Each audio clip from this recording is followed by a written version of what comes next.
Yes, yes, we can start. Okay. So good morning, all the delegates, faculty members, and our guest, Sri Acharya Prashant V. Kumar. So it is again a great pleasure for me to welcome you all to this fourth day session of a 5-day online faculty development program sponsored by AICTE-ATAL Academy on new dimensions of teaching learning practices in pharmaceutics. So today we are having 3 sessions. The first session will be on stress management. So as a part of faculty development program, the AICTE made it mandate to have one particular session on personality development and individual development, because after all, we have to be individual to guide, to motivate ourselves, to motivate others. So inner motivation is very much essential to motivate our students and all. So that is the concept by which the AICTE is giving importance of individualization of a teacher when we are speaking to others. So with these concepts, the AICTE is focusing to have a personality development in the teachers who are teaching to other student communities. So for this session, we are having, so from the art of living, the personality development faculty, Acharya Prasad V. Kumar. So this session will be chaired by Dr. Annama Devi GS. So now I take the privilege to give the session to Dr. Annama Devi GS. Thank you, sir.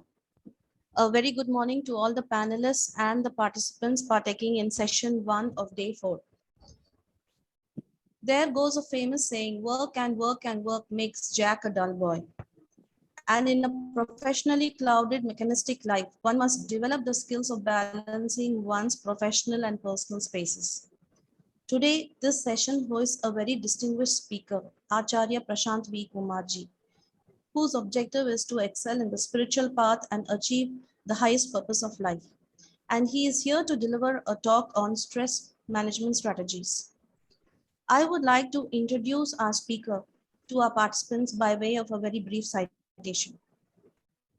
Acharya Prashant Kumarji is a full-time faculty of Art of Living from 1994. He is currently the administrator of Sri Sri Ravi Shankar Vidya Mandir Central Trust. His work experience with the Art of Living entails being Director, Living Well Program, the Art of Living, Director, Center of Prevention of Diseases and Promotion of Health, the Art of Living, Special Advisor, STC and VVKI CAB, State Coordinator of YLTP Karnataka, Chief Executive, Operations SSRVM Trust from September 2008 to Jan 2010.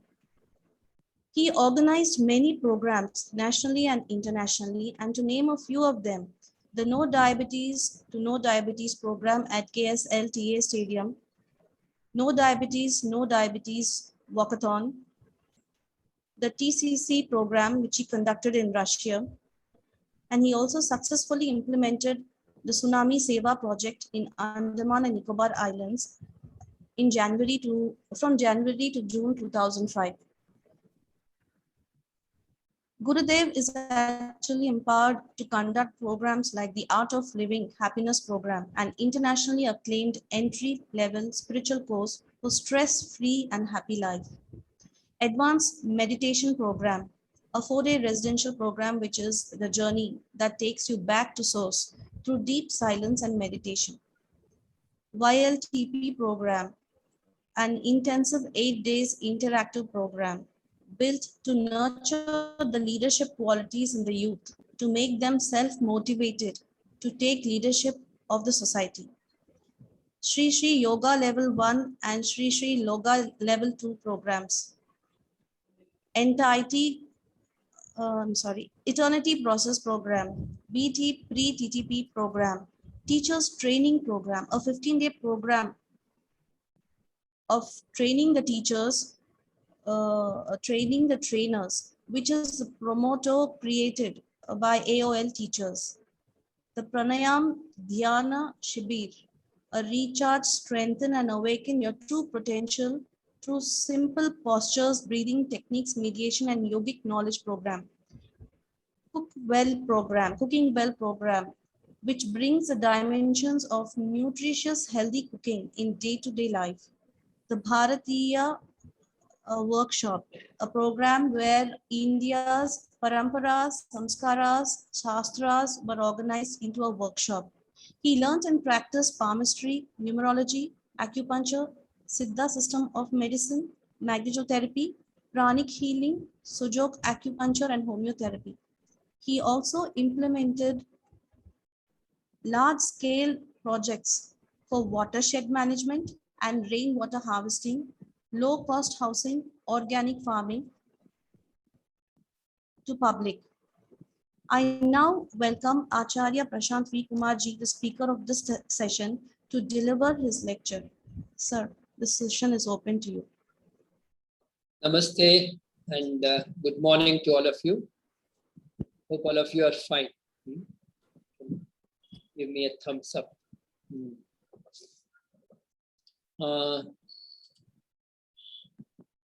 Since 2020, last year, okay, life has taken a beautiful change actually. I'm seeing that many people are now waking up to the reality of eliminating stress and tension.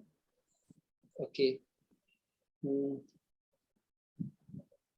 From, I think, 1985, when I first got my job, that is when I actually realized what is stress and tension.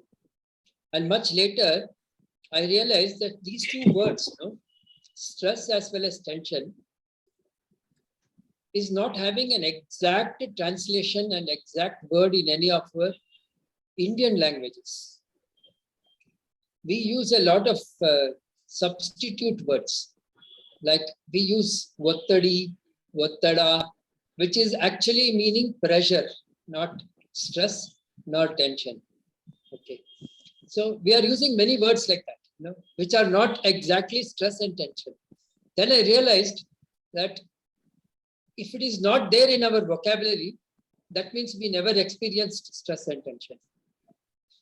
Indians, we never experienced stress and tension. So then how come this has happened that we have so much of stress and tension, nowadays? See, the first thing that I find is that our lifestyle has become in a very different kind of atmosphere we are getting into. The whole environment has changed. Why does this stress happen? We need to just look at one point. What is this stress and why does it happen? Stress is actually when you have too less of time and too much of work. Okay, less of time and too much of work. And when that work is not happening, then it leads to tension. So stress means too much of work and too less of time. And tension is when that work is not happening, then tension. Okay, so why have we reached a level where there is too much of work and too less of time? There can be many reasons for that. One of the reasons may be somewhere down inside, we have an inertia and we tend to procrastinate or maybe even like delay our work.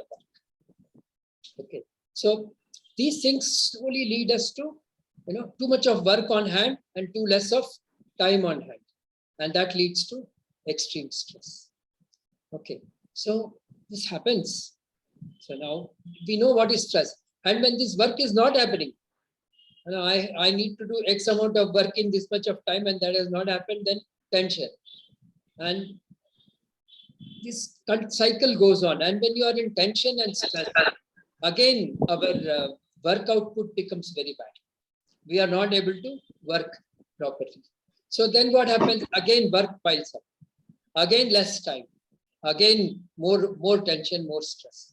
So this cycle goes on and on. and we get into extreme stressful conditions where many people even like give up. Maybe they give up their jobs, they give up their professions, they give up half the way they give up, and they want to get into something else. That is to a large extent fine. But there are some people who give up and give up their life too. Okay, they commit suicide. That becomes extreme to another extreme. Okay. So how do we come out of this stress? It's very interesting to know what this stress is, but how do we come out of this stress? So that is that one thing. See, early morning when most of us wake up, whatever time we wake up. For some of us, the early morning is at 6 o'clock, or maybe for some of us, early morning is even 8 o'clock. Okay, it can vary from 6 o'clock to 9 o'clock also for many people. Okay, so whatever time we wake up, do you feel energetic for the day or do you feel tired? This is what we need to do. A small check on ourselves. Am I feeling energetic or am I still feeling tired? Because the night's sleep must make you energetic actually. But if you're still feeling tired, that means there is stress. Somewhere inside the body, there is stress and tension building up, and that is making you tired. So how to harness the energy inside us? Okay, there are actually three things which mainly make us more energetic. One is the sleep, as I already told you, sleep, proper sleep, deep sleep. The moment you wake up, you feel so fresh and very nice, energetic. Okay. Second thing is food, proper food. Suppose we eat junk food most of the time. We are in the habit of eating junk food most of the time. Then over a period of time, you will definitely, the body will get tired. You will not get proper source of energy and tiredness, no energy. The third is pranayama and meditation. Breath, attending to the breath, pranayama and meditation. These three sources are like wonderful sources of energy which we need to attend to. Here, I would say that sleep is something that will happen naturally if your body is kept natural. And food, of course, local choices are there, and according to your local conditions, the local food is the best. Whatever is local food, no, that is the best. Why I'm telling that local food is best is because for a person who is living in, say, Visakhapatnam or maybe Bangalore also, okay, rice and maybe jola and maybe ragi, this is the natural choice. Okay, so because that is what grows around. What grows around is naturally good for your system. That's all. So these kind of things which grow around, no, this is the best food that you can eat. That's why local food is very, very required. North, as you go norther to India, you will find wheat grows in abundance. So people in the North India, they prefer wheat. But people south to Vindhyachal are more used to a system of jola, ragi or rice. These are the three things that we have. And this is what our choices should be, our food, local food. The more you focus on local food and more you consume local food, you'll have a lot of energy inside. Then the third thing, breath and meditation. Now just let us, come to breath. Why should we attend to this breath? So the body or the system has got, 7 levels of existence.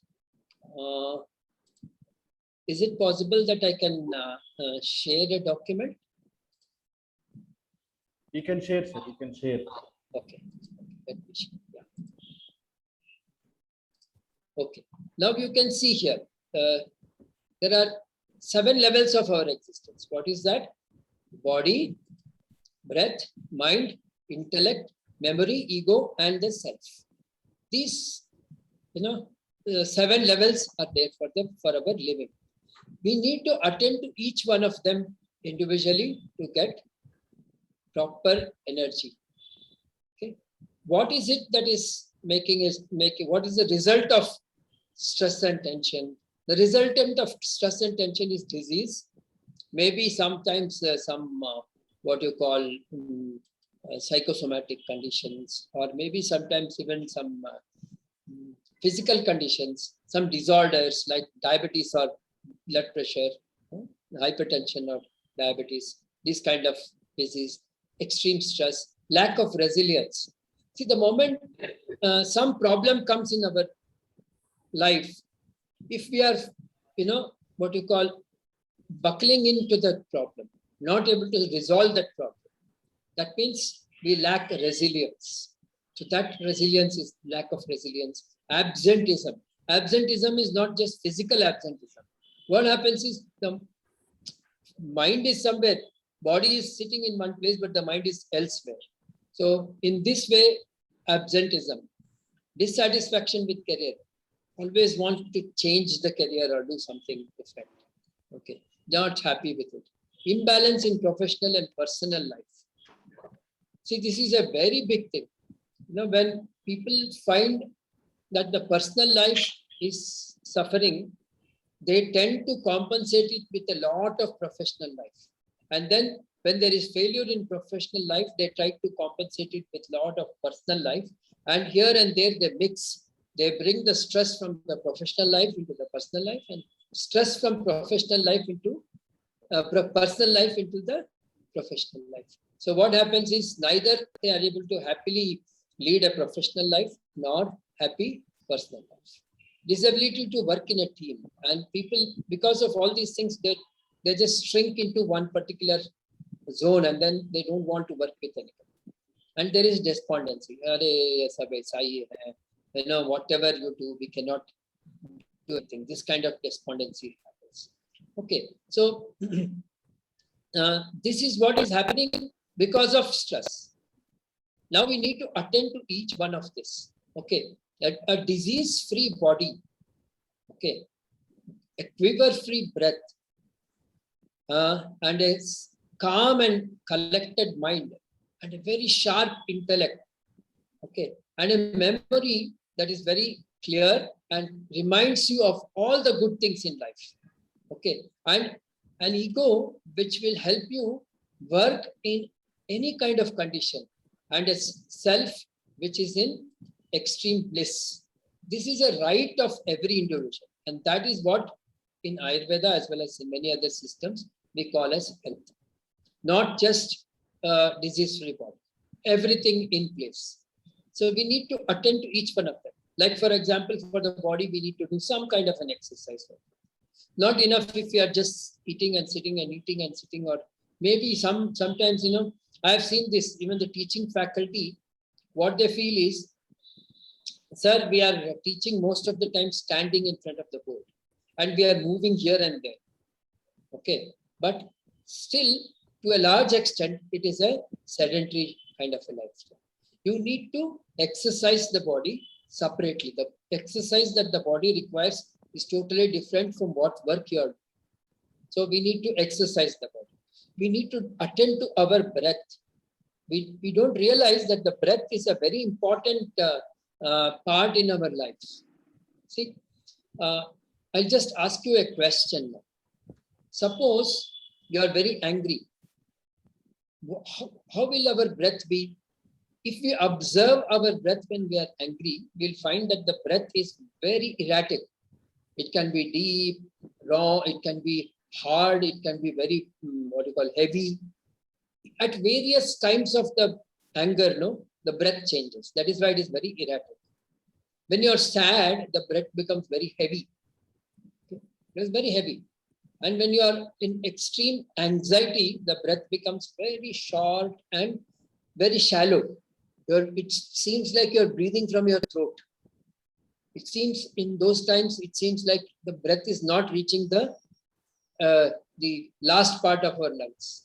Okay, it is just shallow, very shallow and fast. So each of these stressful conditions, the breath is varying. So if we vary the breath and if we attend to the breath properly, then this stress can be removed actually. So it is very much necessary and it is very much required for us to attend to the breath. And that is what pranayama does. When we do pranayama, we are actually attending to the breath. Okay. And there, slowly over a period of time, the breath starts settling down and we get into a very proper breath. Okay. And when the breath is proper, then most of the things fall in place. Because you can see here, the body is a physical existence. The mind, intellect, memory, ego, and the self, rest of them are all very subtle. You cannot see them, but you can feel them. Okay. Body, you can see. The breath is somewhere in between. You can feel it. As well, when there is a lot of humidity, and when you breathe out, you can see the breath coming out of the nose. Okay. So it is neither very subtle nor very gross. So it is somewhere in between. It is the connection between the subtle and the gross. So we need to attend to the breath. Various kinds of pranayamas, when we start doing it, then breath naturally brings everything else into harmony. And then let us understand 3 types of life are there. Everybody leads during their lifetime, somewhere or the other, we will be going through these 3 types of things. What is this tamas, rajas, and sattva? See, sometimes we are in a mood where we can do any kind of work throughout the day, and in the night also we are so excited and so much energetic, and we are still able to do a lot of work throughout the day, and we are not able to sleep in the night also. I'm sure it would have happened before. Everybody would have gone through this kind of a situation. This is the situation where there is a lot of sattva in the body. Sattva means that which will not make you tired and which will give you enough energy to keep doing things continuously. It will not give you too much of energy where you will get fused out also. Understand? It will give you enough energy where you can keep on doing your work continuously for a very, very long time and still keep your enthusiasm. Okay, that is sattva. That is a kind of a sattvic working atmosphere. Then there is a rajasic atmosphere where what happens is you want to do something fast now. You do something very, very fast and you are attending to it in such a rush and hurry. You finish it off and at the end of it, you feel tired. Oof. Now I am tired of this. At the end of it, you feel tired. You want to take a long rest.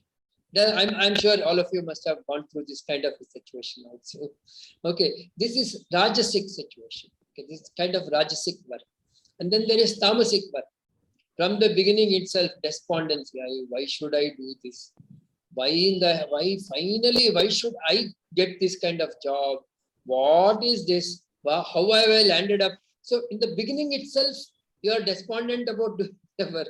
So during doing the work also, you are not happy. At the end of it also, you are not. So I'm sure many times in life, we would have gone through all these 3 situations.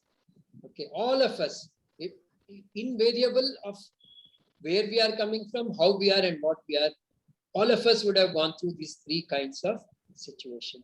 Our life's goal should be to reach sattvic stage where throughout the day we are energetic and we are able to do everything. Okay, a disease-free body, a quiver-free breath, stress-free mind, inhibition-free intellect, obsession-free memory, an ego that includes all, the soul that is free from sorrow and is a birthright of every human being. Every human being needs all these 7 things, disease-free body, a quiver-free breath, stress-free mind, inhibition-free intellect, obsession-free memory, an ego that includes everybody, and a soul which is free of sorrow. It is a birthright of every human. Every human being has to attain to this kind of a situation, and that is possible through yoga, asanas, pranayama, okay, breathing exercises like different pranayamas and Sudarshan Kriya, as well as meditation. Okay, now let us just understand what these things are. Okay, I will just take you through. Okay, 20-30 minutes I was told I can speak, and then we can do some small yogic exercises also. I would say that I will, I will demonstrate something which you can do while sitting. Okay, because I'm in a room which is quite small, and I may not be able to stand up and demonstrate. Okay, I can demonstrate some asanas as we are sitting, and I'm sure all of you, as you are sitting on your chairs itself, you can definitely do this. Very simple asanas. Okay, then we will do some little bit of pranayama. Okay, maybe 10-15 minutes of pranayama. I'll teach some pranayamas online, and then we will do a short meditation of 15 minutes of meditation. Okay, then we can have a question and answer session. Okay, so this is, see, to get a disease-free body, we need to do some exercises, as I do, some yoga asanas. To have a quiver-free breath, we need to attend to our breath through pranayamas, Sudarshan Kriya, various other techniques of breathing. To have an inhibition-free intellect, we need to keep our ideas open. Most of us, what we do is we close our ideas. Like, I know. When you start off with a clause, I know. Okay, many people will start off with the clause, I know. So when you start off with the clause, I know, then you are already closed to anything new. Okay, I knew a person, okay, who was adept in more than 25 various art forms. Okay, and he could talk on somewhere close to 300 various topics about Bharat, about India. Okay, and I have interacted with him for more than 25 years. In all my interaction, never once I have seen this person telling, I know this. Okay, he would always tell, प्रशांत, इतना तो मैं जानता हूं, लेकिन इससे बहुत ज्यादा है जानकारी अभी लेने के लिए. This much only I know, but there is much more that we can know about these things. So a person who could talk hours together on more than 150 topics about Bharat, he is telling that, this is not enough. There is much more in life. So knowing whatever little we know is just maybe a handful from the huge ocean of knowledge. So we need to keep our intellect open, free, and then we should not inhibit ourselves. There is so much to know in life. So that inhibition-free intellect is very much required. Obsession-free memory. Memory gets caught up with many things. I don't want to work with these kind of people. I don't want to have encounter this kind of situation. I don't want, because you might have had a bad experience. Okay, and now you don't want to have that bad experience. In that obsession, the memory is so obsessed that over the period, what will happen is you'll start making all mistakes and end up in the same kind of a situation. Okay, we call it as Markata Mushti in Sanskrit. A monkey, to trap a monkey, what they would do is they would make a small hole into which the hand will go like that. Okay, and inside they'll put something like maybe some ground nuts, peanuts, or maybe some salt or something like that. They'll put inside. Okay, now this monkey, in front of the monkey, to see, the monkey will be able to see. Now the monkey will put the hand inside and grab that. But after grabbing, it cannot pull it out. Now it is stuck. Okay, so like that, we get caught up with our memory.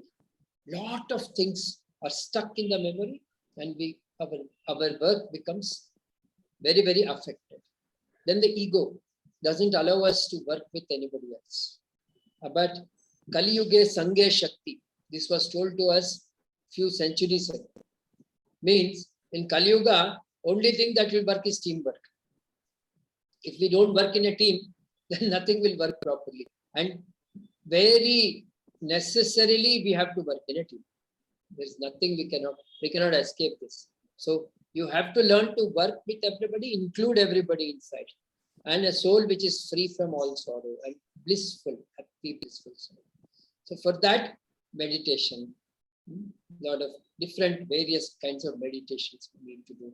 Every day, in 10 to 15 minutes, if you do some meditation, 10 to 15 minutes of pranayama and 10 to 15 minutes of yoga asanas, but that will take care of a lot of things. Okay, now let's do some, I'm going to stop sharing this. I'll just push this a little further so that you can, I hope you'll be able to see me. I'll push my chair also back.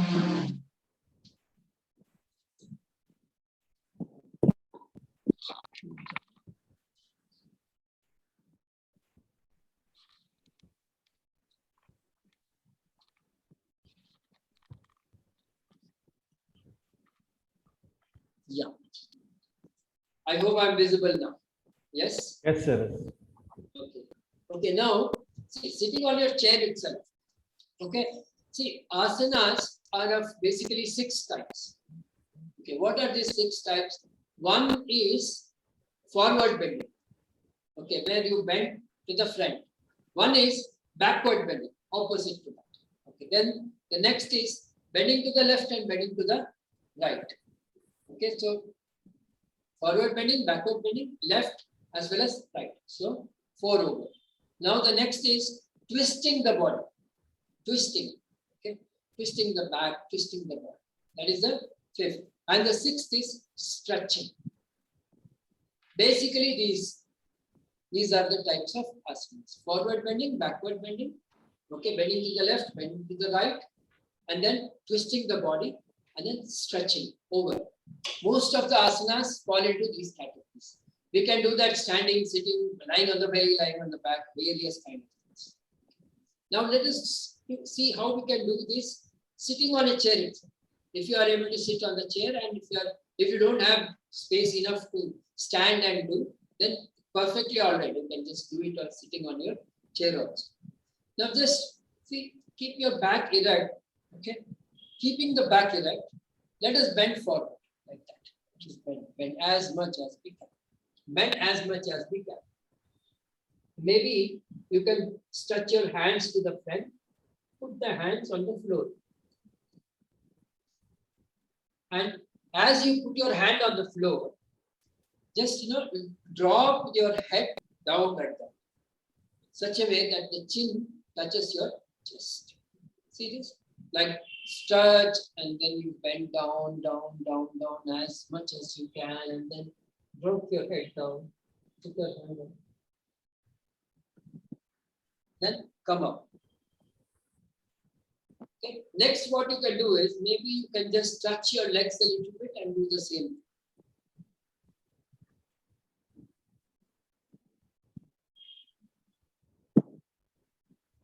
You understand this? Can we do this now?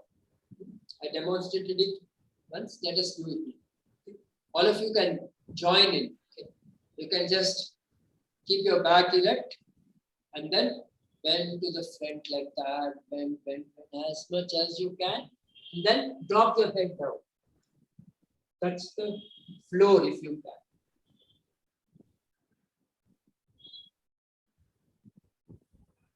Remain 4 or 5 breaths. Take around 4 or 5 breaths in that position.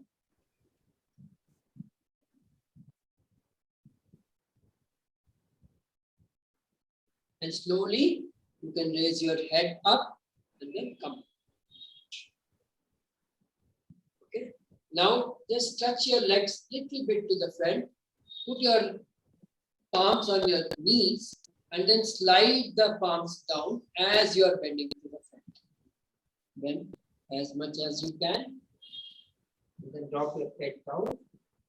If you can, hold your palm, hold your feet if you can.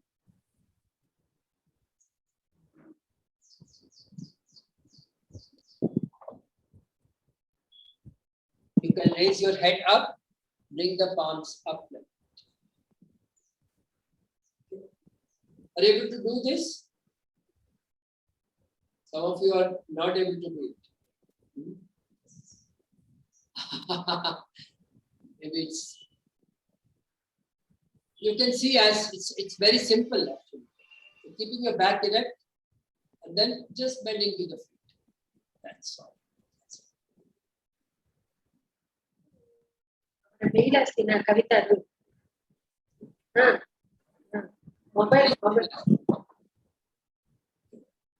Then you keep your legs straight and then put it.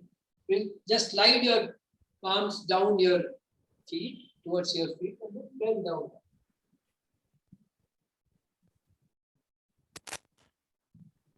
These two things are done as forward bending.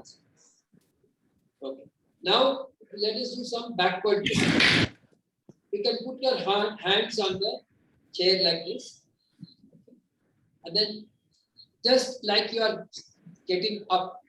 You are not up, but you are just getting up. You have lifted your hips up and then bend back.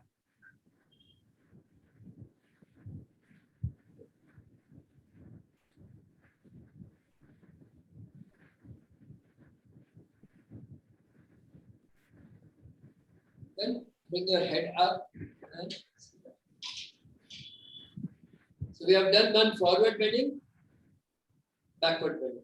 Like just simply, just as like you are almost standing up, but you are not standing up. Okay. And then lift the head, bring the head back.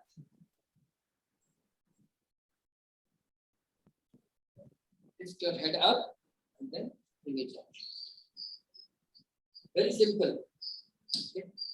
Then we will do one twisting to the right side. Okay. Now just put your hand as much back as you can. As much as you can. Maybe you can put your hand over the backrest. Okay, like that. And then put your left hand, right hand on the backrest, left hand on the right side. And then twist. Turn as much as you can to the back. And feel the twist in the spine. Spine must be absolutely twisted. Now the same thing, left hand at the back. Okay. And then the right hand on the left hand rest. And then turn to the back.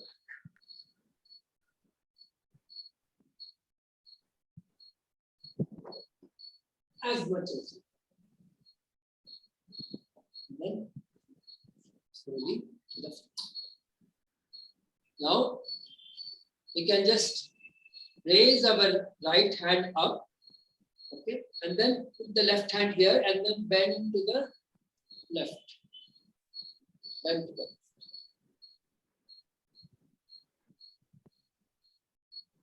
Lift the hand up. Then put the left hand up like that, right hand here, and then bend to the right.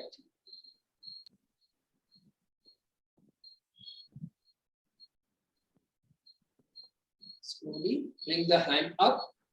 Then, so we have done forward bending, backward bending, left and right, as well as twist. These many other. Now stretch. Okay, the stretching is like, what we do? We put our hands together like this, on top of the head. And then lift the hand up like that. And then when the hand goes up completely, we will change from this position to this position. From this position, we'll change it to this position. Like, lift your hand up and change the position and stretch. Stretch. stretch, stretch. Hold the stretch as long as you can, maybe 5 or 6 or 8 breaths. Then slowly bring your breath down.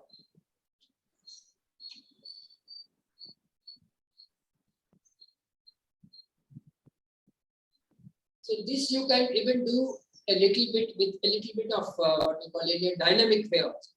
Like what we can do is, like put your hand up, see forward bending. 1, 2, 3, 4, and 5. Okay, forward bending we did 5 times. Now the same thing you do backward bending 5 times. 1, 2, 3, 4, and 5. Then we do the side bending 5 times. Left side. 1, 2, 3, 4, 5. Left side 5 times. Now same thing, right side. 1, 2, 3, 4, and 5. Okay, so we do 5 times each side. Now twisting the hand back, twist maximum as much as you can. 1, 2,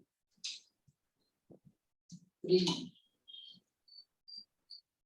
4, and 5. Okay, now other side. 1, 2, 3, 4, and 5. Okay, now stretch. 1, 2, 3, 4, and 5. And relax. This exercise, no, we can have very easily do this as we are sitting in an office atmosphere. There's no necessity for us to, do it even otherwise. Like you don't need a yoga mat or you don't need a separate space to do these exercises. This exercise is this is what I showed you, dynamic exercise. Okay, like what we did 5 times, repeated it 5 times, 6 times. No, you can repeat it 5, 6, 10 times. You can repeat it.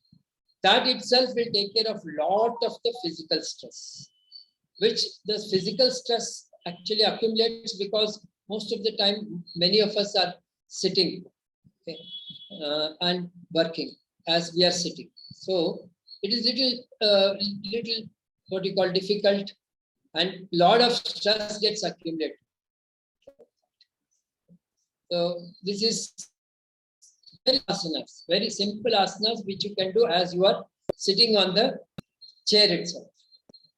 And some pranayama we will learn. Are you all ready? I can teach some pranayama. Ready? So first thing is we will learn a pranayama called Bhastrika. Bhastrika is a pranayama where we will be using a little bit of force in our breath, little bit of force. We have to be very properly using the breath. Don't put too much of force into the breath. A little bit of force in the breath. especially when we are breathing out.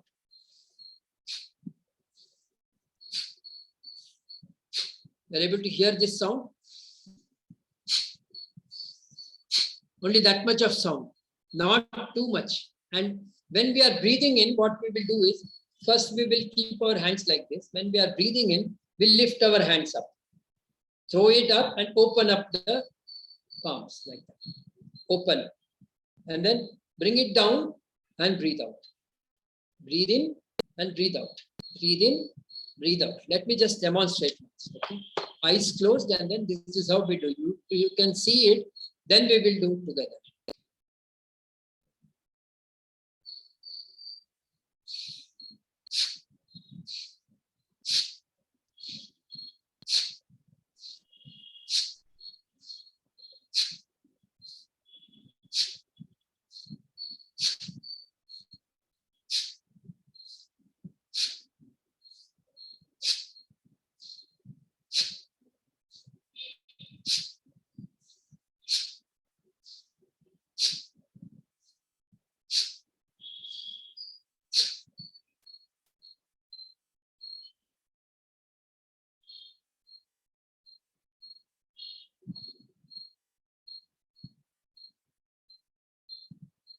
Are you able to get it?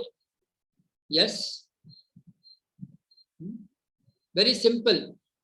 I'll be telling breathe in, out, in, out. I'll be giving this instruction. As I'm telling this, when I say in, lift your hands up and breathe in. When I say out, put your hands down and breathe out. In, out, in, out, in, out. That's all. Just follow that and put your attention on the breath with the eyes closed. That's all we are doing. Don't use too much of force. Little bit of force. Okay, because when you see, the mind tends to do something like, the mind has got this peculiar habit. We think that if you put too much of force, then maybe we will get more benefit. No. If you put too much of force, you will get hypertension. That's all. Blood pressure. So don't put too much of force. Okay. So put a very minimal force. That's all. Okay. Why I'm telling this is, in my experience of 25 years, after demonstrating Bhastrika, I have seen people doing like that with so much of force and like with so much of stiffness in the body. That will lead to a lot of problems. No stiffness, no too much of force. Okay, very less, just minimal force.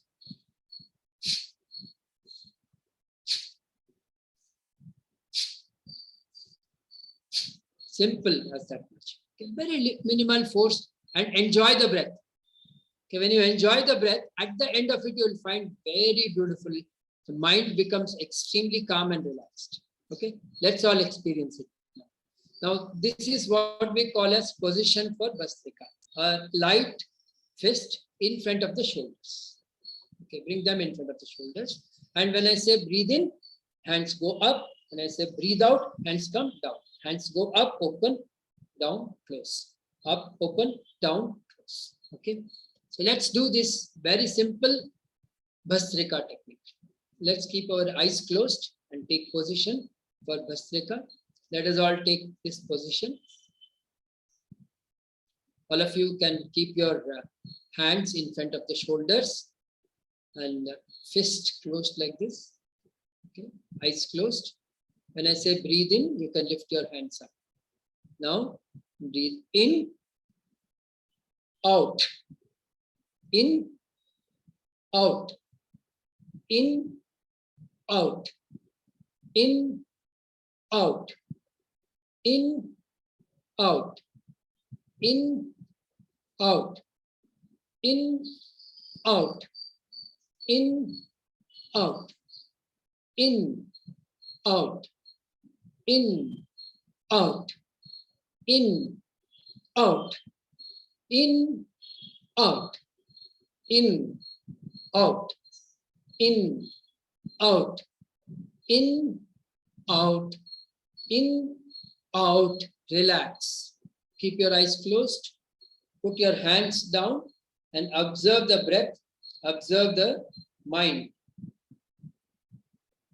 Just observe your breath and observe your mind. Keep your eyes closed.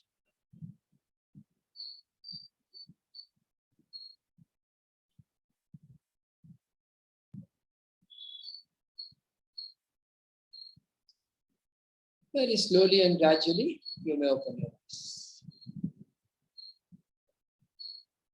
Since most of you are sitting with your videos off, maybe there is a what do you call an internet issue. I'm not able to see whether everybody is following it or not. But if everybody is following, maybe all of you can give me a thumbs up. Like, yes, we got it. Or if you're not able to follow, at least give me a thumbs down. Okay. This is Bhastrika. At the end of it, if you have done it properly, you will realize that your breath becomes calm and relaxed. Calm and relaxed. So this particular thing, this Bhastrika makes your breath relaxed and it gives instant energy to the body. So if you are tired and your stomach is not full, like immediately after food, we should not be doing this. But if your stomach is like you have eaten 3-4 hours before, okay, and then you are feeling little tired, you can do 3 rounds of Bhastrika and you will immediately feel charged and tired. It is like charging your phone. Okay. 3 times of Bhastrika, 3 times you do Bhastrika and you will feel very energetic. Okay, because it gives that kind of instant energy to continue with doing some work. Okay. So Bhastrika is a beautiful process where you can instantly charge your system. Okay. So we will do one more breathing and then we will do both of them continuously before we do meditation. Yes. One more breathing. The next breathing exercise is called as Nadi Shodhana Pranayama. Nadi Shodhana Pranayama is like what happens now, we have our left and right nostril and the breathing happens alternately actually. If you just keep your finger like this near your nose and blow out like that, or maybe little far away, you will find that one nostril is much more, there is more pressure from one nostril and less pressure from the other nostril. Like for me, at present, my right nostril has got more pressure, left nostril has got less pressure. Okay. 2 to 3 hours later, when you check it, you will find that this has changed. I have right nostril now, next it will become left nostril. So it keeps on changing from left to right, right to left. Okay, this breath has to change actually. Okay. When you wake up, what we call as the, why do we call 3:30 to 4:30 as Brahma Muhurta? Nothing like anything. There is a biological clock. Science has also accepted that there is a biological clock, and the biological clock starts clicking at 3:30 in the morning. That is the start point of the clock. 3:30 a.m. is the start point for the clock.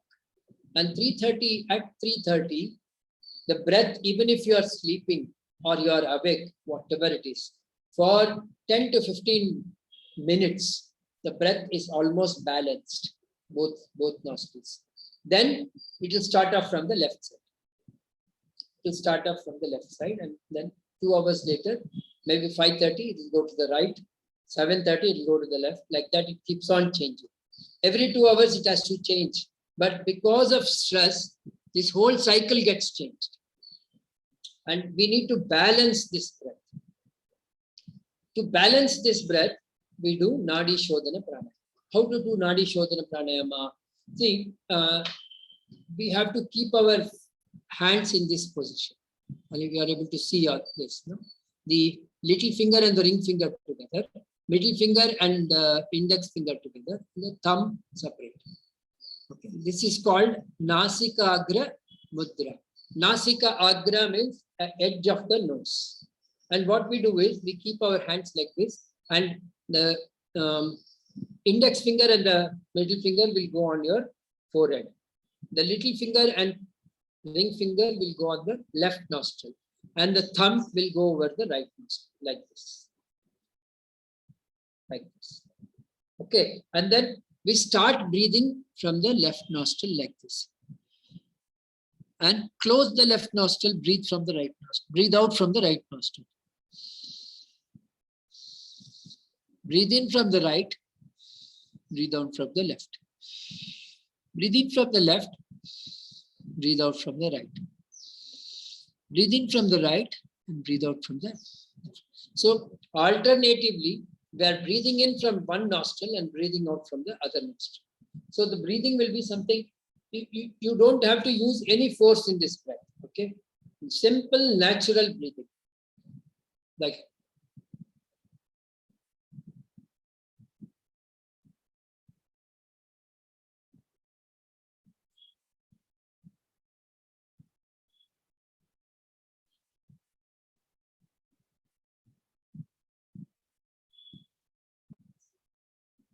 I did 2 rounds of breathing now.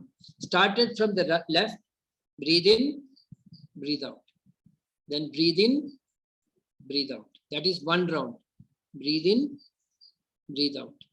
Breathe in, breathe out. Second round. Got it, everybody? Yes. So what we will do now is, we will do 8 rounds. Okay, that is totally 16 breaths. 8 rounds. Just slow down the breath. That's all. Don't have to do anything else, but slow down the breath. Breathe as slow as possible.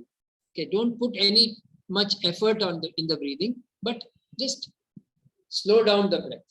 Okay, we should not be doing like breathe in, breathe out, breathe in, breathe out that fast. It should go like breathe in very slowly and breathe out very slowly. Then breathe in slowly, breathe out very slowly. So like that, we have to go. Okay, from left to right and right to left. Okay, shall we do this now? Okay, let's take position for Nadi Shodhana Pranayama, and you can start from the left side. Breathe in, breathe out from the right.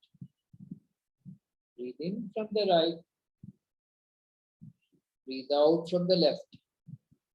Continue.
After you finish 9 rounds, you may relax.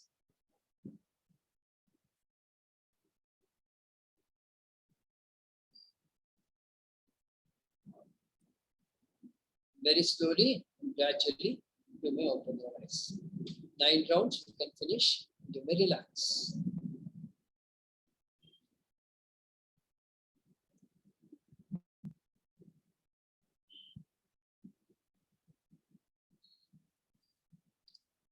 After you finish, when you relax, observe your breath, observe your body. Observe what's happening to your breath. Observe what's happening in your body.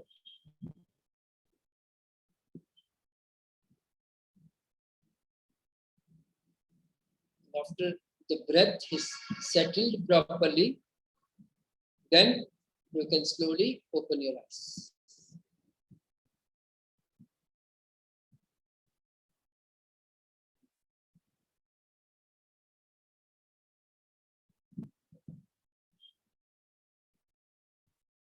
Those who have still not finished, you must slowly finish your 9 rounds.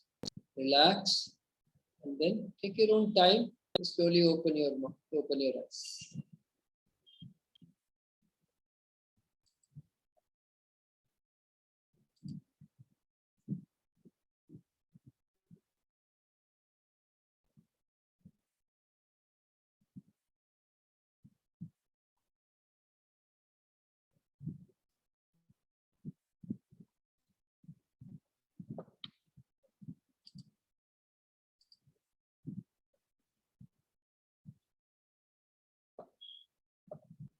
Good. So 2 pranayamas we have done. One is Bhastrika and the other one is Nadi Shodhana pranayama. Only just before doing the meditation, we'll once again do, okay, 3 rounds of Bhastrika we will do, and 1 round, that is 9 rounds of Nadi Shodhana pranayama also we will do. Okay, that will be when we do just before we do the meditation, which can be towards the end of this program, or maybe before question and answers. Okay.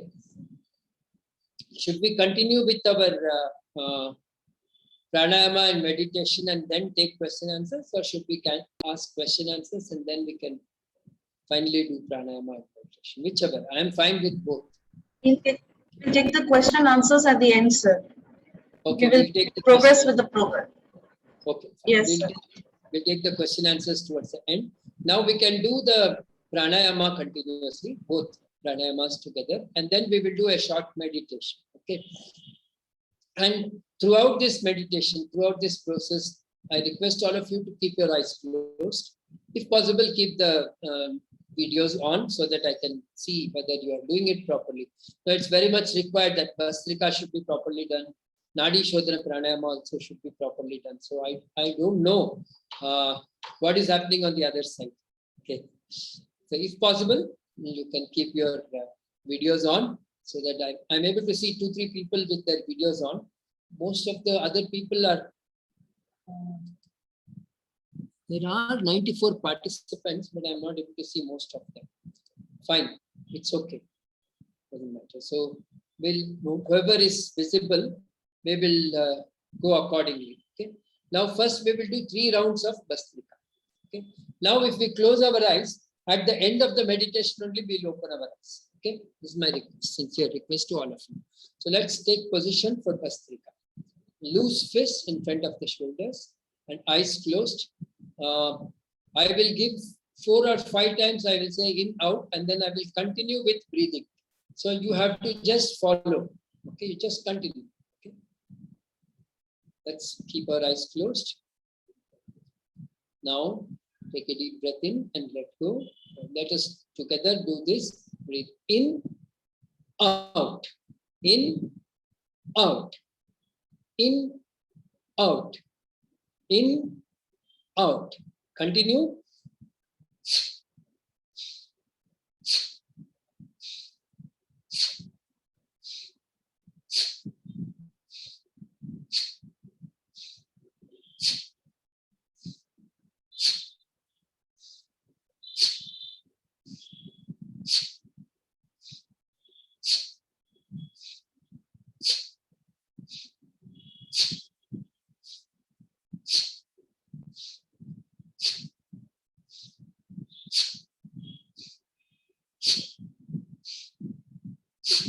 Relax.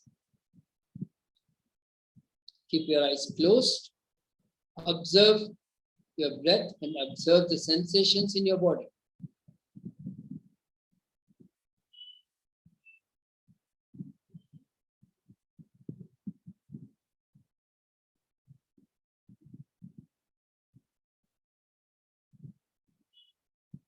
Let's take position for Bhastrika once again. Second round of Bhastrika. Position for Bhastrika. Loose fist in front of the shoulders. Take a deep breath in and let go. Now together, breathe in, out, in, out, in, out, in, out.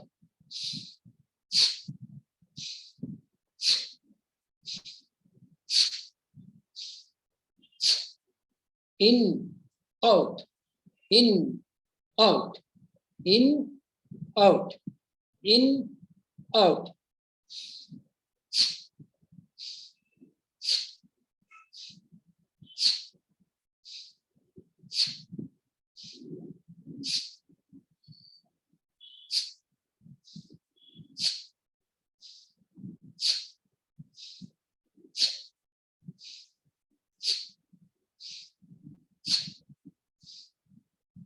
Relax. Keep your eyes closed. Observe your breath. Observe the sensations in your body.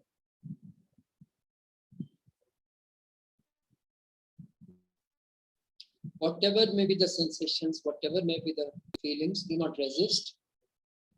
Keep your body still and just observe the sensations.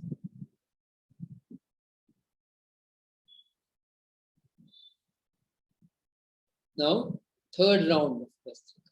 Let's take position for Bhastrika. Take a normal breath in, relax. Now, together, breathe in, out, in, out, in, out, in, out.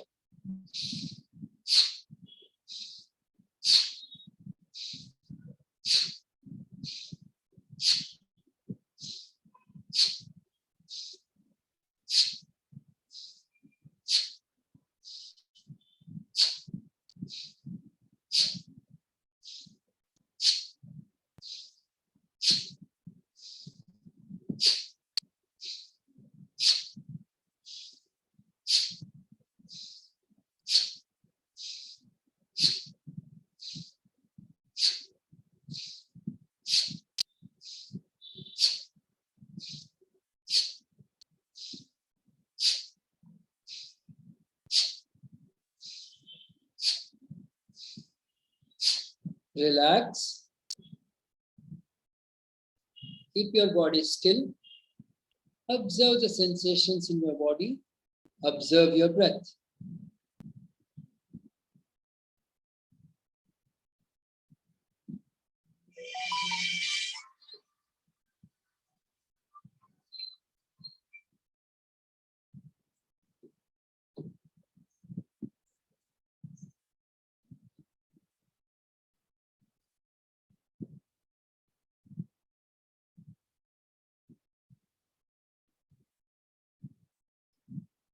Very slowly, gradually. Now let's take position for Nadi Shodhana Pranayama.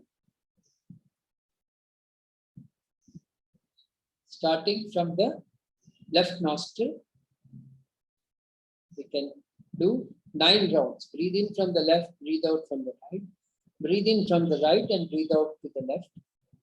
2 breaths is equal to 1 round. We can do 9 rounds.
After you finish 9 rounds, you may relax.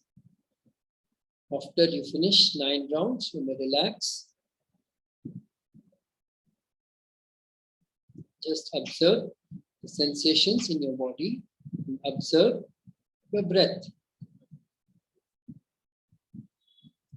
Relax completely. You put your hands down on your laps and you may keep your palms facing upwards. The palms on your lap and palms facing upwards. Keep your palms open.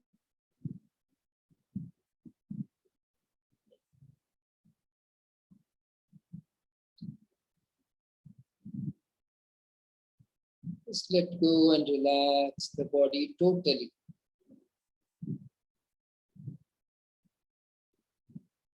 Become aware of your surroundings. Whatever may be happening in the surroundings, like it may be cold, it may be warm, it may be hot, it may be damp, whatever it is, just observe and feel the environment and listen to all the sounds that are happening around you. Listen to all the sounds that are happening around you and feel the environment throughout your body. Warm, cold, windy, hot, damp, anything. Just feel the environment as well as listen to the sounds around you.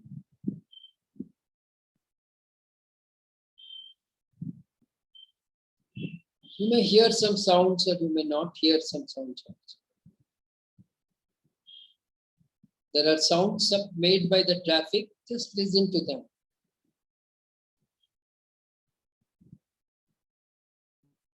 Some other sounds may be the sound made by the fan, listen to it. Or if you are only able to listen to what I am saying, just listen to the sounds. And let go and be in harmony with your environment. Be in harmony with your environment.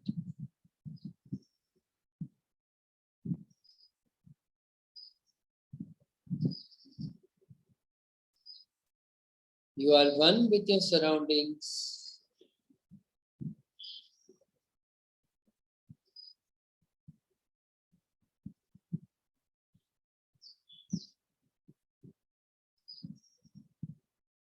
And you are one with your environment.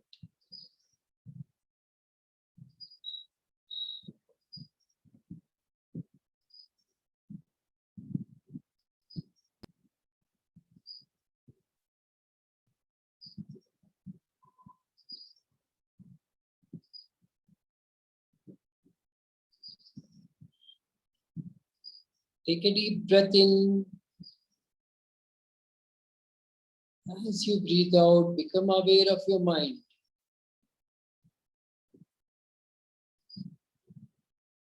Whatever may be the thoughts that are coming in your mind, do not resist the thoughts.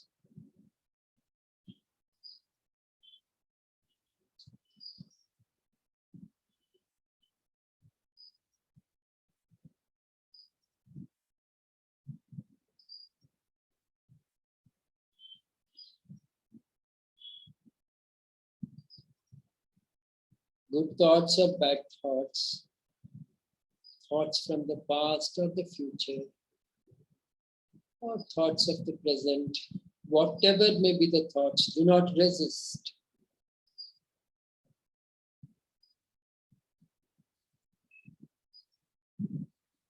Allow the thoughts to flow and observe the thoughts like you are seeing a flowing river.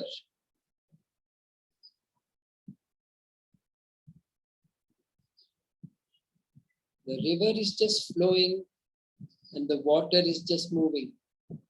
Similarly, your thoughts are just coming and going.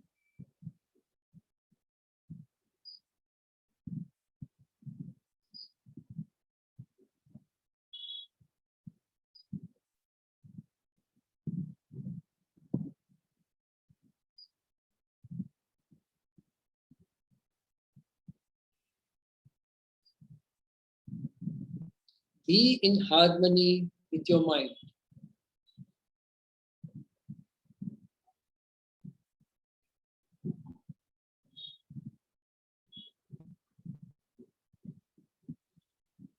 You are in harmony with your mind.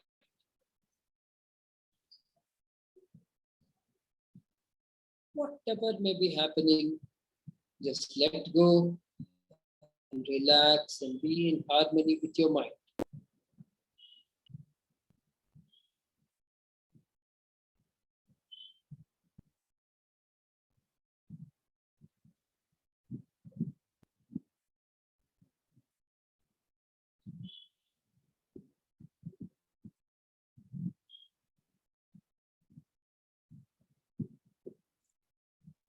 Take a deep breath in and let go. Become aware of your feelings.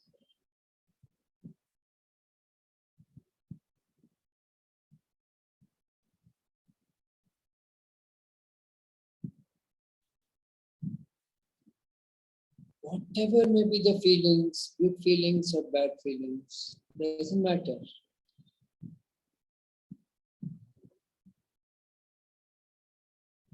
Just become aware of your feelings.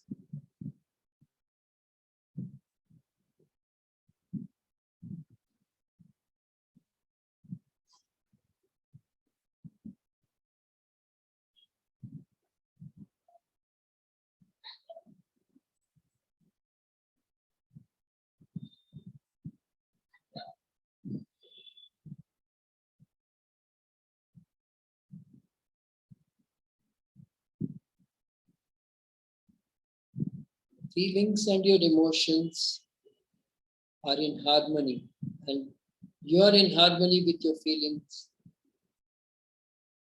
and your emotions.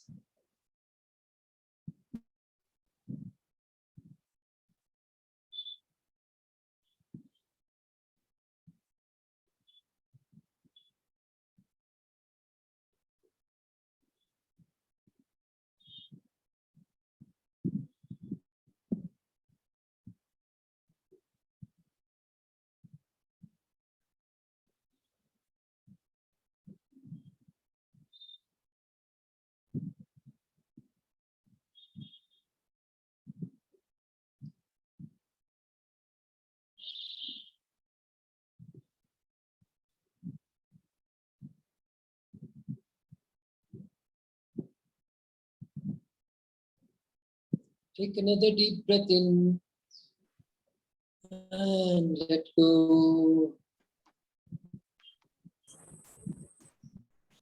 You are in peace and you're in joy. Joy and peace is your real nature.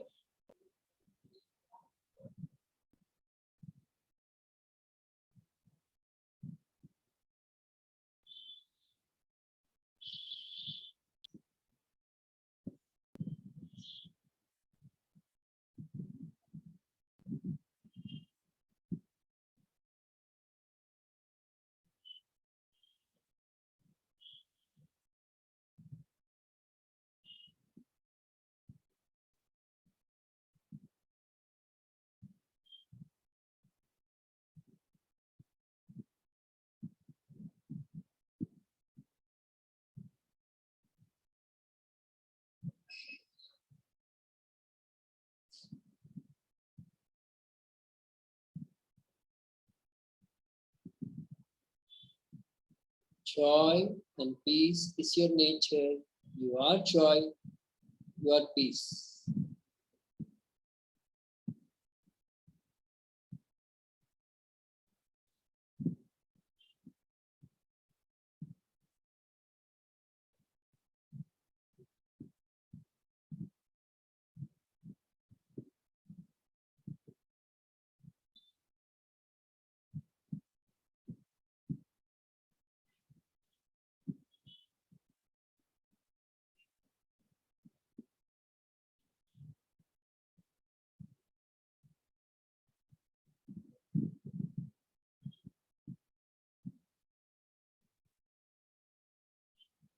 Take a deep breath in And let go your peace and your joy.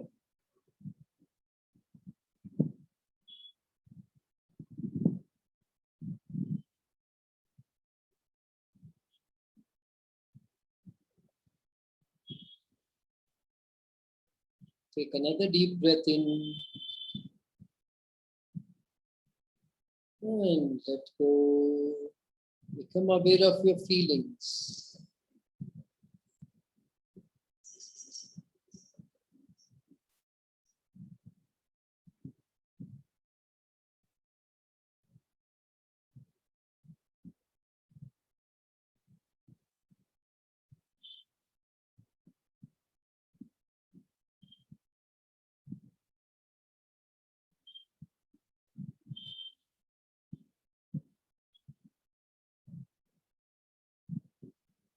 Another deep breath in and let go. Become aware of your mind.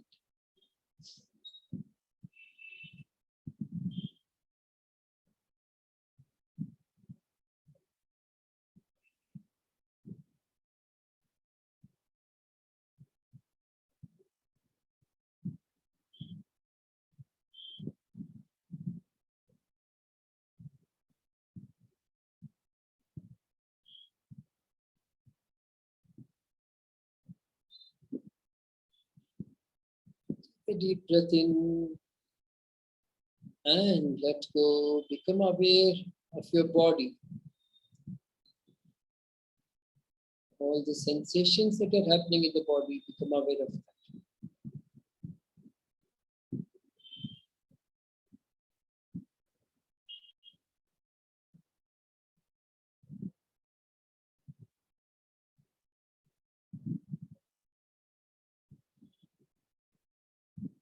Take another deep breath in, let go and become aware of your environment, the surroundings.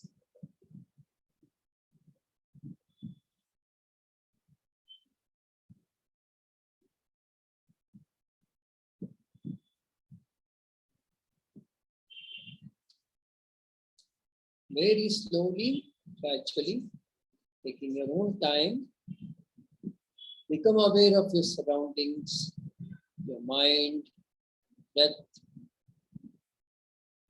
Taking your own time, very slowly and gradually, you may open your eyes. Slowly and gradually, taking your own time, you may open your eyes.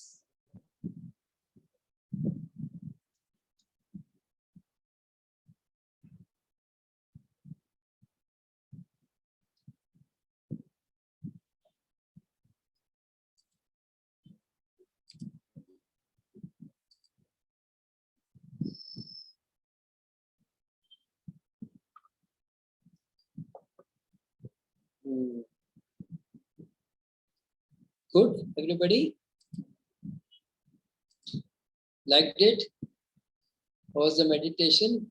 Probably around 25 minutes or so we did meditation, 20-25 minutes. Pranayama and meditation all put together around 20-25 minutes. Good enough? So if we can just do this, you know, that what we call it as inhale happiness and exhale all the stress. We breathe in happiness and breathe out all the stress. Throw it out. Not worth keeping it inside. Okay, and that is the secret for a happy life. If you have any questions, maybe we can take a few questions. So, such a lovely virtual lecture you have given, sir. So anyway, I request the participants, if they have any questions, panelists, any questions, you are free to ask. And if there's any panelist who wants to interact with Guruji, yes. Acharya, can we do this pranayama and meditation any time of the day, or any restriction is there? Actually, doing pranayama and meditation is the best thing is when the stomach is empty. That is at least 3 hours after you have eaten any food. Maybe 3 hours after breakfast. There are many people who work in an office kind of an environment and they don't find time in the morning to attend to these things. So what they do is they take half an hour before lunch. Okay, just half an hour is what we require. Half an hour before lunch, finish pranayama and meditation, and then they eat their lunch. Even that is fine. Or there are some people who don't find that much of time in the office also. So they finish office, come back home, and in the evening they do this pranayama and meditation, and then they do it. So anytime. Best is to do it in the morning. Okay, but if you're not able to do it in the morning, perfectly all right. Do it when your stomach is light. Okay, 3 hours after any food, any meal that you have eaten, breakfast, lunch, dinner, whatever it is. Actually, I had given this program to set one huge group of Jain participants. Okay, and all of them were business people. Okay, and they would all finish their lunch at their dinner at 6:30 in the evening before sunset. Okay, and their shops were open till 9 o'clock in the night. No, sir. Many of these people. No, sir, no question, sir. Hello. Hello. No problem. So this was like after 9:30, they all came back and told me that they used to practice pranayama and meditation at 9:30 in the night. After closing their shop and all, they go home and 9:30 in the night they were practicing. Because 6:30 they have finished their dinner, 9:30, 10 o'clock they would do pranayama meditation and go to sleep also. So you can do it anytime in the day. There is no restriction on that. But just see that ensure that your stomach is little light and free. That's all. One question. I have a question. Yeah. That is, I just want to know if sick people, pregnant people, chronic sick people, will it have a benefit and improvement on their health when they keep doing these? See, chronically, chronic problems if somebody has, and if they are very, very sick, no, there are some other breathing exercises that we will advise them till they can do, like Bastrika is little difficult for some people to do. So till they reach that stage, they can do Nadi Shodhana Pranayama very easily. Okay, Nadi Shodhana Pranayama, there are some more other pranayamas. We teach them those pranayamas. And as they start becoming healthier and healthier, then we teach them Bastrika and all these other pranayamas. And they definitely improve. They definitely improve. And it will help. And pregnant women can do Bastrika and Nadi Shodhana Pranayama without any hesitation. There's no problem with this. Okay. As a matter of fact, I advise the pregnant women to do Bastrika Pranayama even just before delivery also. When they start getting the pains, I tell them do 3 rounds of Bastrika. That will calm you down. That will help the whole process of delivery. Because the mind relaxes. And that has helped. My wife did Bastrika and even little bit of Sudarshan Priya when she was delivering, and she said both of the deliveries were natural and normal deliveries. Both my children natural and normal deliveries. She did all the sadhana till the last day till her delivery date also. So no problem. Pregnant women, if they have learned it, then they can do it. If they have not learned it, to learn it is little, there are some restrictions. But once they have learned it, perfectly all right, they can, anytime they can do this. So there is a question from one of the participants, Samyumita. She says, what should I do about the restlessness or discomfort I experience while meditating when unable to concentrate? Okay, so the thing is, once again, I always give an example of the monkey. Okay, monkey, however you may train it, if you want that monkey to do something, if you want it to do something, the trainer will always say, tell the monkey not to do it. When you tell the monkey not to do something, then it will end up doing it. Okay, like that, Our mind is also like that. When we want to meditate, it will not allow us to meditate. Okay, it will start coming up with lot of problems like restlessness, like something else, or giving some excuse or something or the other. It will start giving not to meditate. It will not, it doesn't want to meditate. Okay, because in deep meditation, the mind just dissolves. Okay, and the mind does not want to dissolve. Okay, so that is why it may create a lot of problems. Even this restlessness that happens in the body is what is created by the mind. So what I would suggest is just do some more deep breathing, maybe one more round of Bhastrika and one more round, that 9 rounds of Nadi Shodhana Pranayama. Okay, and once you do, that is why we do, usually meditation is done after pranayama.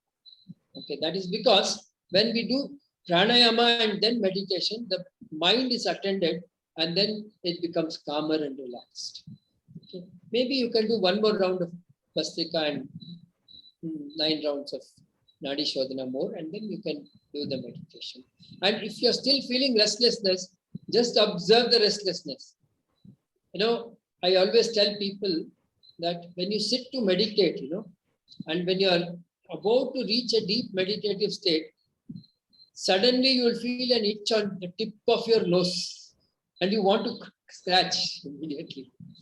Okay, but I'm telling you for sure, the moment you scratch and then sit, then you will get a scratch at the back of your neck. Then suddenly you will get a scratch at the back of your shoulder. All your body will start getting itches. This is your mind playing a game on you. Actually, there's nothing.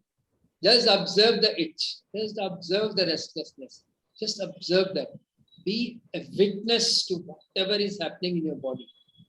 Over a period of time, everything will become relaxed, peaceful.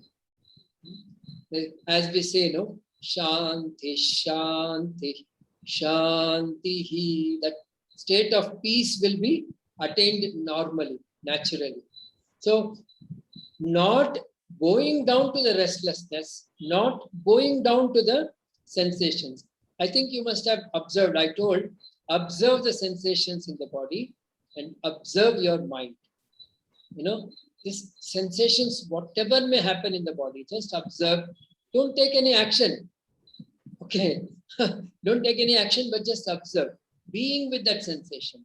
That will slowly make your body and mind much more relaxed, and you can go much more deeper into meditation. It takes some time. Okay, fine, but it will take some time, but you will be able to. Somebody raised their hand, please allow them, madam. Yeah. Yes. Sir, we have some of the participants who wants to interact with you, sir. Arpana Datta, please unmute yourself.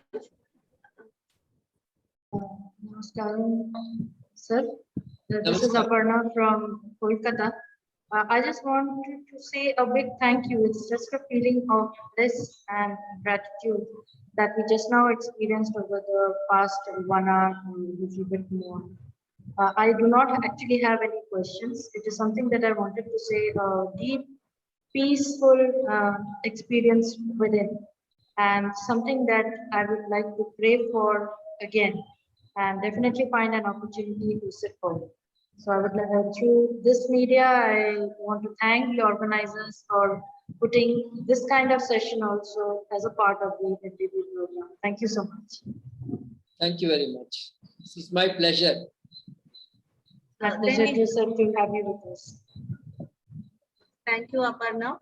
We have Niranjan Panda. Please unmute yourself, sir.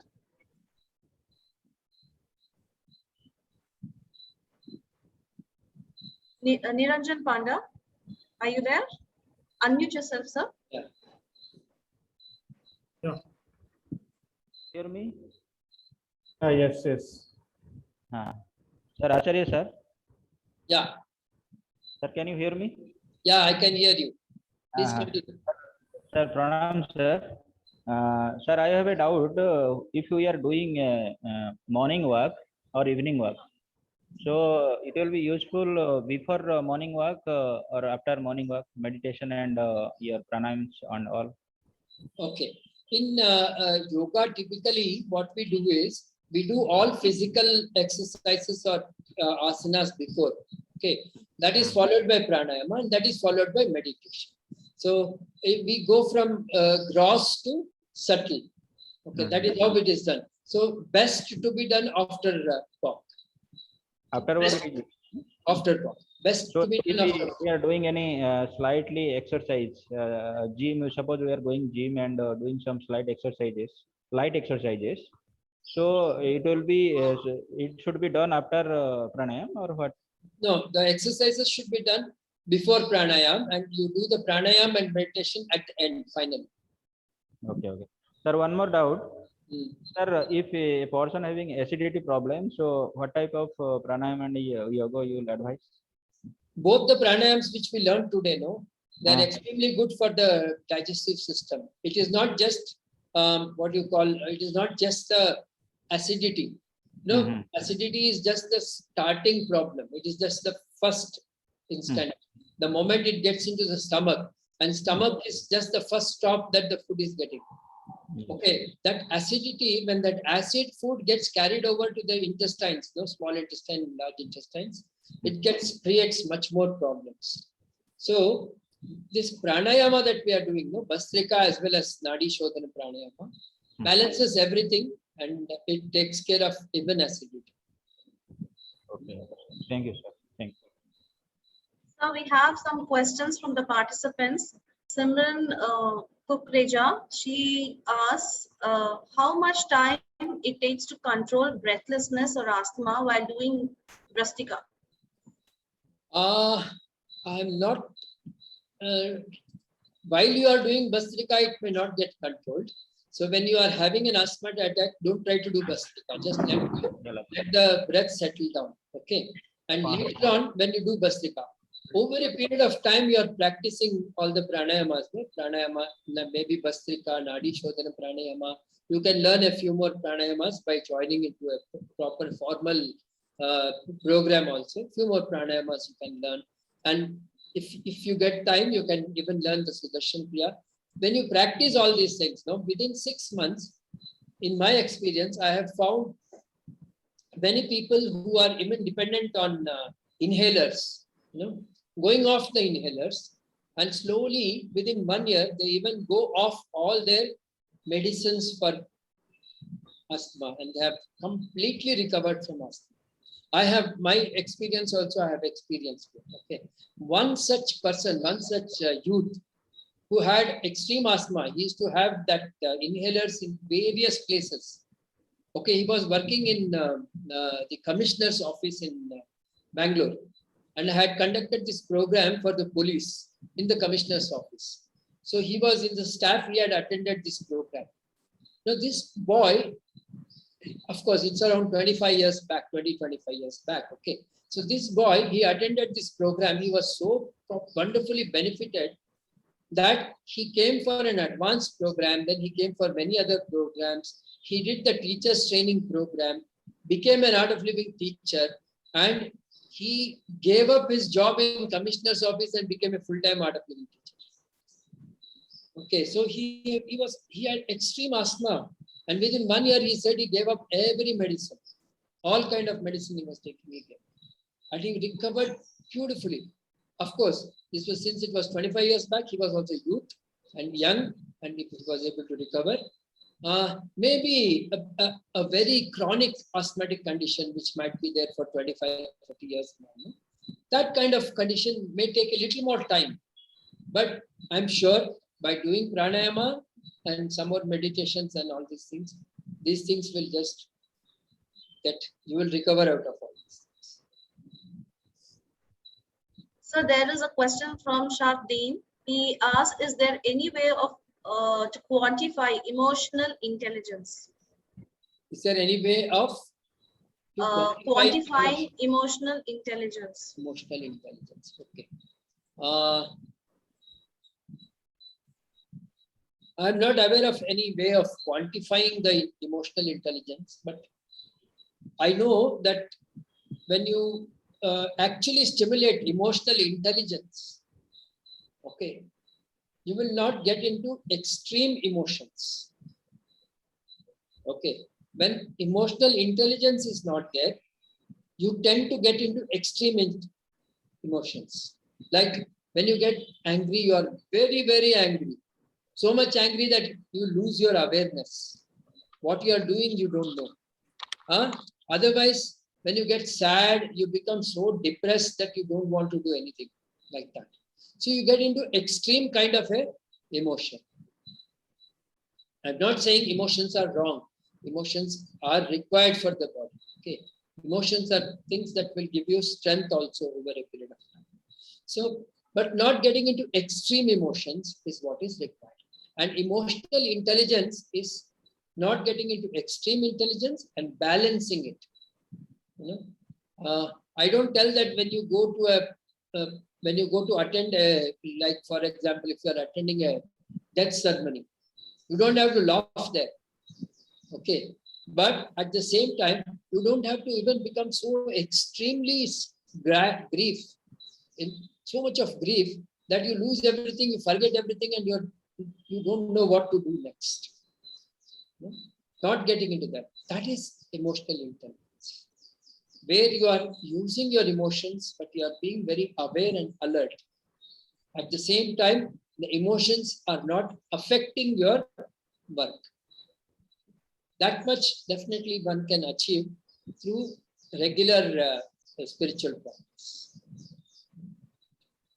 So there is another two questions from the principal of SVCP. He asked how to wake up early in the morning, that is at the biological time.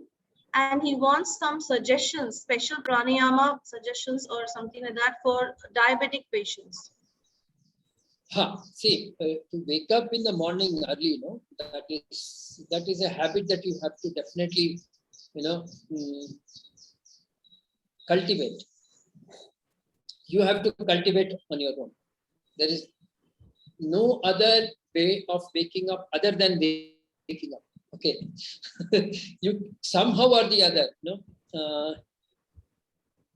like for my children itself, many times I wake them up and they're not used to waking up. No, I would even take a handful of water and put it on their face. So my son always tells me, Papa, if you want me to wake up early, you put water on my face. Okay, so I will wake up immediately. So see, I did that for a very long time. And now the moment I just tell him, wake up, Putta, and he will wake up. So somehow that habit of waking up has to be, you have to just inculcate, put it inside yourself to wake up early. And I'll tell you one thing, my phone is always on 5:30 alarm. And I have never used the alarm so far. 10 to 15 minutes before the alarm, I wake up. So when I'm doing something, suddenly my alarm rings and I'm switching it off. I'm doing something else and my alarm rings and I'm switching. Every day, my alarm rings after I wake up. Okay. But maybe 25 years back, there was a time when I was waking up because of the alarm. Are you able to understand this? So one has to make that habit of waking up. Only by putting in that habit and that discipline of waking up in the morning, then it will happen. Otherwise, there is no other way. Some things are done in the hard way. That is first question. I hope I have answered that. And what was the second question? Any pranayama for diabetic patients? Diabetics. Okay. Diabetics. See, I wouldn't say that any other pranayama. See, there are many asanas where you will be bending to the forward and then twisting the body like that. You know what I showed? Twisting the body. And then twisting and bending. There are a lot of asanas where you twist and bend. Okay. These kind of asanas are very beneficial for diabetic people. Twisting the body and bending, like maybe even just like that, show one of them. No? Like you stand like with your legs apart and then raise your hands like that and twist and bend to the right. Or come up, twist and bend to the left. See, these kind of twisting and bending asanas And there are some asanas which we do sitting down also. Okay, these kind of twisting and bending asanas, no, they are very, very beneficial for diabetics. No separate pranayama. Pranayama is something general for everybody, which everybody can do. People with diabetes or people with hypertension, people with even asthma, people with even ankylosing spondylitis, or maybe even people with having arthritis. Okay. Any kind, any chronic condition, you can do pranayama. Pranayama is something very common for everybody. Okay. Then specific asanas, yes, there are some specific asanas for people. Like I told you, forward bending, all forward bending asanas, backward bending asanas, and twist and bending asanas. These are very, very beneficial for diabetics. Maybe some other time I can teach some asanas. Maybe that time we can get into this. Sir, there is a question from Mary Sulaks. That is there any asanas to control heart rate if it goes up? Yes, the best of the asanas, which I'm sure everybody will like also, which is actually a misnomer. Okay, Shavasana is not there in any textbook, but people call it Shavasana. Okay, but it is actually called as Yoga Nidra. The actual name for that is Yoga Nidra. When you just lie down comfortably on your back, and the most important thing is you should keep your body still. You should not shake your body. Relaxed and still. And then taking your attention from the tip of your toe to the top of your head. There are a lot of Yoga Nidra audios and videos on the YouTube. You can just switch it on and you can do the Yoga Nidra also. You can just put it every day. Maybe you can even download it and then you can do it. Okay? A lot of Yoga Nidras are available. 15 to 20 minutes of Yoga Nidra definitely helps. Okay. Thank you, sir. Sir, there is a last question, sir, from Smita. Is there any solution for autoimmune disorders? Autoimmune disorders. Yeah. Like lichen planus. Actually, what happens now, the autoimmune disorders are happening because somewhere, the immunity system in the body has been compromised. Maybe due to some genetic reasons, or maybe due to some lifestyle reasons, or maybe many other causes that might.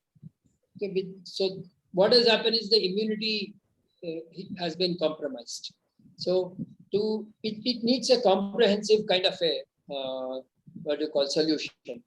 Okay, asanas definitely for sure, pranayamas, meditation for sure, diet becomes very important. Diet also becomes important, and they have to have a very good specific diet which will help them into getting more and more immunity, systemic immunity, diet, and not getting into extreme stress. These things will definitely help. So it should be a comprehensive kind of a package that people with autoimmune problems should go through. It includes everything. Maybe kind of medication also, maybe Ayurvedic medication. I would suggest Ayurvedic or Siddha medication, along with all these things. Like first is exercise, then pranayama, meditation, okay, then proper diet and medicines also, all these things. So each condition has got various things attached to it. Okay, but these three things, asanas, pranayama, and meditation, are almost common to everyone. Madam, I welcome Yes. our Dean, sir, Professor S. Ganapathy garu to the session. Yes. Yes. So thank you so much, sir. I would invite the Dean of GITAM Institute of Pharmacy, Professor S. Ganapathy, sir, to the session. And I also invite him to speak a few words about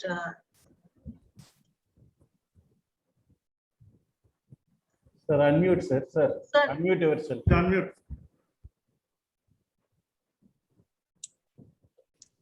It's okay. It's fine, Professor Srinivas. I thank Prashant Kumar for accepting our invitation and giving us today an excellent talk.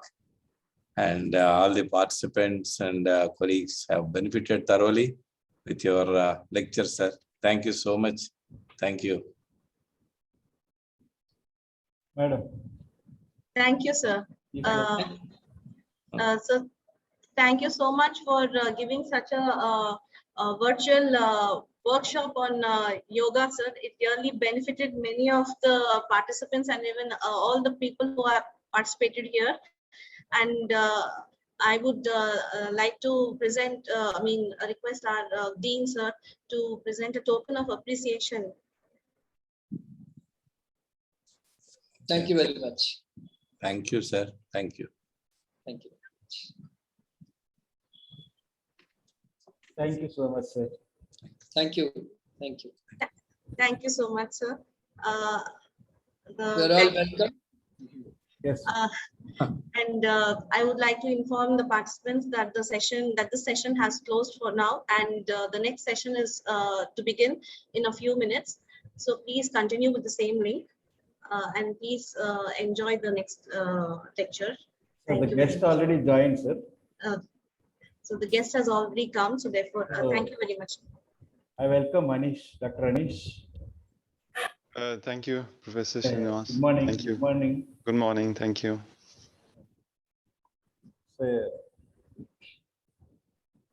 Good morning, sir. Dr. Anish Thakur. Thank you. Thank you, sir. Yeah. Thank you.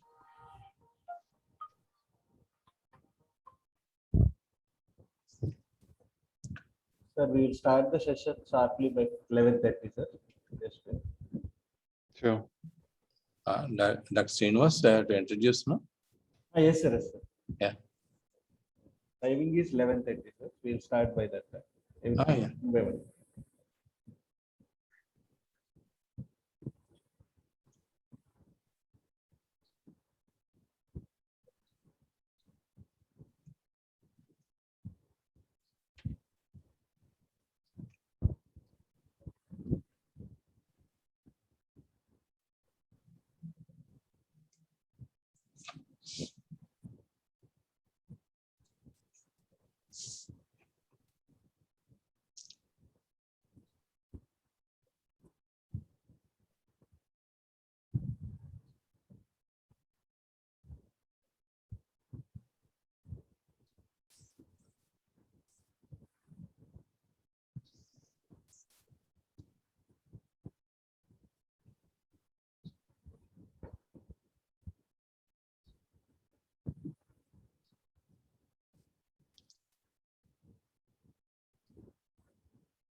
Dr. Srinivas, Sir. are you waiting for anybody? No, sir. The session time is 11:30. Accordingly. 2 more minutes, sir. Yes, sir. Yes, sir. Okay, it's fine.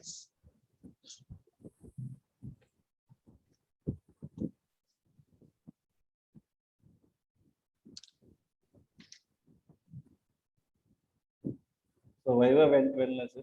I could not do it.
Sir, can I start, sir?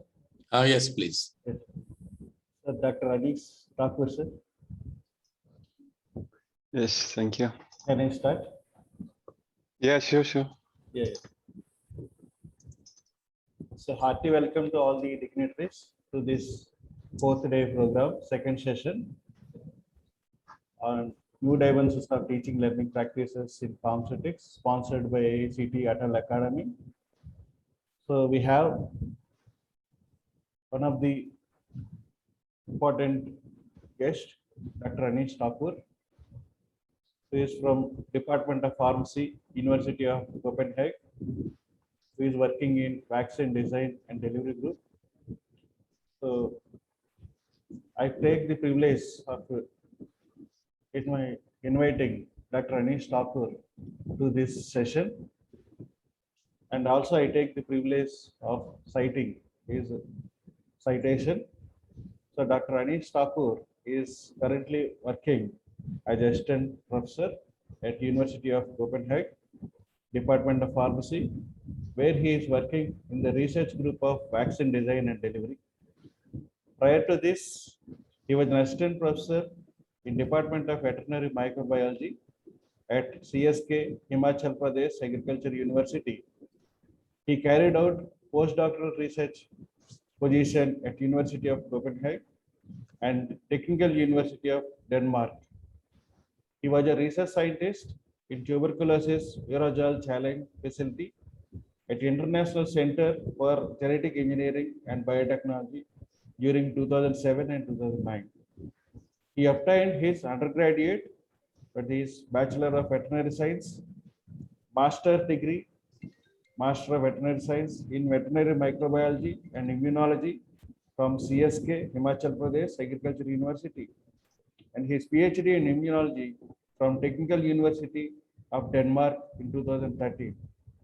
His research is highly multidisciplinary and involves the development of next generation nanoparticle based formulation strategies to enhance efficiency of subunit and nucleic acid based vaccines and therapies. The second topic is strategies for controlled modulation of pulmonary T cell immunity using adjuvants.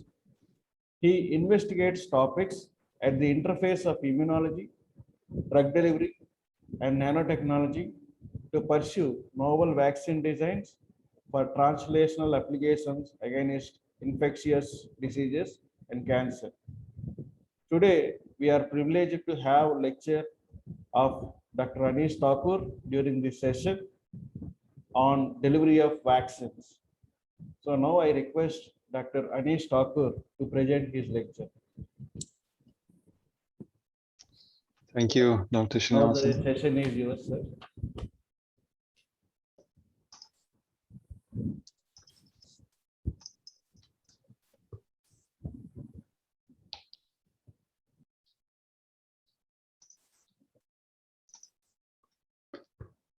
I hope you can see my screen. Yeah. Yes, sir. Great. Yes, Thank sir. you so much. So thank you, Professor Srinivasan, for a very kind introduction and also inviting me for this this nice lecture series. I couldn't attend many of the lectures, but I saw the program. It looks really nice. So thank you for him to his team and all the people in the organizing committee for this kind of invitation. So I think I'm going to talk about the vaccines, especially the delivery of vaccines, and that how, so especially in it's a very relevant topic at the moment. So I'm really happy to present some of my opinions and results on this. So to give an outline of the lecture, so I will be talking about a little bit on the introduction of the vaccines, how the vaccines work, different types of vaccines, and the subunit vaccines. And then I will be given examples from our own research on a subunit TB vaccine. And then I will talk about a little bit about the mRNA vaccines. And I hope that by the end of this lecture today, you will be able to understand that why we need adjuvants for subunit vaccines, which challenges do we face, pharmaceutical challenges do we face in the vaccine research field, and how do the mRNA vaccines work. And hopefully you'll be convinced towards the end of this lecture that the delivery is important in vaccine research also. So the vaccines are the proven best defense against infections. So there's no doubt about it, since we are already in the pandemic. So there's just repetition of the same thing again and again. But if you look at the data, this graph shows that the measles, mumps, and rubella infections in 1980s, before the vaccines were introduced, were about 4 million per year. But as when the successful vaccines were launched in the 1980s, since then, like in 2017, this is the data, and then the incidence has gone like 500,000 cases each year. So these are the global incidence of MMR. And the same goes for polio. Since the introduction of vaccines in late 1980s, the incidence of polio has gone down dramatically, and it's also in the case of India, where we are now polio free. So soon, hopefully, polio will be the second eradicated disease from the planet. So how vaccines work is that they stimulate a protective immune response. So here you see a graph in which the x-axis is the time scale, and the y-axis is the antibody and the T-cell responses. So as soon as we get the first infection, so our immune system responds to the infection with a delay. So it takes about 7 to 14 days, about a couple of weeks, before we can generate the antibodies in the T cells. And once these antibody T cells are there in the system, we generate a protective immune response. And of course, these antibodies and T cells, they wane in number, they decrease, but they still maintain at a specific threshold, which is still protective. And eventually, we generate an immunological memory. This is how vaccines work. That, for example, in the future, if you encounter the same pathogen or the infectious disease, then your immune system will respond very rapidly, because it has already encountered the same pathogen previously. It has a memory.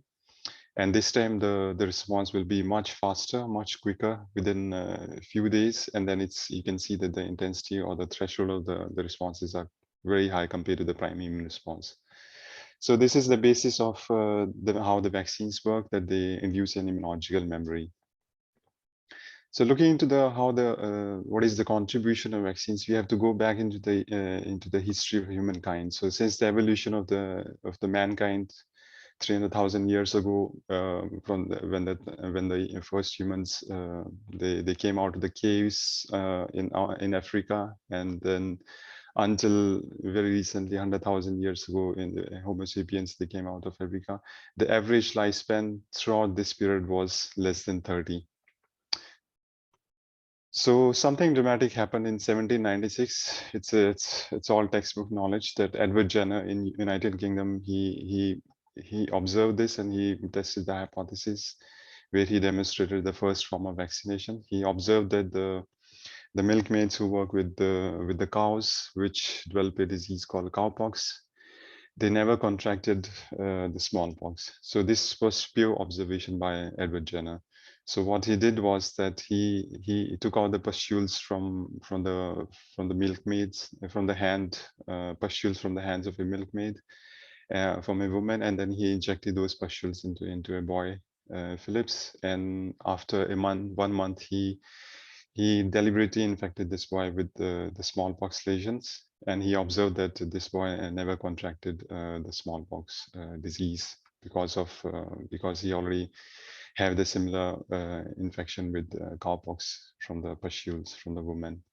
So that was based on pure observation, and he performed this first form vaccination in 1796. And since then, many different vaccines have been introduced, and this has led to increase in the life expectancy of an average human being, which is the global average is around 70, but in many of the nations it's over 80 at the moment. And fortunately, in 1980, smallpox, thanks to the vaccine, that smallpox was globally eradicated. And as I mentioned, poliovirus is going to be, hopefully in the few years from now, it will be the second disease to be eradicated from the planet Earth. So this Edward Jenner, what he did was he performed the first form of vaccination just based on observation. However, it was Louis Pasteur in France who actually made a vaccine in the lab. So that was 1879. So they made a vaccine for a disease in chickens called fowl cholera. It's a bacterial disease caused by Pasteurella multocida. So what he did is that he took out the pathogen, that is the bacteria Pasteurella multocida from the chicken. He grew them the bacteria in the lab, in the cell culture, in the culture medium, where he inactivated the bacteria with the chemicals and the radiation, and then he put that back into the normal healthy chicken, and he observed that when you do that, isolate the pathogen, inactivate it in the lab, and inject back into the host generates an immune response to the inactivated pathogen. So that led to the development of the first lab-based vaccine, and he even made successful vaccines against anthrax and rabies at that time. But that was all based on inactivation. So he laid the foundation for the laboratory-based preparation of the vaccines. So there is no doubt that vaccines are so far the greatest medical intervention after the cleaning water, washing hands with the soap and drinking cleaning water. Vaccines have saved a lot of lives, and according to WHO, it has saved over 700 million disease cases so far. That corresponds to about 150 million deaths every year, and more than 150 million deaths and 2 to 3 million deaths every year. And it has been estimated that within this decade, 2010 to 20, vaccines has already saved 25 million deaths, which corresponds to about 5 deaths per minute. And we already know that within the COVID-19 pandemic, the contribution of vaccines have been immense. So all good, but despite the availability of more than 50 successful vaccines which are recognized by WHO against different infectious diseases in humans, the infectious diseases still kill about 17 million people every year. So of course the heart diseases, cardiovascular disease kill the equal number of people, but if you sum up all the infectious diseases in the respiratory diseases, lower respiratory tract, diarrhea, and all those infectious diseases, they average around 17 million deaths every year. So definitely we do have very good vaccines, but there is a need to make even better vaccines or new vaccines against the disease for which we don't have the vaccines at the moment. How the success rate of vaccine depends on several factors, but I have highlighted a couple of important factors which are really important, but that determines the efficacy or the success of a vaccine. That is the antigen variability and the type of immunity. So it has been really rather easy and successful to make vaccines against those infectious agents, those pathogens which do not change, whose antigens do not change, like diphtheria, tetanus, poliovirus. They stays pretty much the same. They never change. However, those pathogens which change once in every 10 years, like meningococcus and pneumococcus, or those pathogens which change every year, like influenza, it's rather difficult or rather challenging to make new vaccines against these pathogens. And also HIV, which almost changes every day. There are no successful or there are no vaccines at the moment for HIV. So as I mentioned, as the antigen variability increases, the success rate of the vaccine decreases. So this is one of the challenging factor to develop normal vaccines against some of the pathogens. And the second factor is the type of immunity. So here x-axis is the type of immunity, y-axis is the success rate of the vaccines. So all the vaccines which have been used and which have been approved by WHO to be used in human beings, they essentially induced antibody responses, and they are very, very successful, be it neutralizing antibodies or antibodies in general. However, some of the pathogens like influenza, typhoid and polio, which they require both antibodies as well as T cells, as well as mucosal immune responses. So it's a bit tricky to make vaccines against them, especially the influenza, in which the pathogen changes every year. Then you have to reformulate your vaccine and make a new vaccines for the every year.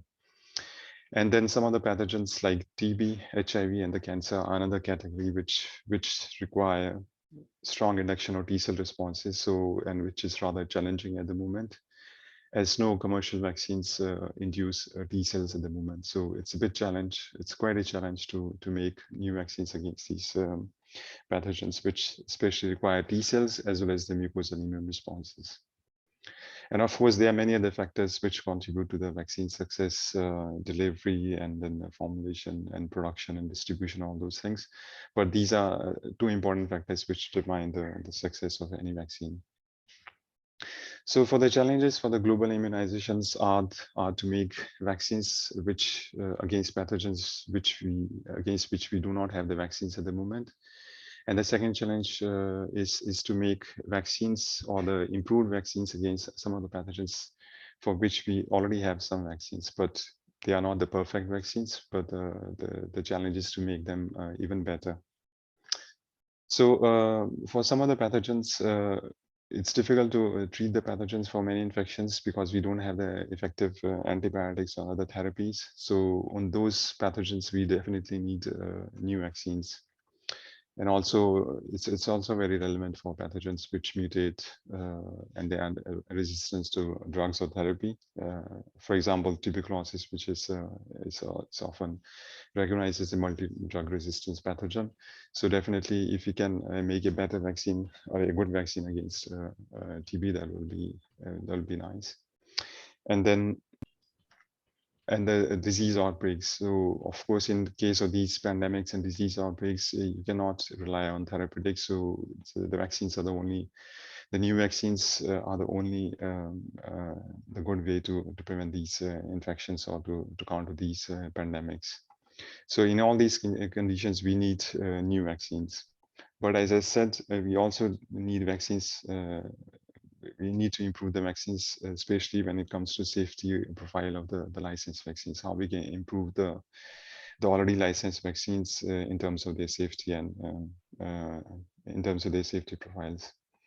And then also, how can we reduce the cost and the time required to produce the vaccines? So majority of the vaccines, even the new generation of vaccines, they are produced in the lab, in the cell culture, in the eggs. So how can we reduce the cost and the time frame? Can we reduce the time frame? Usually takes about average 5 to 10 years to make the vaccines. Can we reduce this time? And of course, another challenge is that, of course, the global, the age structure is changing. So because of the effective vaccines and good hygiene measures and everything, the average lifespan has increased. So definitely we need vaccines for not only for young ones, but also for the very old people. So definitely there's an area where we need to improve the vaccines, which we already have. So I think I will emphasize that how the vaccines work. So as I mentioned, they induce a productive immune response, but what happens actually when the vaccine is injected? So whenever a vaccine injected mostly into the muscles, it's taken by the immune cells or the muscle cells, and then it's the antigens are released. These the antigens could be proteins or the peptides or the carbohydrates.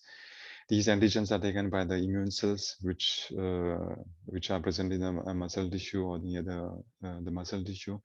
And these immune cells then recognize they have certain receptors on the surface, and they recognize these antigens, and then they become activated. And these activated immune cells then migrate to the nearby draining lymph nodes near the site of injections. Once in the lymph nodes, they present the uncaptured antigen on the surface of certain molecules, which are called the MHC class 1 and the class 2 molecules, which are present on the surfaces. And then they present, if the antigen is bound to MHC class 1 molecule, it will be presented to CD8 T cells. If the antigen is presented through the class 2 molecules, it will be presented to CD4 T cells, or also called the helper T cells. So the helper T cells, as the name suggests, they help other cells. So the helper T cells, they will help the CD8 T cells, and the CD8 T cells are called the cytotoxic T cells. Once they become activated, they can release various enzymes, granulocytes, or perforins, and they will kill the infected cell which has been infected with virus or cancer, or one certain population of these cells will reside in the host as memory CD8 T cells. On the other hand, helper T cells also help the antibody, the B cells, and they help the B cells to produce the antibodies. As a result, the B cells will proliferate in the number, they will multiply, and then they form the plasma cells, and these plasma cells will produce the antibodies. And a fraction of these antibodies will go directly to the site of infection, and they can neutralize the viruses or the pathogen. And one fraction will stay in the bone marrow as long-lived plasma cells, which will keep on secreting the same specific antibodies against the pathogen. And certain population of these B cells will also reside in the host as memory B cells. And similar to memory T cells, they have the function that they memorize, that they remember the same pathogen. So if in the future, this person is infected with the same pathogen or the infectious agent, its memory and the B cells, the T cells will respond very rapidly. So this is how vaccines work at the individual level. That is, as soon as we get the vaccines, these are all immune events which happen in an individual. But how vaccines actually work in the real world, in a real population, and when we inject the vaccines to a nation or to a community, how does the vaccine work? To understand that, imagine this is a population, it's a community in which the blue ones are the normal individuals, and then the red one is an individual which is diseased or sick. So if the community of these people are not immunized, or they are not vaccinated, this infected individual, which is marked in red, can transmit the disease to all the blue individuals, which are normal individuals, and as a result, whole the community or this population will become infected. So this is the situation when nobody is infected, nobody is vaccinated. So this is what happened in the pandemic last year, that it started from one and then it spread everywhere. So what happens, there's another scenario that we do have vaccines and then we immunize the people in a community, but the vaccine coverage is below than the threshold which is required to obtain the herd immunity. So in these situations, again, we have the infected individual and the blue individuals which are non-infected, and the orange individuals which have been immunized. But although people have been immunized, it's not enough to maintain the herd immunity, and as a result, the infected individual is going to transmit the disease to the normal individual, which has been vaccinated, a normal individual which has been vaccinated, and which will prevent the disease transmission. However, the non-vaccinated individual will still be able to transmit the disease to other individuals. So the net result is that the infection is prevalent in that community and in that population. And the third scenario is that when we have the vaccination coverage above the threshold required for achieving the herd immunity, in that case, majority of the individuals in this population are vaccinated, and as a result, since the individuals majority are vaccinated, they will prevent the transmission cycle. As a result, new individuals will not get infected. So the herd immunity is the basis how the vaccines work in the real life. And this threshold can vary from infectious agents to agents. So for viruses like measles, it's about 92 to 95% threshold. That means 90 to 95% of the population should be immunized to achieve the herd immunity. For pertussis, rubella, it's around 90%, 83 to 86% for rubella. And for SARS, both SARS-CoV-1 and now SARS-CoV-2, it's about 50 to 80%. For SARS-CoV-2, it's estimated around 75 or 77% the threshold. That means if we achieve 77% immunization in a population, for example, in India, if we can achieve more than 70% immunization, then the herd immunity will kick in. Now the type of vaccines, what are the different categories of vaccines? So you must have heard different kind of vaccines against COVID-19. So just to give you a glimpse of what are the different categories of vaccines. So broadly, vaccines can be categorized into three categories. The whole cell vaccines, that means we use the whole pathogen, either bacteria or the virus. The nucleic acid based vaccines, in which instead of the whole pathogen, we only use the genetic material of the pathogen, that is RNA or the DNA. And the third category of the vaccines are the subunit vaccines, that instead of the whole pathogen, here we used some fraction of the protein which is immunogenic, which could be either proteins or the peptides or carbohydrates. So those are called the subunit vaccines. So the first category is the whole cell vaccines. Again, as I mentioned, the Pasteur used the inactivated vaccines. So he inactivated the pathogen in the lab using physical or the chemical methods. So that also belongs to the whole cell vaccines. The poliovirus vaccine inactivated is an example of this vaccine. And another category of the whole cell vaccine is that instead of inactivation, you attenuate the pathogen. That is, you weaken the pathogens. You grow the pathogen in the lab in certain unfavorable conditions, which does not inactivate it, but it weakens the pathogen. An example of this vaccine is the BCG vaccine against tuberculosis, which is also used in India. So that's a category of the live attenuated vaccines. So among the subunit vaccines, majority subunit vaccines are protein-based, but they can be, as I said, peptide-based or the carbohydrate-based. So these protein-based vaccines, subunit vaccines, in which we use the full proteins as antigens to induce the immune response.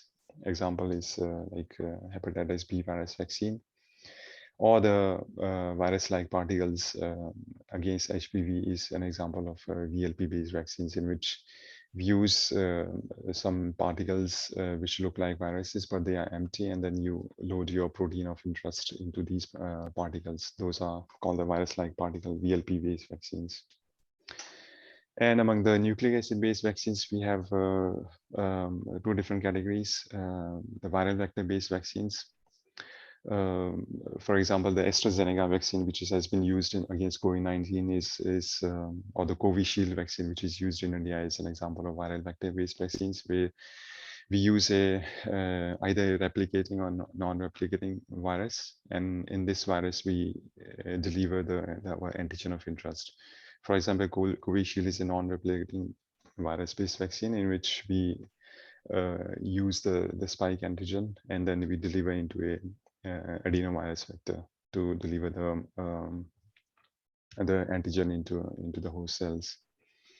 And the last category of the vaccines are the nucleic acid-based vaccines, and that is either the DNA-based vaccines or the RNA-based vaccines. So in this case, we use either the RNA or the DNA as the antigen. So the Moderna vaccines against COVID-19 and the Pfizer vaccines, they are examples of RNA vaccines. And Inovio vaccine, and which has been recently approved in India, Zydus Cadila, this is an example of a DNA vaccine in which we use a plasmid DNA as an antigen to induce an immune response. So despite the whole different categories of vaccines, in nutshell, so the idea is to release or to give the antigen into the host cell. And once its antigen is, as I mentioned previously, that these antigens are taken up by the antigen presenting cells, which are different immune cells in the body. And then these will be recognized by the immune cells, and then as a result, we have a CD4, CD8, and the B cells will be activated and they generate an immune response. So I will be focusing in this half of the lecture on the subunit vaccines, and also given examples from our own research on subunit vaccines. And to elaborate on subunit vaccines, as I mentioned, subunit vaccines are essentially either highly purified proteins or peptides, or they can be carbohydrates, or in some cases they can be nucleic acids. So one of the advantages of subunit vaccines are that they have very improved safety and lack of immunogenicity. It's a challenge with these subunit vaccines. So in the subunit vaccines, you don't work with the whole pathogens like the inactivated or the live attenuated vaccines. So instead of the full pathogen, you either take out a small fraction of the pathogen which is immunogenic. It could be a protein, it could be a cell wall protein in case of bacteria, or it could be a spike protein in case of SARS-CoV-2. So instead of working with the full pathogen, you just work with a fraction of the pathogen, and that could be a protein, as I said, peptide or carbohydrate.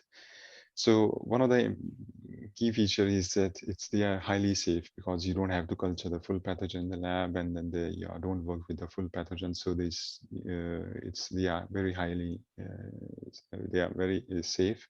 But since we only work with a small fraction, one of the challenges that they are not that immunogenic as compared to the live immunity vaccines. So they lack immunogenicity. So in order to counter this problem, what we normally do is that to add some adjuvants, add some molecules, add some compounds into these subunit vaccines to induce a strong immune response. So adjuvants is derived from a Latin word, which means adjuvate, that means to help. So these as adjuvants are basically those molecules or compounds which help subunit vaccines to generate an immune response. So the adjuvants can be comprises of usually of two components, which one is called the delivery system and the immunopotentiator. But they can be one of them. They can be either delivery system or immunopotentiator. But usually adjuvants have these two components. So this is so they are essentially three components of a subunit vaccines. You have the antigen of interest, and then you have a delivery system which is marked in green here. And then in order to stimulate the right kind of immune responses, the right kind of immune cells, you have immunopotentiators. So the function of the delivery system, and then of course, once you are delivered, it is taken by the immune cells, and the antigen is presented to the immune cells. So some of the functions of the delivery system, which is marked in green, is the major function is that they protect the antigens from immediate degradation. So if you inject the protein in the body, they will be immediately metabolized. But the function of the delivery system is to protect the antigen from immediate degradation in the once injected in the host in the body. They also carry then target the antigen to specific immune cells. They enhance the uptake of the antigen by the immune cells because they present the antigens to specific immune receptors which are located on these cells. They prolong the exposure antigens, that they improve the pharmacokinetics of the antigen. And in one of the function of these delivery systems is to reduce the antigen dose. So the dose sparing is one of the key features of these delivery systems, which are used in subunit vaccines, that they reduce the dose of the antigen being used. And the second component, as I mentioned, is of a subunit vaccine is the immunopotentiator. So immunopotentiators are essentially they are agonists of different receptors, which are called the pattern recognition receptors. So this is, for example, an immune cell, any immune cell, the dendritic cell or the macrophage. So all of the immune cells, they have certain kind of receptors which are present on the surface of the cells. And these receptors, they recognize the foreign antigen or the foreign infectious pathogen, either bacteria or the fungus or the virus, through these specific receptors. Or there are certain kind of receptors which are present in the cytosol of these immune cells. For example, the NOD-like receptors or the RIG-like receptors, which either bind to RNA or the bacterial cell wall lipids. And the certain receptors are also present in the endosomes of the cells, and these either bind to viral or the DNA or the RNA. So all of these receptors, they bind to specific antigenic moieties which are presented through the bacteria or the viruses or the fungal infection. And one of the strategy in the subunit vaccines, especially for the adjuvants, is to use these molecules, these agonists of these pattern recognition receptors as immunopotentiators. So normally these immunopotentiators are synthesized chemically in the lab, and they mimic these receptors. And what happens is that when you inject, co-deliver your antigen and the delivery system with immunopotentiators, these immunopotentiators, they immediately bind to specific receptors, and then they induce the specific kind of immune response depending upon whether it binds to cytosolic receptors or endosomal receptors, toll-like receptor 3, 7, 8, 9, or toll-like receptors which are present on the surface. So you can essentially tailor the kind of immune response which you can generate by selection or incorporation of specific these agonists in your subunit vaccines. So, however, if you look at all the vaccines which have been commercially used or which have been used in human prophylactic vaccines, the most common the adjuvant which has been used since 1920s is the alum, is the aluminum salts based adjuvants, and they are even still used in most of human vaccines in the animal vaccines. And since then, it took a while to make new adjuvants, and there are about 7 to 8 the adjuvants which are used in human vaccines at the moment. ASO vaccines and ASO adjuvants, CPG adjuvants. These are all used in different subunit vaccines in humans. And there are some subunit vaccines like Matrix and Advax. They have been tested, or they have been tested against COVID-19 subunit vaccines. So all in all, the adjuvant pipeline is not that big. There are only 7 to 8 adjuvants at the moment.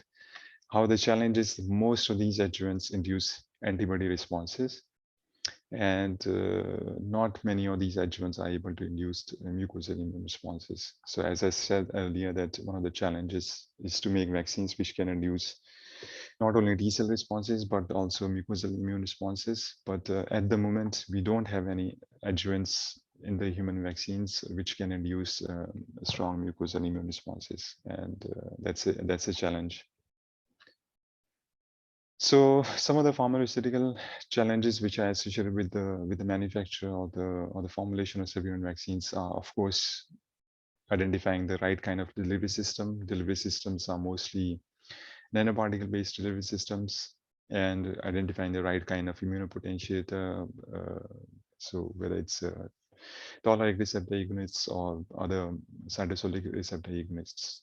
So once you have identified that, of course, the first thing when you come to subunit vaccine is recognition of the right antigen, which is immunogenic and induces an immune response. So once you have identified your antigen and the adjuvant of, for the subunit vaccines, you also need to consider what will be the formulation excipients, what will be the buffers and stabilizers which are going to go in the final formulation. Some of the formulation parameters which need to be considered during the formulation of subunit vaccines are the size, their charge, hydrophobicity, shape, and the stability of these formulations. Then depending upon whether you want to use this vaccine, subunit vaccine as a for parenteral administration or for mucosal administration, you need to identify the specific devices and containers to be used, and for freezing or storing the vials. And then the delivery route, whether it's parenteral or mucosal, or it is through the skin. So these delivery route also need to be considered. And finally, the storage of the vaccines. So because if normally the vaccines need to be stored at cold temperature, at 4 degrees, but if you can make vaccines into thermostable vaccines, which need not to be stored at the cold temperature at 4 degrees or -20 or -80. So you need to also consider this aspect, the storage into considerations. So all in all, for subunit vaccines, it is also applied for in general for any other vaccines, that you need to consider all of these aspects while you are making or while you're manufacturing or formulating the vaccine in the lab, or testing the vaccine formulation in the lab. So to summarize this introductory part, the vaccination, I hope you appreciate that it's the most successful medical intervention ever, after, of course, the clean drinking water and the hygiene. So vaccine preventable diseases are not eradicated yet, because we do not have the complete vaccination coverage, because we do not have effective vaccines against all the diseases, infectious disease, which infect human beings. So most of the successful vaccines which are used in humans induce antibodies. And some of the challenging vaccine targets require induction of mucosal immune responses as well as the T-cell immune responses, cell-mediated immune responses, and which is the challenge.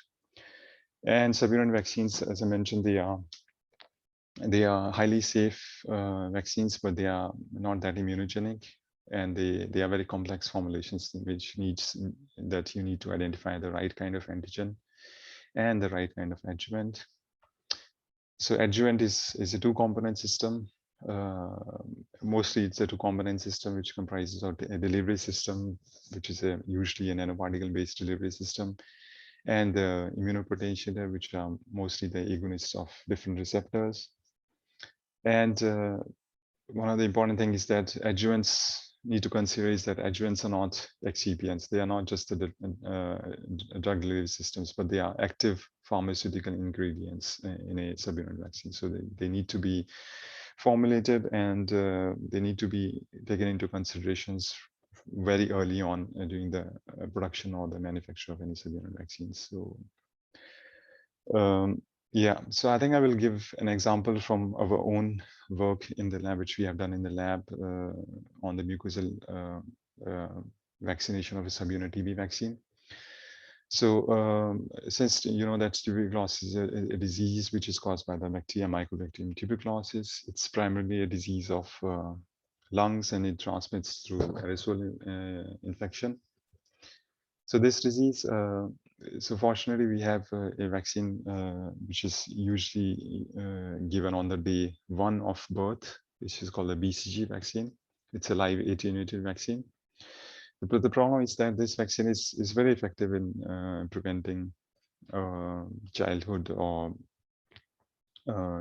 this this TB. There's the TB of the brain and the spinal cord, but since the TB is actually a disease of lungs, so BCG is not that effective against pulmonary form of tuberculosis.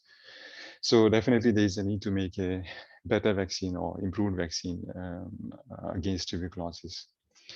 And as I said, that it's a disease of lungs, so it starts in the lungs. So what we aimed in this project is to deliver the vaccine directly into the lungs through pulmonary immunizations. So the idea is that since the disease of course starts in the lungs, and then we need to have enough of resident memory B cells and the T cells, which can only be induced if we can deliver the vaccine directly into the lungs.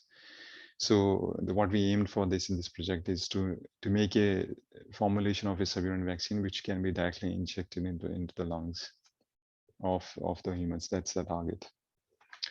So the key advantages of this strategy is that this mucosal immunization in lungs, it mimics how the TB infection actually happens in the nature. It's a lung infection. It starts in the lungs through aerosols. So if you can deliver that vaccine directly into the lungs, this mimics the natural infection. So this strategy can also induce the trained innate immune cells in the lungs. It can generate, as I said, very strong CD4 and CD8 T cell, resident memory T cells in the lungs. And it is known that if we deliver the vaccines directly through mucosa, either orally or into the lungs, it can generate specific mucosal IgA responses. And finally, what our aim was in this project is to of course, normally the vaccines are given through parental immunizations, and which require the cold chain maintenance. So what we aimed for is that to make a formulation which can be delivered in a form of a dry powder. So the key advantage of this formulation is that this formulation is thermostable, and it can be delivered it can be stored at the room temperature for prolonged period of times, for months or years. And it can be delivered mucosally through an inhaler directly into the lungs. And hopefully this strategy will be able to induce very strong immune responses in the lungs. So with this idea, we started this project, and the candidate vaccine which we have been working is called H56 CAFO1 vaccine. This is a vaccine which has been developed by the Statens Serum Institute in Denmark, and Peter Anderson and Dennis are the co-inventors of these vaccines, and they are our collaborators in this project. So this vaccine has two components. The antigen part or is a protein. It's a fusion protein of three distinct proteins in tuberculosis infection. So antigen 85B is the protein which is overexpressed during the acute stages of the diseases. ISAT6 is a constitutive protein, and RV2660 is a protein which is overexpressed in the latent stages of TB. So what they have done is that they have made a fusion of these three key proteins in tuberculosis as a subunit antigen. And as I mentioned previously that subunit antigens, they need adjuvants. So they have developed a novel adjuvant, liposome-based adjuvant called CAFO1, cationic adjuvant formulation 1. I will come to that in the next slide. So this vaccine has been tested preclinically both in mice as well as monkeys, and is found to be protective both alone as well as post-booster with a BCG vaccine. And it has been already tested in the clinical trials with in phase 1, and the phase 2 clinical trials has been completed. And this vaccine is found to be safe and is found to induce the strong immune responses in human beings actually the clinical trial recruitees. And this vaccine is at the moment in phase 2B clinical studies in Africa, in South Africa. So we trust that this is one of the leading subunit-based candidate vaccine against tuberculosis. And yeah, before coming to this vaccine, I would like to emphasize on the adjuvant part. As I mentioned, the adjuvants usually have two components: the delivery system and the immunopotentiator. Sorry.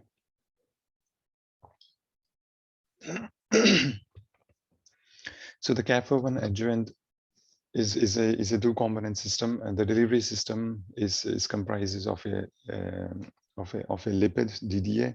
It's a cationic lipid. It's a surfactant lipid which form the liposomes, and then immunopotentiator which we use in the CAFO1 liposomes is a synthetic analog of a cell wall component of a lipid which is present in the cell wall of Mycobacterium tuberculosis. So it's a synthetically produced compound. It's a lipid glycolipid called TDB. And it is known that TDB binds to the Minkel receptor, which is located on the surface of the immune cells. So these DDA and TDB are the delivery system and the immunopotentiators. So when these together are formulated, they form these nice liposomes, which are about 150 to 250 or approximately 300 nanometer in size. And this adjuvant this cationic adjuvant formulation has been known to induce CD4 and the CD4 T cell response, especially the Th70 response, as well as the antibodies. And it has been tested in various phase 1 clinical trials against TB, HIV, malaria, chlamydia, and cancer at SSI. So we trust that this is one of the novel adjuvants which have made the way. It has already recently been tested for chlamydia in a phase 2B study, phase 2A study. So the whole idea in this project, as I mentioned, is that we wanted to make a vaccine, this H56 subunit vaccine, which in a powder form, which can be delivered directly into the lungs of the people either as a booster or BCG vaccine or as alone. So, however, when it comes to lung delivery, it's important to recognize that for delivery of the powders into lungs, the size of the particles of these microparticles matters. So since TB is a disease of deep lungs, and so we want to target the deep lungs also, and one of the requirements of delivery of dry powders or particles into the deep lungs is the size. They should be between 1 to or less than 5 micrometer in size, because if they are above than this size, they will be normally exhaled out of, or they will be deposited in the upper respiratory tract. So the size is really important. So what we have done is that we are using spray drying. We produced the CAFO1 adjuvant in 2 different sizes, less than 5 micrometer and more than 5 micrometer. And what we did is that we reconstituted this vaccine back into a liquid formulation, and then we injected into the mice. And we saw that, so the green bars are the is the non-spray dried vaccine. That is the original vaccine, which is in the liquid formulation. And these purple, blue, and the red bars are the spray dried vaccine, which has been reconstituted back into the liquid formulation and tested in the mice in 3 different doses of the protein. So we found that at 8 weeks as well as 23 weeks post immunization, there was no difference between the spray dried and the non-spray dried vaccines. So which shows that the spray drying of this vaccine did not influence the immunogenicity of this vaccine, H56 CAF1 vaccine. So that was really encouraging for us that because we optimized this spray drying formulation of this vaccine, and we found that this vaccine is still retain its immunogenicity, no effect of spray drying at all on the vaccine responses. But for us also, since we want to use this vaccine to be delivered into lungs, we wanted to see to know what happens to the vaccine if we deliver into the lungs of the animals. What is the pharmacokinetics of the vaccine? So what we did is that we radio labeled first the protein antigen, in this case with the radioactive isotopes indium and the indium or gallium. And then we similarly radio label the CAF1 liposomes also with the radioactive isotope. And then what we did is that we injected first the radio label the liposomes into the lungs of the mice. So you can see that at different time points, image the animals immediately post injection into the lungs for 6 hours, 24 hours, and 96 hours. So you can see that until 96 hours, the CAF1 can be detected in the lungs. Oops. So, however, I think it's got stuck.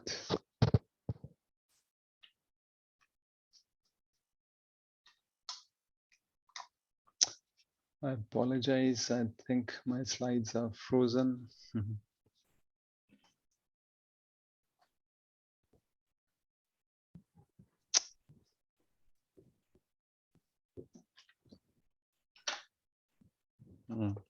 Close and reopen, sir.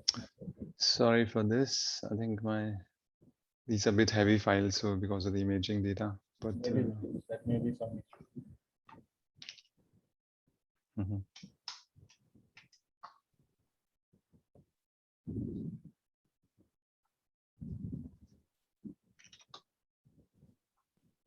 Okay.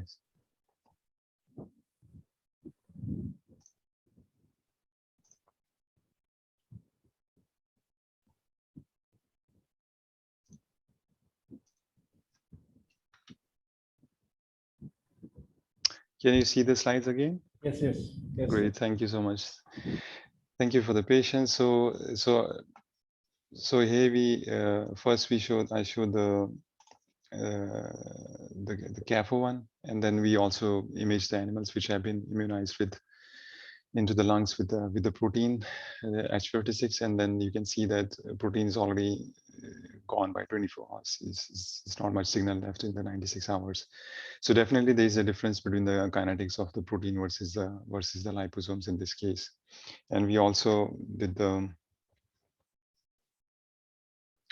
evaluation. We took out the lungs and the different organs post the last state, that is after 6 days of imaging, and we observed that a very strong retention of the CAF1 liposomes, which is marked in black color, compared to the red lines which are marked in for the H56.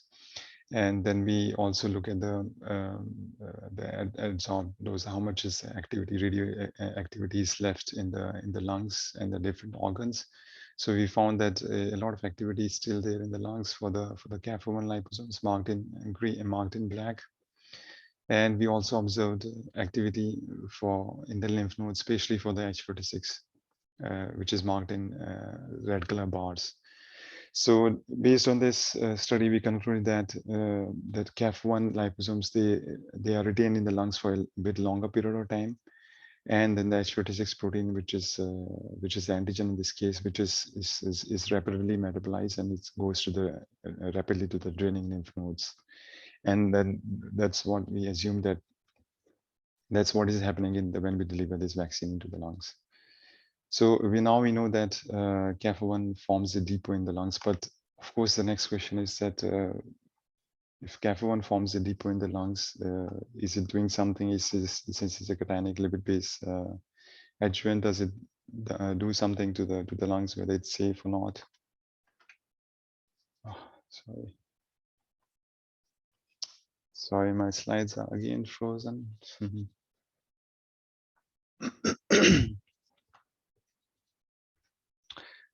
I have some imaging data, and it's really big file, so I guess that's why it's frozen.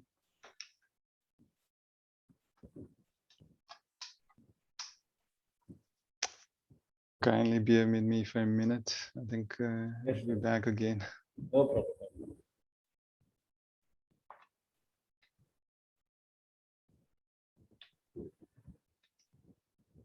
In the slideshow mode, sometimes it will become problem. Yeah, probably. The large files may not take easy.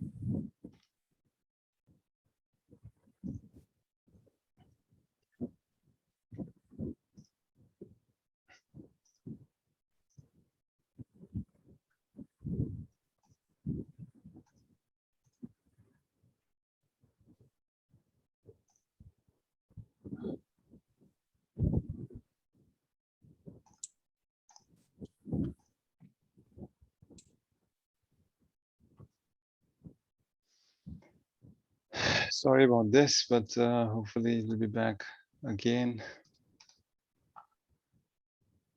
I think I might need to take all these slides. I will skip those heavy imaging It's okay. slides. It's okay, Dr. Anish, no problem. You can continue, I think so. Yeah, I cannot share the screen at the moment. It's just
right. So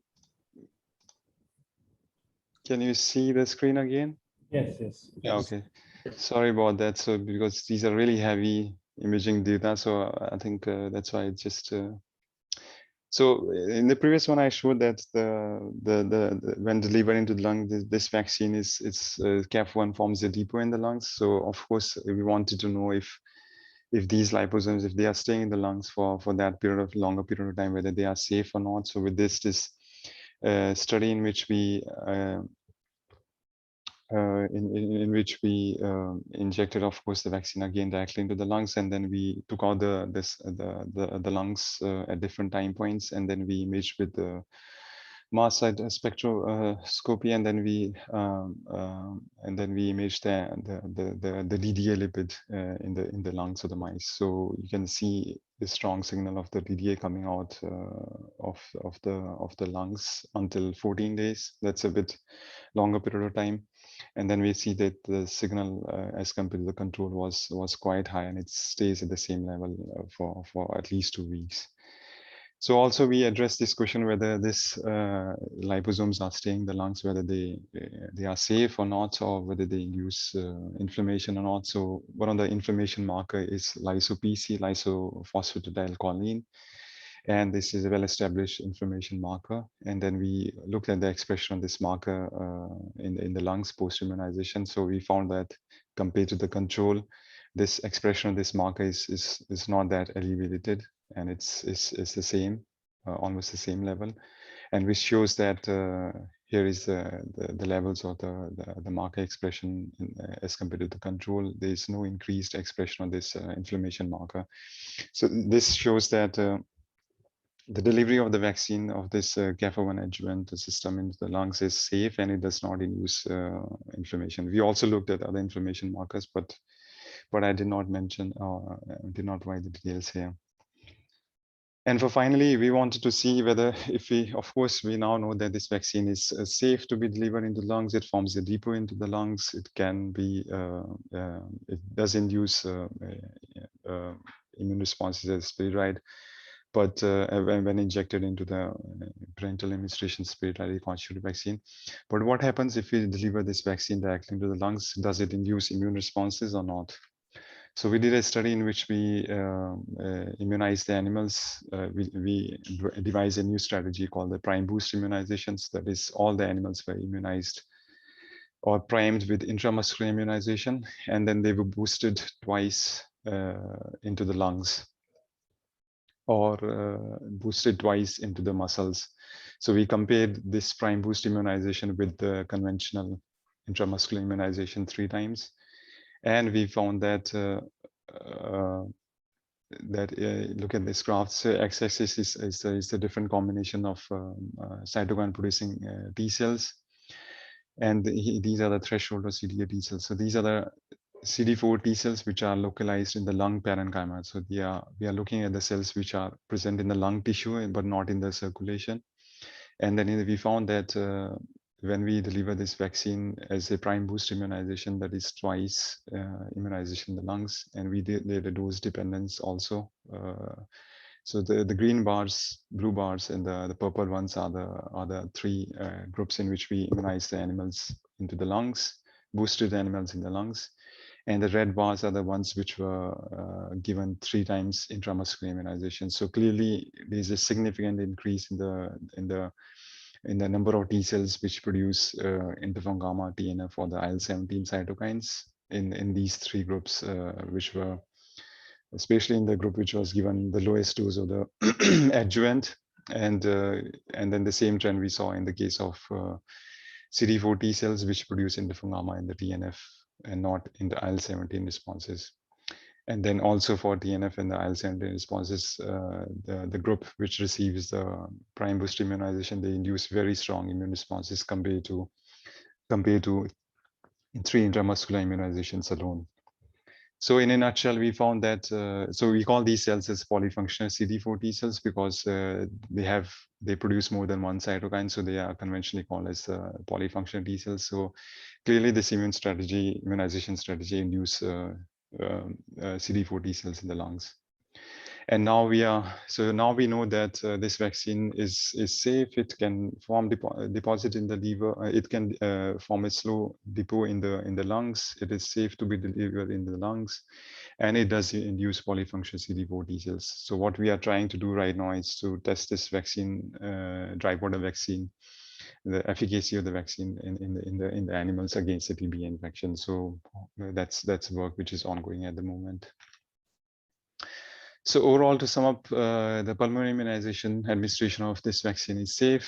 GAFA1 forms a depot in the lungs, while the H56 protein is rapidly drained to the draining lymph nodes, and that's the reason probably we see a strong immune responses when we deliver this vaccine into the lungs.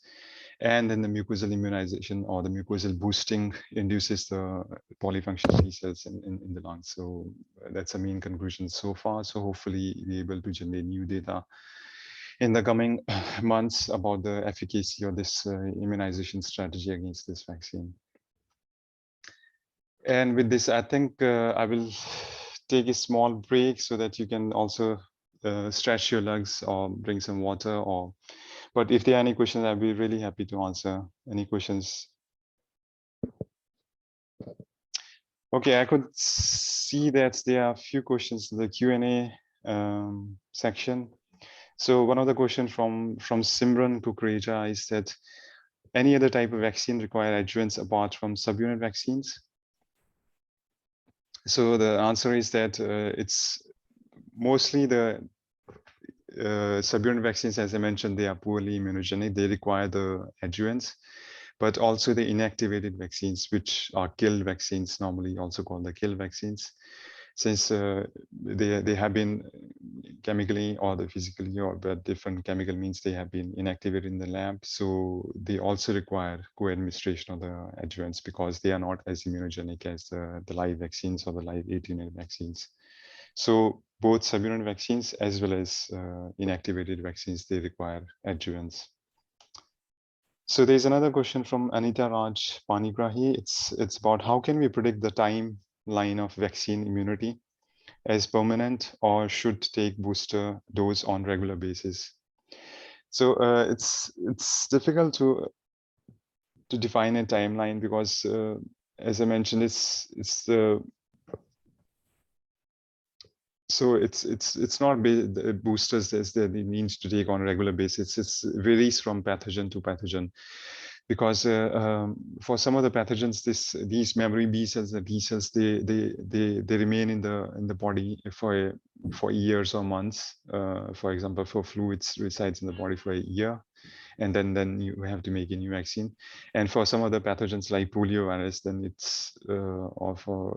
remains in our body for throughout the lifespan. So it's difficult to conclude or to generalize how can we maintain or then what is the normalized timeline for immunity to achieve against it. So it varies from pathogen to pathogen. So for some pathogen, it's just few months. For others, it's years. For example, for COVID-19 at the moment, there is data already that these memory B cells, they reside for at least minimum 7 months. But I guess we need more studies to follow these patients, to follow these vaccines, to see how long the immune responses stay and when the boosters are required.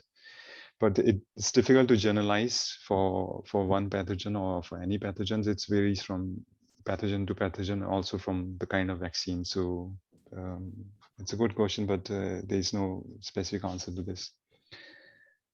So there's another question, is that this from Mary Sulakshna Pala, how this adjuvants can enhance immune responses. So as I mentioned, so adjuvants, they have two components, delivery system as well as the immunopotentiators. So the role of delivery system is that they make a depot, they can slowly release the antigen over a period of time. It can alter the pharmacokinetics so that the antigen is not degraded quickly. So the antigen, the main function of is that it can keep the antigen, the adjuvant at the site of injection or inside the body for a considerable longer period of time. So the natural is that if we have the antigen for a longer period of time, antigen, it will be constantly presented to different immune cells, and hopefully we'll be able to generate rather strong immune responses. And the second component of adjuvant is the immunopotentiators. So the role of immunopotentiators is that they make sure that the right kind of immune cells are activated, right kind of receptors are activated, and hopefully you can tailor the immune response. So depending upon which kind of toll-like receptors or which kind of cytosolic receptors you are targeting with your immunopotentiators, you can tailor the immune response towards maybe CD4 T cell responses or the CD8 T cell responses or antibody responses. So that's how the adjuvants work. I can see another question for Aparna Datta. It is advised to go for a cocktail vaccine for COVID-19. As a vaccine specialist, what's your view on this? What is the take-home message on this for a layman? So again, it was they are just it's not advised that you should go for a cocktail, but there was a large clinical trial which has been done in UK. I think a few months ago, it's just generated the data, and then it was found that it was not out of out of choice, but out of compulsion, because some of the people, they they couldn't get access to a specific vaccine. So for example, some of the people, they have the AstraZeneca vaccine, but because the non-availability of the vaccine, they went for mRNA vaccine or some other vaccine. And they found that these cocktails, they induce a little bit better immune responses than the original vaccine. So it's not advised that you should necessarily go for cocktail, but the data suggests from the clinical trials done in UK that cocktail vaccines, these combinations, they work slightly better than the normal immunization schedule. So I think more data is right now required to generalize that the cocktail of vaccines is better. So I think it's important to get a vaccine, which is most important at the moment, rather than cocktail or a normal immunization schedule. There's another question that from Mari Sulakshana, that both the BCG vaccine and subunit TB vaccines are to be given for immunity. So of course, in this project, our aim is to, since we know that BCG is very good for kids, especially for the brain TB and the spinal cord TB. So we do not want to remove the BCG from our immunization schedule because BCG effect lasts for about 10 years. So it's a good amount of time. So we do, in this strategy, we do not want to replace BCG. What we aim to do is to boost the BCG immune responses by giving this vaccine directly into the lungs. So the target is that is an adult patient or a person which can inhale this vaccine. And the idea is that this person has already been vaccinated, hopefully with BCG, and that will further enhance the immune responses in the lungs. So we are aiming for a BCG boost immunization strategy in this project. So there's another question from Sandeep Chatterjee: how antiviral immune responses mRNA type of vaccine? So I think I'm coming to that in the second half of the lecture. We'll be talking about the mRNA vaccine. So hopefully that will answer your queries at that time.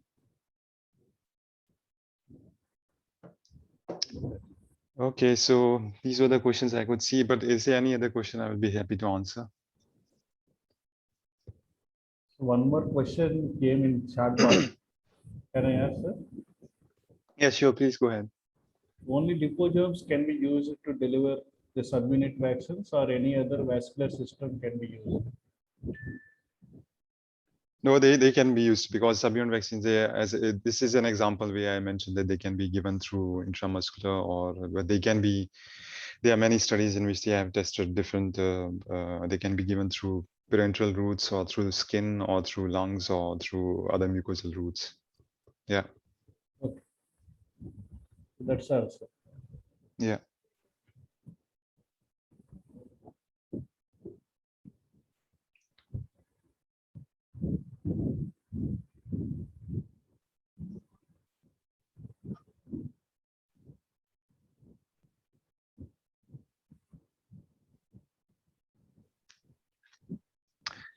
Yeah, Professor Srinivas, just let me know when do you want to start, or because I'm flexible with the break. So if you want to have a longer break, You can it's start, okay. sir. You can continue. Okay. Okay, so in this half of the lecture, I will talk about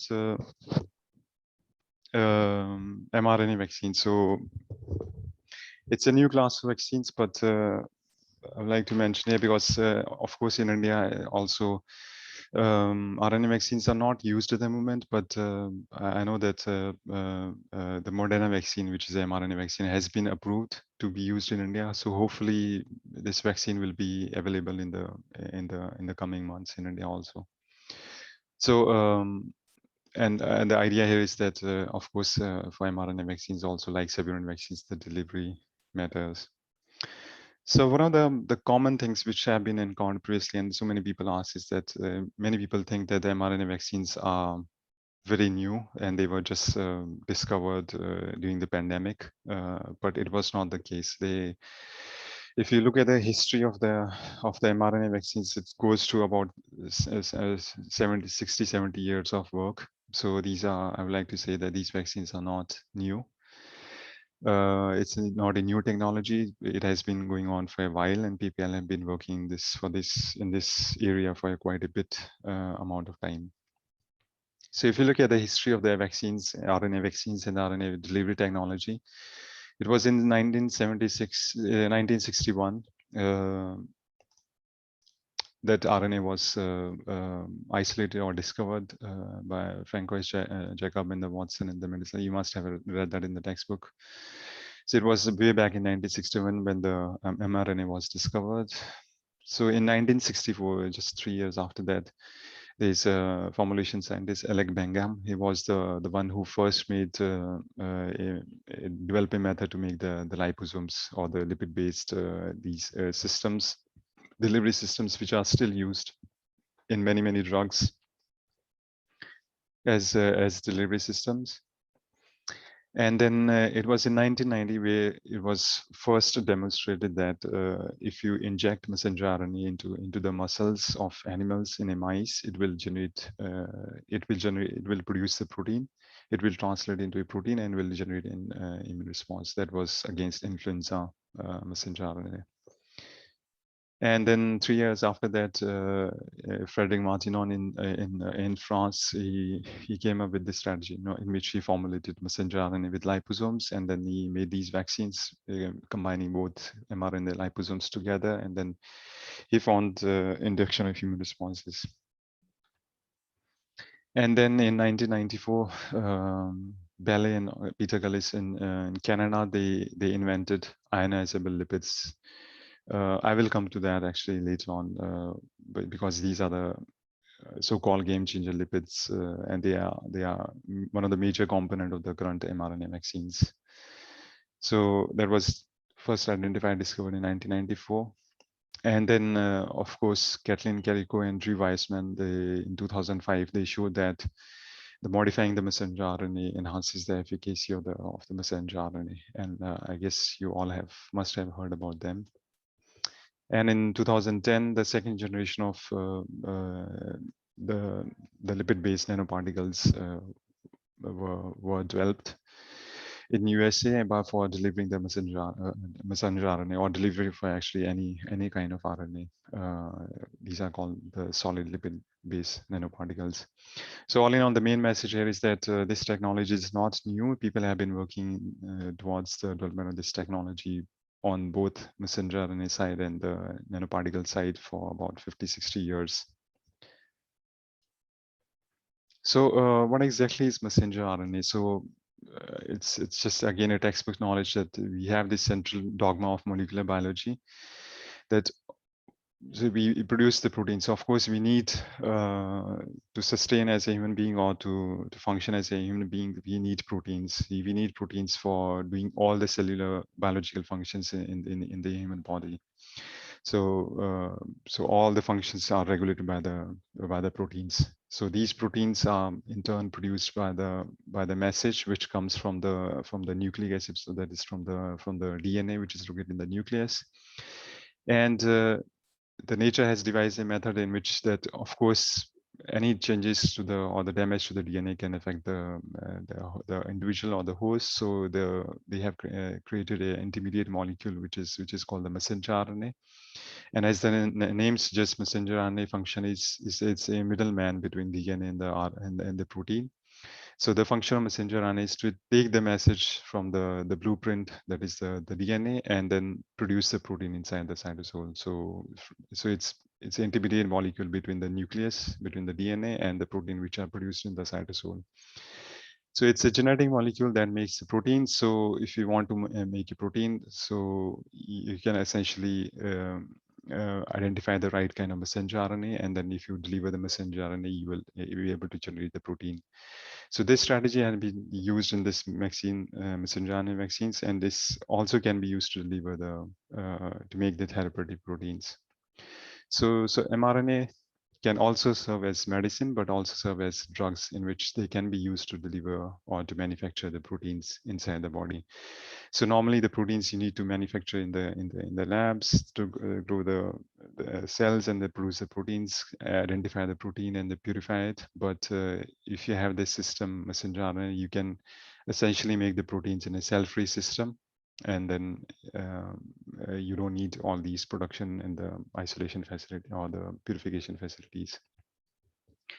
So one of the method in which messenger RNA can be used as drug is that if you want to make the same amount of protein. So if you want to make this, for example, this blue protein in excess amounts, what you can simply do is that you can add more RNA. So if you add more RNA, it will lead to production of the same amount of protein. So you can generate the same amount of protein in huge levels. So this is one of the strategy which has been used to use messenger RNA as a drug to make the protein of interest. So if you want to make a different protein other than this blue protein, so you can introduce a different mRNA. For example, this case, you can introduce an orange mRNA, so you can generate a different protein. So that's how the mRNA works, and this how the mRNA are being used for as a therapy in the clinics, in the preclinical testing. So some of the applications which are relevant for messenger RNA is that, of course, you can make any protein of your interest. So definitely, it is very much useful in those conditions in which we need the protein replacement therapy. So, as a majority of the diseases are caused by the proteins, when there is a low protein or very excess amount of protein or a defective protein. So in those conditions, you can, for example, in hemophilia, you can replace a defective protein which causes patients to bleed, and then they were not able to produce the clotting factor. So you can replace that protein with messenger RNA, and hopefully there will be no bleeding anymore. Messenger RNA can be used as vaccines. I will come to that in a few minutes. Messenger can be exploited as immunotherapy against cancer, and which is also going on at the moment, and it's also advanced into clinical trials.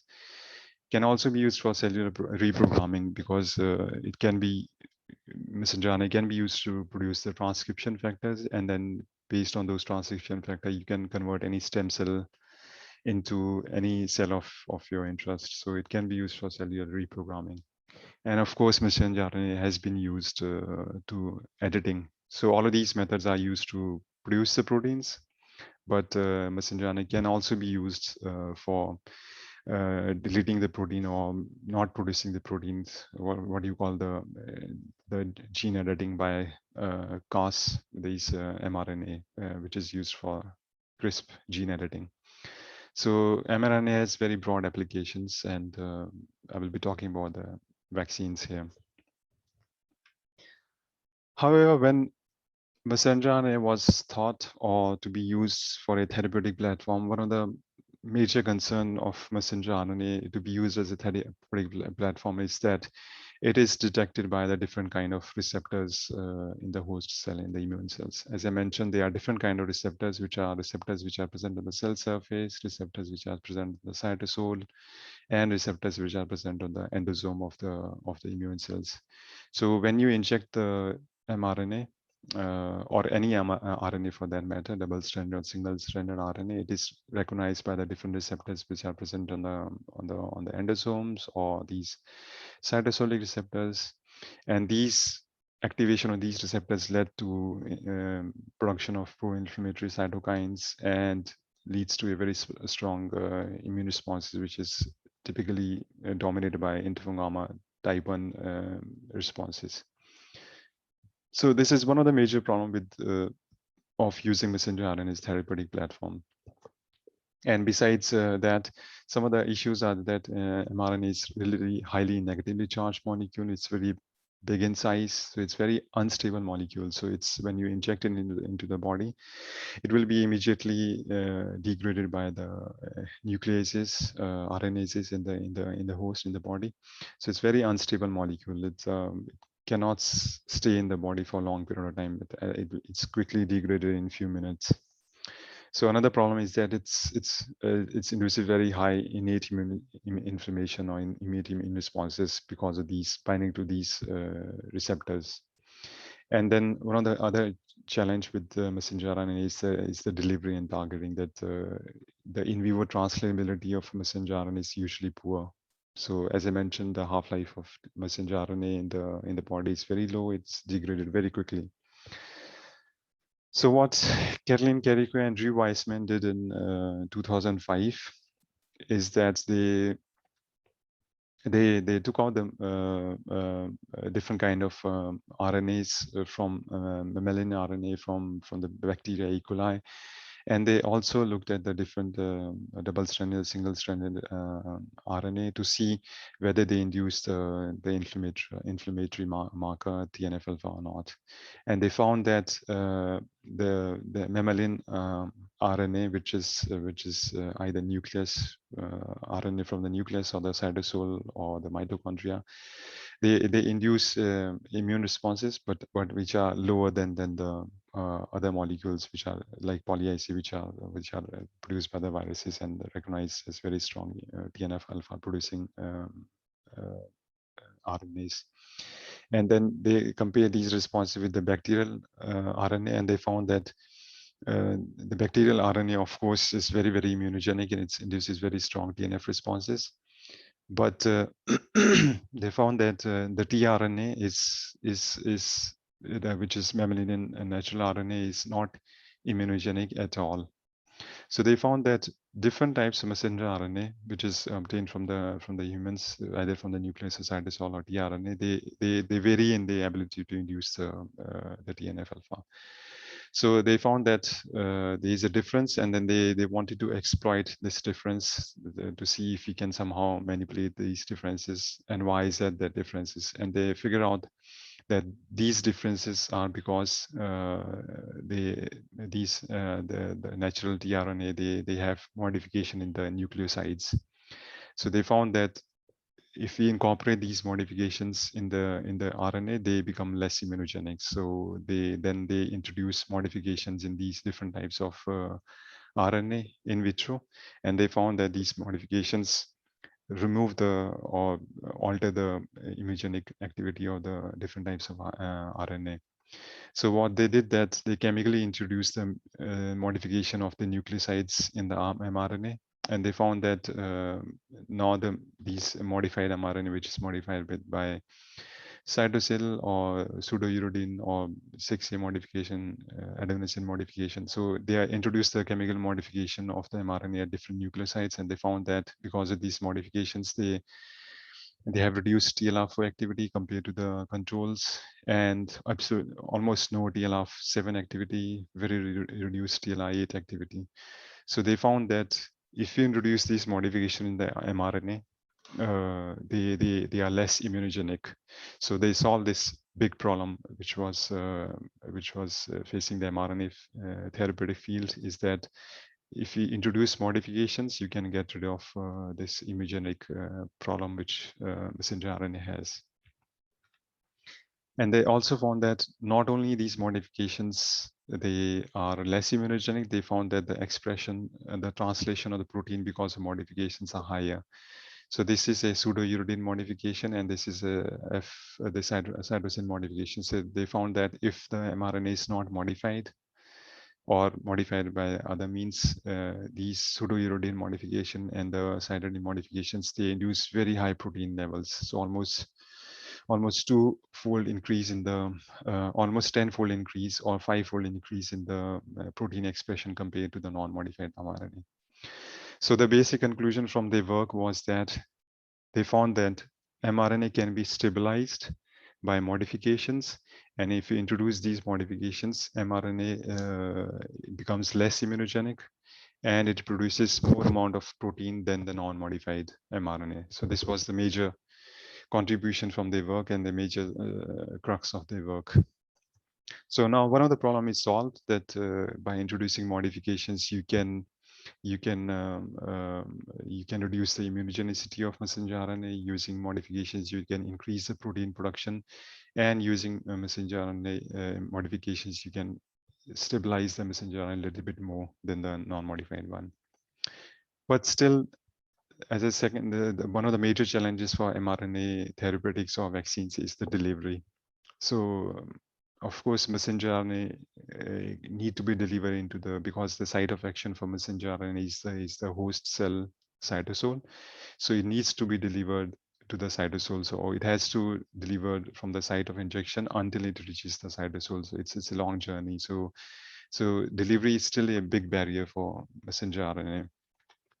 So for example, if messenger RNA is injected into the muscle or into the bloodstream, it immediately encounters the proteases and the nucleases in the bloodstream, and then because of the sizes, it's rapidly removed by the glomerular filtration in the kidney, or it is detected by the macrophages or the immune cells. So any formulation which is delivered has to counter these challenges, and then if the formulation or the delivery system can do that, it needs to cross the blood vessels, the endothelium of the blood vessels, and reach into the extracellular matrix of the outside the cells.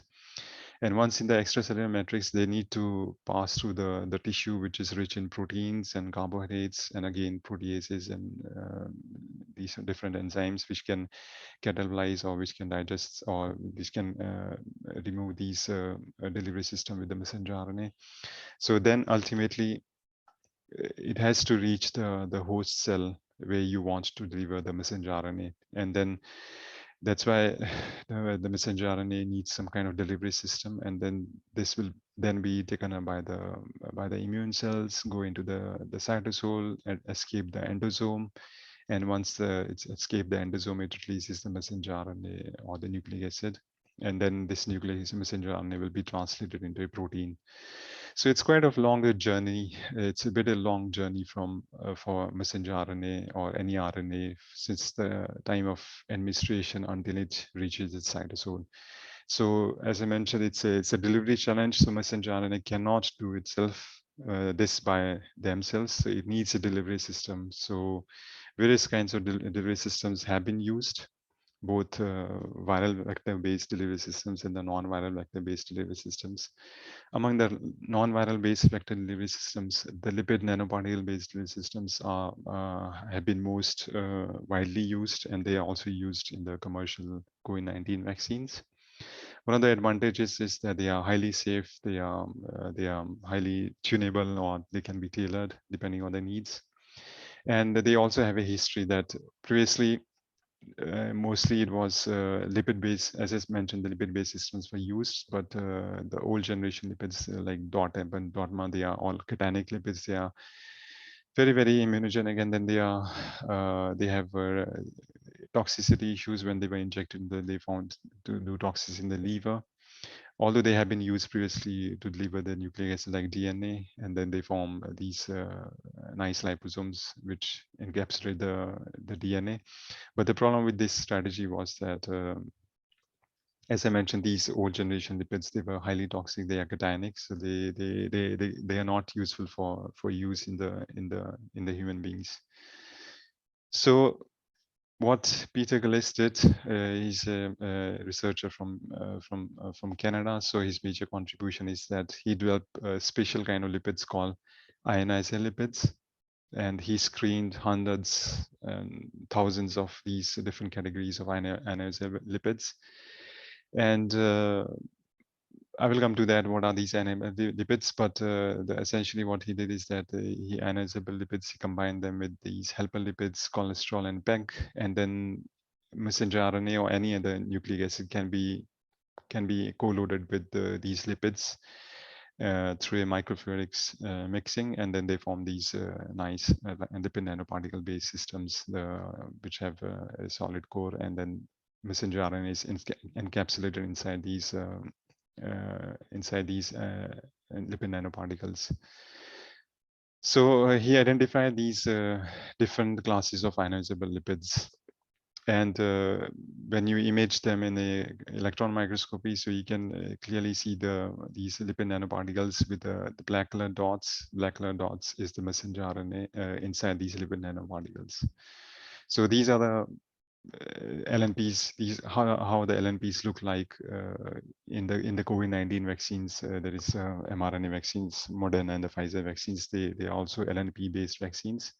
So they have these lipid nanoparticles and the messenger RNA inside these nanoparticles. So I have been mentioning about these ionizable cationic lipid nanoparticles, and these are really a special category of nanoparticle lipids because I mentioned that the cationic lipids are highly toxic.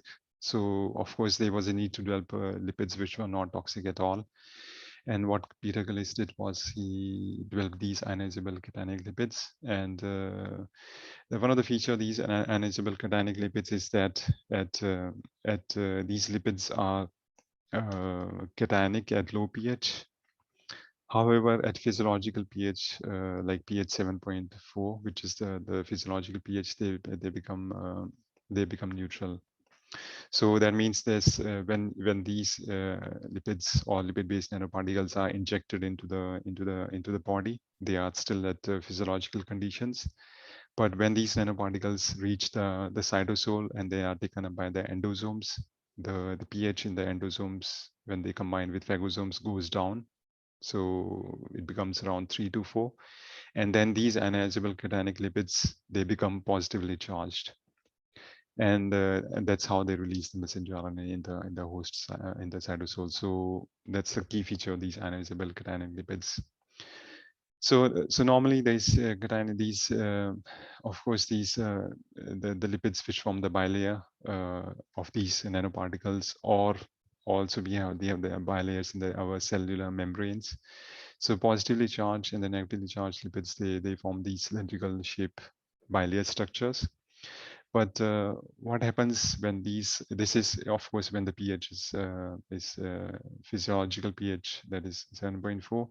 But as soon as these nanoparticles, when they enter the phagolysosome, when the pH goes down to 4 or 5, then the positively these ionizable cationic lipids, which are neutral here, they become cationic, and then they bind with the negatively charged phospholipids in the endosomal plasma membrane, and they transform from this cylindrical shape to a conical shape, a cone-shaped bilayer structure. And this is highly unstable structure, and as a result, the phagoendosomal cell membrane immediately breaks, and then the messenger RNA is released from the endosomes. So this is exactly what is happening here. So these lipid nanoparticles, which have the cationic ionizable lipids and messenger RNA in the center, it binds to the endosomal membrane, and pH around it's when it's taken up is around 7.4. So when it binds to the phagolysosome, the pH goes down. pH of the phagolysosomes is about 3 to 4. When the pH goes down, the lipids transform from the cylindrical shape to a conical shape, and because of the transformation to a conical shape, lamellar structure, the whole complex becomes anionic, and it breaks open, and the messenger RNA is released into the cytosol. So this is one of the key feature of these ionizable lipids, that at physiological pH they are neutral, but as soon as the pH goes down in the phagolysosomes, they become cationic, and then they release the messenger RNA. So this is how the LNP or lipid nanoparticles work. So some of the lipids which have been used in two of the leading messenger RNA vaccines are they are very similar actually. In Pfizer or BioNTech vaccine, this is called the ALC-0315. This is an ionizable lipid, while in Moderna it's another ionizable lipid which is called SM102. Their PK values are very similar, and the other difference between the two vaccine compositions is the kind of PEG lipid. The PEG lipid is the one which is hydrophilic molecule, and it provides the shield from the proteases in the circulation. And then that's so in the case of Pfizer it is ALC, while in the case of Moderna it's PEG 200 DMG lipid, PEG lipid. And the common between these two lipids is the helper lipids, DSPC, and the cholesterol. So DSPC is a helper lipids which is kind of phospholipids which allows the flexibility of these lipid nanoparticles so that they can easily bound to easily navigate the cell, the blood and the circulation, and ultimately the tissues. While cholesterol is a molecule which gives stability to these lipid nanoparticles. So it's a rather rigid molecule, and it gives stability to the molecules, and also plays roles in the endosomal escape. So although some of the lipids are different between these two vaccines, but some of the lipids are also the common between these two lipids. So mRNA vaccines, now we know that mRNA vaccines have, of course, have the delivery system, which is the lipid nanoparticles, and messenger RNA, which is encapsulated. But how this whole thing works? So you have a messenger RNA vaccine, which is messenger RNA is encapsulated inside the lipid nanoparticles. And once it's from the site of injection into the muscle, it navigates the blood and then the different tissues and reaches the target cell. And in the cell, which could be a muscle cell or could be any other immune cell, these lipid nanoparticles are taken up by the endosomes. Once in the endosomes, the pH goes down, the messenger RNA is released in the cytosol. Once in the cytosol, messenger RNA is translated, it binds to the ribosomal machinery, and then it's translated into the protein. For example, if you take the SARS-CoV-2 COVID-19 vaccines, so messenger RNA, which is encoded for spike protein, will result in the formation of spike protein inside the host cell. So this spike protein, which is produced in the immune cells now, it is chopped down into the peptides.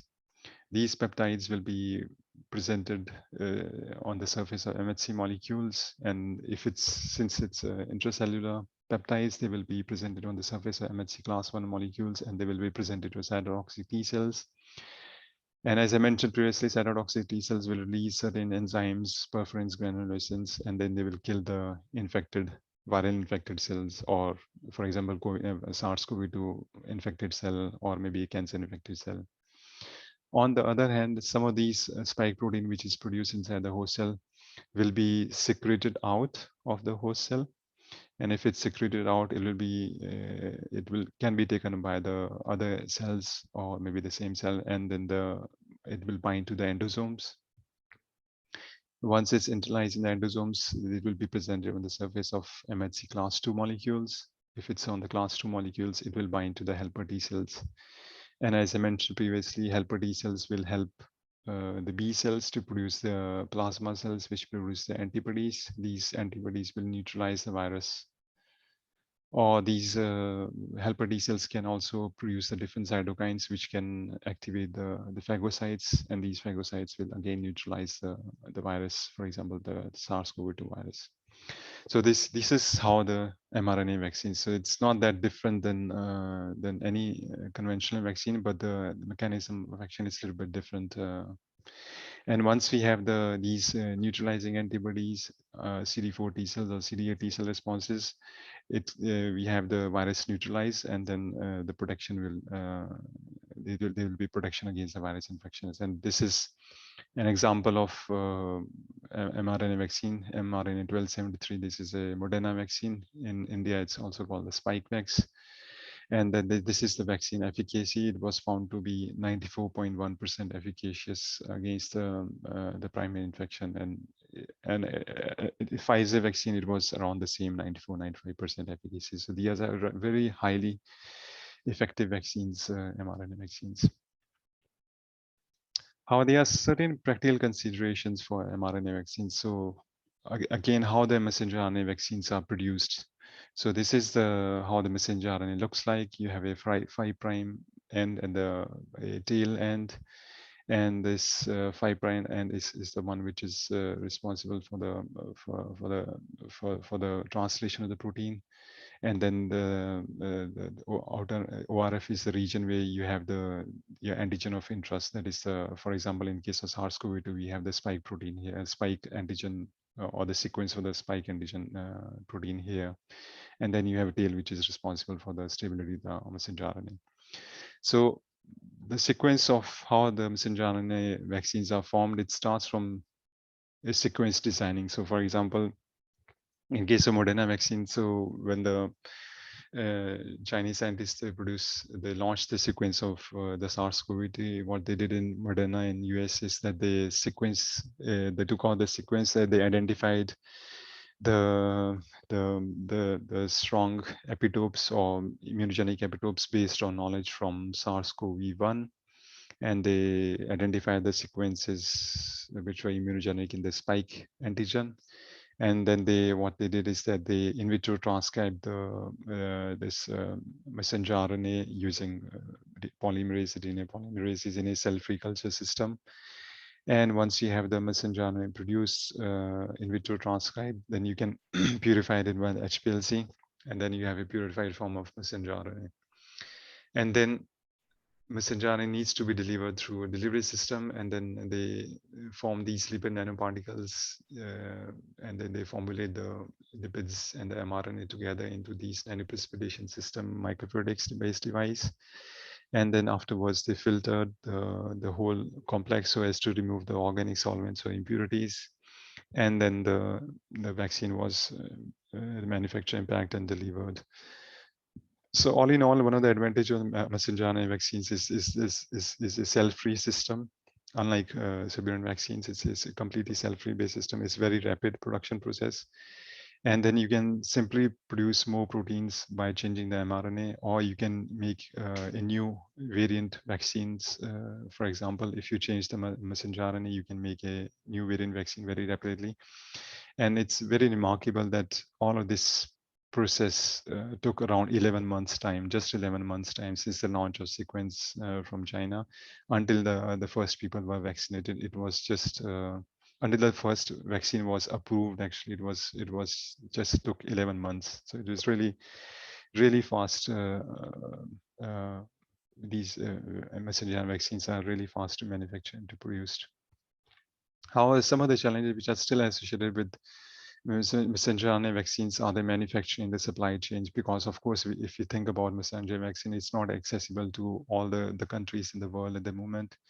And it's really expensive because you need to maintain the cold chain storage, because mRNA is not very unstable molecule. It needs to be kept at low temperature, -20 or -80. So if you can somehow make these vaccines cold chain free, like in a thermostable form as dry powders or something, that'll be a tremendous achievement, and it will dramatically reduce the overall price of the vaccine and hopefully distribution to low-income countries. And one of the other challenges with this vaccine is that, of course, as I mentioned, it has PEG, which is present on the surface of nanoparticles, and it prevents the recognition of nanoparticles by the immune cells. It's a very important component, but it is also known to induce the immune responses, because PEG is also polyethylene glycol. PEG is a component of our daily items and many drugs, and majority of the populations, they have develop antibodies against the PEG as part of the diet or the cosmetics. So in certain fraction of the people, we have seen that the PEG generated an immune response against when they were given the mRNA vaccine. So if we can somehow make new formulations which we can get rid of the PEG, that would be a really nice approach to make the future mRNA vaccines. And of course, as I said, all these messenger RNA-based vaccines at the moment, they are given through parenteral immunization into the muscles. So if we can somehow generate new formulation strategies which we can deliver the messenger RNA directly into the mucosa, maybe into the lungs or through oral mucosa, that will be a really fantastic approach to do. And we are also doing this at the moment in our group. I'm not showing the results this time, but we are working in this direction. We are trying to modify these messenger RNA vaccines so that they can deliver into the lungs through intranasal as well as intrapulmonary immunization. So the overall conclusion from the messenger RNA vaccine part is that these vaccines are very safe and very effective. They have great potential, not only as vaccines, but as a messenger therapeutic beyond COVID-19. And of course, these vaccines are very effective. They generate very strong antibody responses, but there's still room for improvement to make the mRNA vaccines better, maybe cold chain free, thermostable, if compatible with the mucosal delivery. And to conclude my lecture today, so vaccine preventable diseases, as I mentioned earlier, they are not completely eradicated due to incomplete vaccinations coverage. So we need new vaccines, we need better vaccines against the pathogens against which we do not have the good vaccines at the moment. So improved vaccine delivery is definitely a pharmaceutical challenge. So definitely formulation is really important when it comes to development and delivery of vaccines. Supplement vaccines are inherently poorly immunogenic and they need to be supplemented with adjuvants. Messenger RNA vaccines are safe and very effective vaccines, which can induce very strong immune responses. And for all these vaccines, both supplement vaccines and the messenger RNA vaccines, the delivery of the vaccines matters. That it really matters that what is your formulation and how you're going to deliver the vaccines. All these things really are critical for when it comes to delivery of vaccines. And with this, I'd like to thank you all for your patience, and I look forward for your questions. Thank you, sir. It is very informative and exhaustive lecture on vaccines and vaccine delivery. It is giving high insights and depth of knowledge. Really educated us the concepts of vaccines and vaccine delivery. Dear audience, if you have any questions, still you can use the chat box or Q&A section.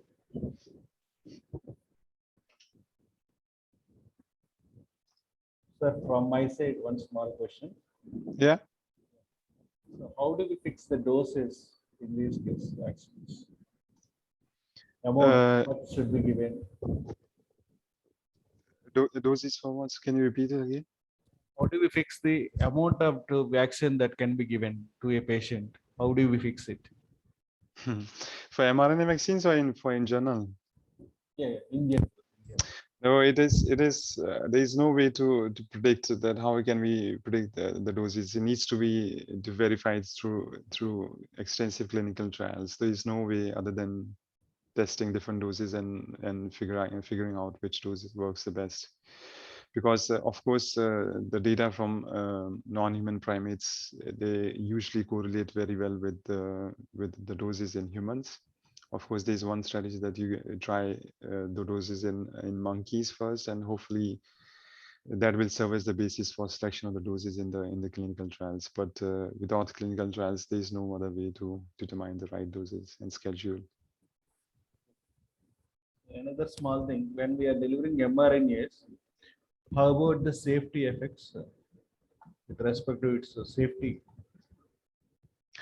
The mRNA vaccine, as I said earlier, they are very safe vaccines when it comes to the overall safety, because these, as I said, that mRNA vaccines only work in the cytosol. They never go to the nucleus, so there is no chance that they can integrate with the DNA or modify the DNA or do any mutations. So their function is that they will translate and they will make the protein when they bind to the ribosomes, and that's it. Then they are gone. So it's kind of a messenger molecule. It's like a sticky note that you just go there, does its job, and then it's immediately degraded.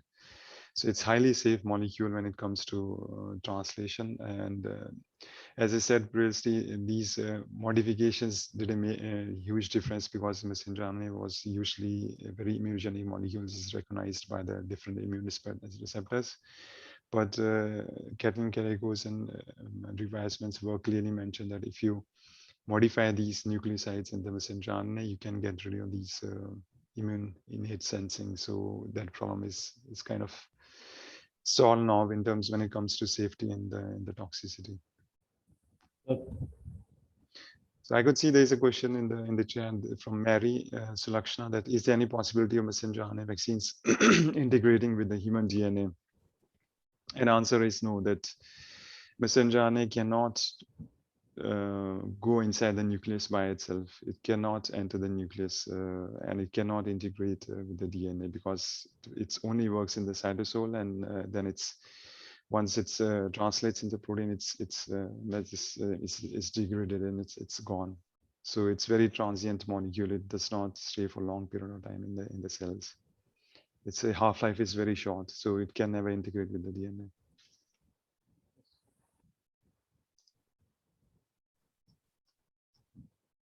think these are the questions, sir.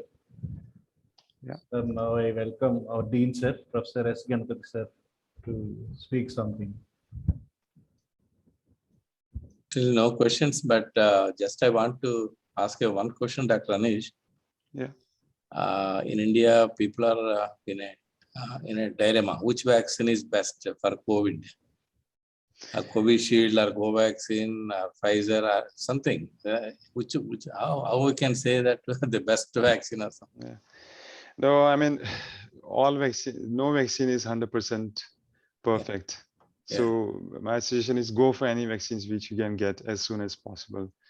All vaccines, these COVID-19 vaccines are very effective. They are more than 80% effectiveness. Even for the Delta variant, they are more than 70% effectiveness. Even the Covaxin, which is Indian made vaccines. So no vaccine is perfect. Go for any vaccine which you can get as soon as possible. Okay. Thank you very much, Dr. Anish. You have given a very Welcome, thank you. informative and educative lecture on vaccines. And our colleagues and delegates, participants, they have thoroughly benefited by your lecture. And I thank you once again for your time. Almost it is 2 hours lecture. Yeah, almost. It's a a bit longer time. Yeah. Thank you so much. Thank you. You're welcome. Thank you. It's my pleasure. A token of appreciation, I would like to present one certificate to you, sir. Please accept our.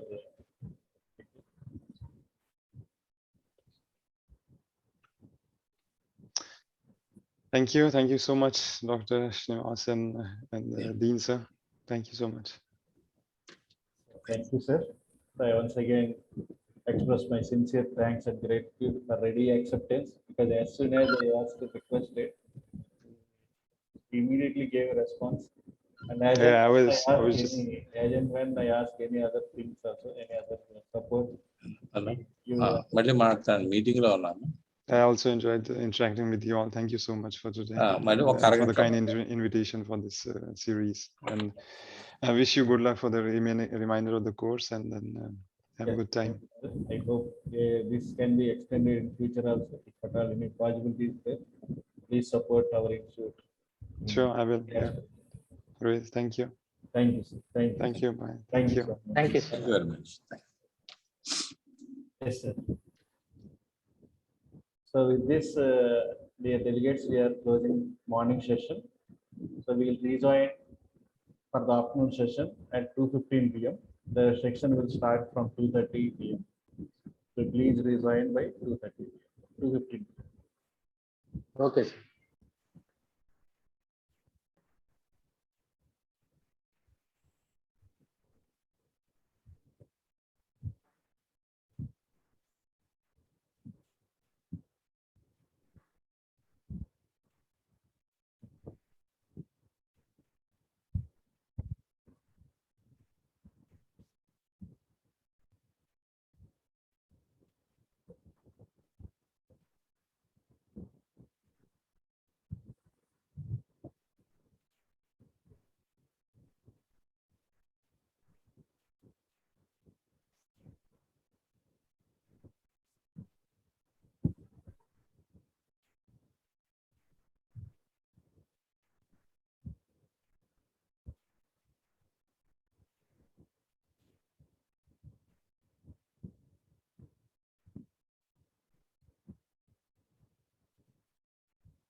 Dr. Vamsi Krishna? Yeah, hi, I'm here. Yes, sir. Can we initiate, sir? Yeah, of course. Yeah. Your video is not on. Yes. It's a great pleasure for me to invite you all to this afternoon session, a fourth day, a 5-day faculty development program sponsored by AICTE-ATAL Academy. So we have a guest, Dr. Venkatavamsi Krishna Venuganti from Department of Pharmacy, BITS Pilani, Hyderabad campus as today's guest for giving his talk in this session. So this session will be chaired by Dr. G.S. Suvendra Kumar Sahu. So now I'm giving the session to Suvendra Kumar Sahu. Good afternoon. Good afternoon to respected Dean, Professor S. Ganpati Garu, Professor L. Srinivas, convener of this FDP, Professor S. Raja, in-charge principal, and Professor M. Annapurna, and my dear colleagues. Also, good afternoon, very warm good afternoon to participants of this program. It is a great pleasure to introduce Dr. Venkatavamsi Krishna Venuganti, the speaker of the third session of the day 4 of FDP on new dimensions of teaching and learning practices in pharmaceutics, sponsored by AICTE-ATAL Academy, organized by GITAM Institute of Pharmacy, Visakhapatnam. Venkatavamsi Krishna Venuganti is currently working as the Associate Professor, Department of Pharmacy and Associate Dean, Graduate Studies and Research at BITS Pilani, Hyderabad campus. He has obtained PhD in Pharmaceutical Sciences from South Dakota State University, USA. Later, he joined BITS Pilani, Hyderabad campus in July 2010. He has 1 patent granted and 5 Indian patent applications filed. He has published more than 50 research articles and conference presentations. His research interest includes the development of microneedle devices, polymeric patches, nano formulations for drug delivery applications. He has received funding of about 4 crores from government agencies and pharmaceutical industries. Under his guidance, 4 students received PhD and 10 students happy accepting our invitation and delivering a lecture during this session on delivery using nanocarriers and microneedles. Now, I request Dr. Venkatavamsi Krishna Venuganti to present his lecture. Over to you, sir. Welcome. Please. Thank you so much. So can I get the permission to share the screen? Yes, sir, you can share. It says, okay.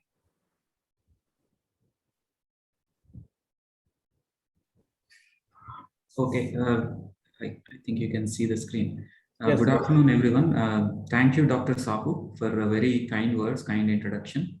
And I also thank Professor Srinivas for inviting me to present, to give a lecture at this AICTE-ATAL sponsored faculty development program. I'm grateful to you. And also I appreciate GITAM Institute of Pharmacy for doing this FDP program for the benefit of the teachers and so on. So let me start. So I have been working in BITS Pilani for about more than 11 years now. And so these are some of the photographs of the Hyderabad campus in BITS Pilani. We started our campus here in 2008. And this is our youngest and fourth campus of BITS Pilani. So the other campuses being the parent campus in Pilani, Rajasthan. The second campus was started in 2000 in Dubai, and third one got initiated in 2004 in Goa. So we were the youngest one. And I invite the faculty members from GITAM to visit us at some point in time when we have this pandemic and so on is gone. Right.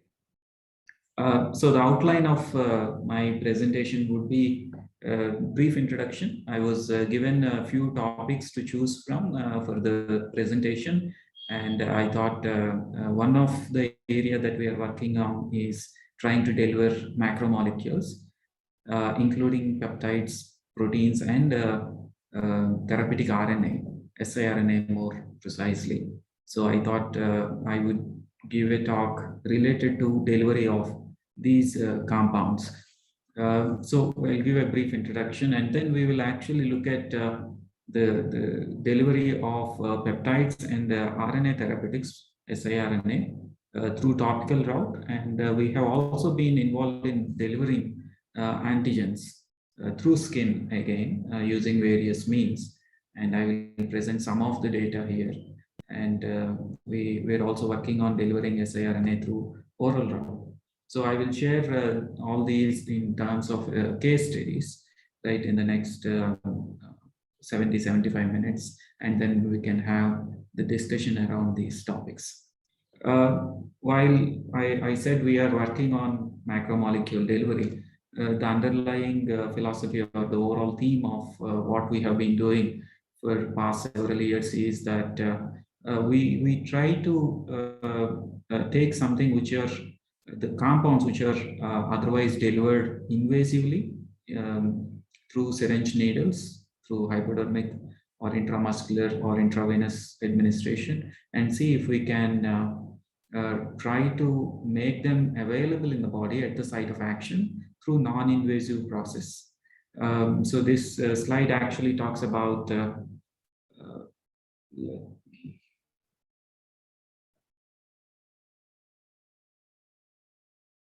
talks about different routes of administration, especially applicable to amenable to non-invasive delivery.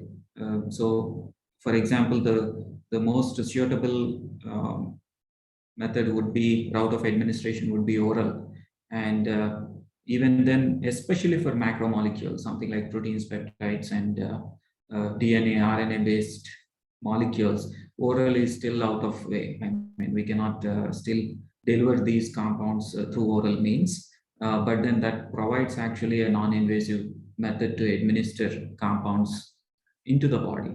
And apart from that, we have other means such as ocular, nasal, pulmonary, transdermal, rectal, also provides us a scope to deliver molecules inside the body through non-invasive means. So whatever the bullet points mentioned below each of that route are actually the limitations or disadvantages associated with that when we are trying to deliver. So in my presentation, I will, while we have been working on ocular, oral, and then transdermal drug delivery systems, in today's presentation, I will be mostly focusing on transdermal and little on the oral delivery system. We have not been delivering macromolecules through ocular route. It is more small molecules we have been. So I excluded that part from the presentation today. Furthermore, in continuation of that non-invasive processes, so as I mentioned, our focus has been eye and something to deliver through oral route, oral cavity, and then also see that we deliver the drug molecule at the site of action and see that the drug gets localized within that specific tissue rather than getting absorbed all through the body, which can result in unwanted effects, right, undesirable effects. So, for example, for ocular system, we have been working on preparing mucoadhesive gels in the form of eye drops. We have been working on drug-eluting contact lens, and we have more recently published few papers on having microneedles on top of the contact lens to further improve the availability of the drug within the cornea and within the sclera. And we are also trying to target that in the posterior segment of the eye into the retinal choroid complex and vitreous humor. And so Girdhari is the student who was working on these microneedle-based ocular drug delivery systems. And then we have been developing polymeric patches, films that can be orally administered. And so something for, let's say, ocular oral cancer, head and neck cancer, oral cancer that are still accessible through the oral cavity. We have been working on developing polymeric patches as well as microneedle patches. And something to do with lower part of the GI tract, something colon. And we have been working on colon cancer models to see if these patches, which are functionalized, can able to deliver the anti-cancer drugs, chemotherapeutics, at the site of action, actually sticking to the tumor lesion and limit the drug delivery only to the tumors and not get absorbed systemically. Because right now, whatever the chemotherapy options that we have for the colon cancer, or even for that matter, gastric cancer, the compounds, if it is 5-FU, oxaliplatin, cisplatin, other taxane molecules, are actually injected intravenously, and through circulation they have to reach the site. But then, because we can access these locations through oral route, which can provide that non-invasiveness. And if we can develop a system which can localize the drug delivery, have these films sticking to the tumor lesions, that is the concept or hypothesis that we are working on. And then, as I mentioned, we also work extensively on topical transdermal drug delivery system. We prepare various semi-solids, including gels, lotions, and transdermal patches, as well as microneedle patches. So let me, and Lokesh has been working on, almost completed his work on colon cancer localized therapy. And Shubhmita now graduated in postdoc. She was actually the one who initially initiated the microneedle patch development. So let me start with transdermal delivery systems, and let me give a brief introduction about skin and skin-mediated drug delivery. So this is the structure or cross-section of skin. With respect to drug delivery point of view, the most important layers would be the epidermis and dermis.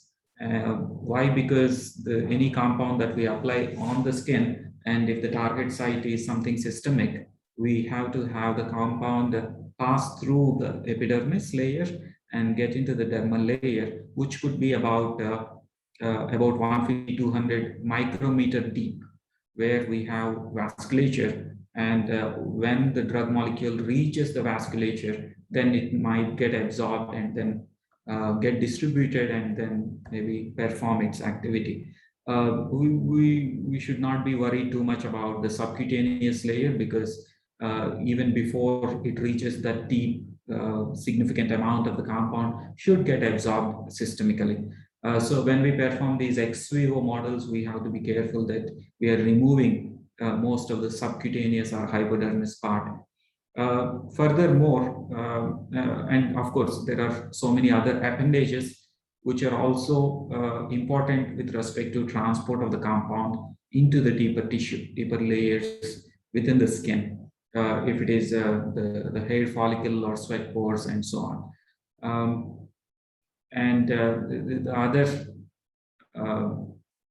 micrograph is actually, this is of a porcine skin, which I took when I was doing PhD. So we see this yellow color layer is actually separated out, which is stratum corneum, that is outermost layer of the skin. And stratum corneum is distinct compared to the other layers within epidermis, because it is a horny layer or corny layer, because it is made up of dead cell layers interspersed within lipid matrix. So we have excess amount of fatty acids, ceramides, sphingolipids, and all these constituents which make it highly lipophilic in nature.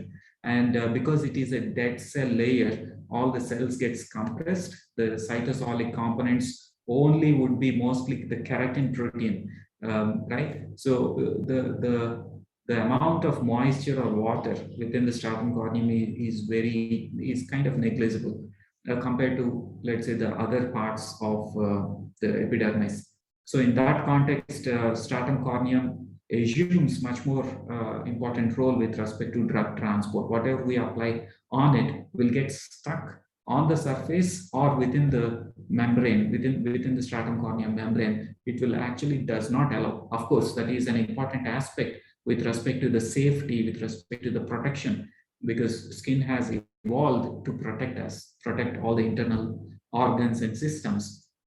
And so that we don't have any extraneous matter unwantedly entering the body and causing problems. So that evolutionary aspect with respect to protection also is the reason why we cannot transport the drug molecules effectively through the skin. So it's a natural phenomenon that happens. But then for various reasons, if we still need sufficient drug concentration passing through that membrane, we have to find ways and means to improve that. So over last 2 decades or so, there have been several iterations of improvements in identifying how we can deliver the drug molecules across the skin. Right. So the first generation would be mostly associated with the topical preparations with respect to ointments, creams, lotions, various kinds of preparations that we apply on the skin, and mostly they are meant for the local application at that point. Later on, with the approval of scopolamine patch, right? So that's kind of actually triggered a lot of interest among the pharmaceutical industry and pharmaceutical scientists to find if other molecules can also be transported through skin, right? So then we had this transdermal patches, as you see in the photograph. I think in India we don't use as much as what we find in US and the European regions with respect to the acceptance of patches and so on. But I think the companies are more interested. I see most of the big companies have now a transdermal division unit, and they have been working extensively on trying to find these products, development of these products.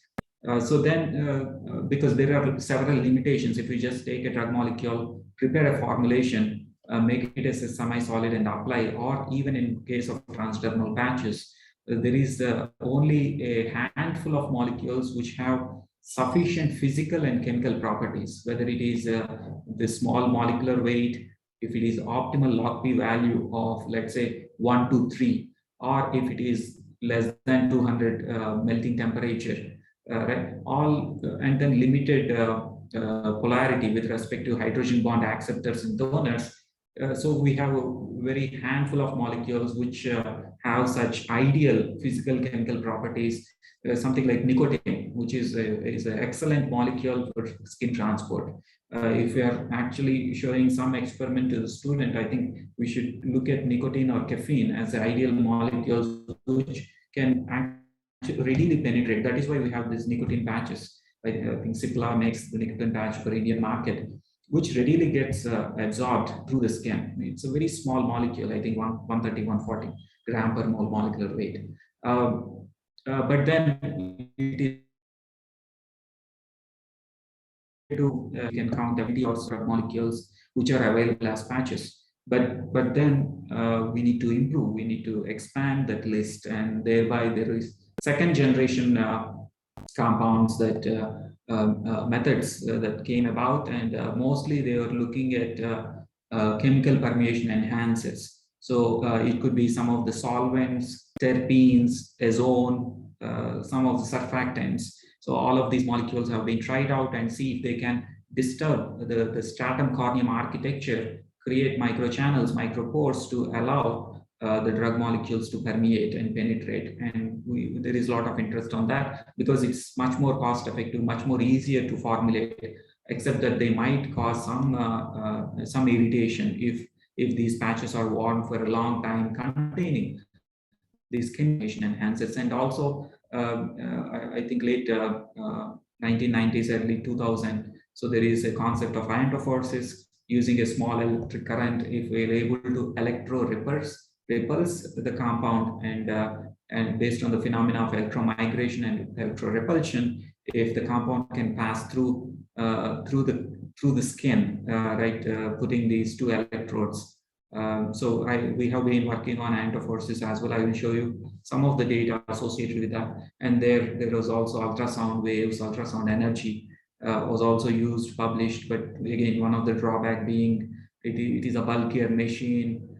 Bringing that to the patient is difficult. The patient has to travel to the clinic to get it administered. That would not be easy, and so on. And then the third generation methods, techniques would be using these microneedle patches. These are small patches containing very tiny needles, right? We're talking about 100, 500, 600 micrometer in length, which barely we can see with the naked eye, right? But they contain the drug molecules. One of the advantages being they will pierce through, they will pass through the stratum corneum layer.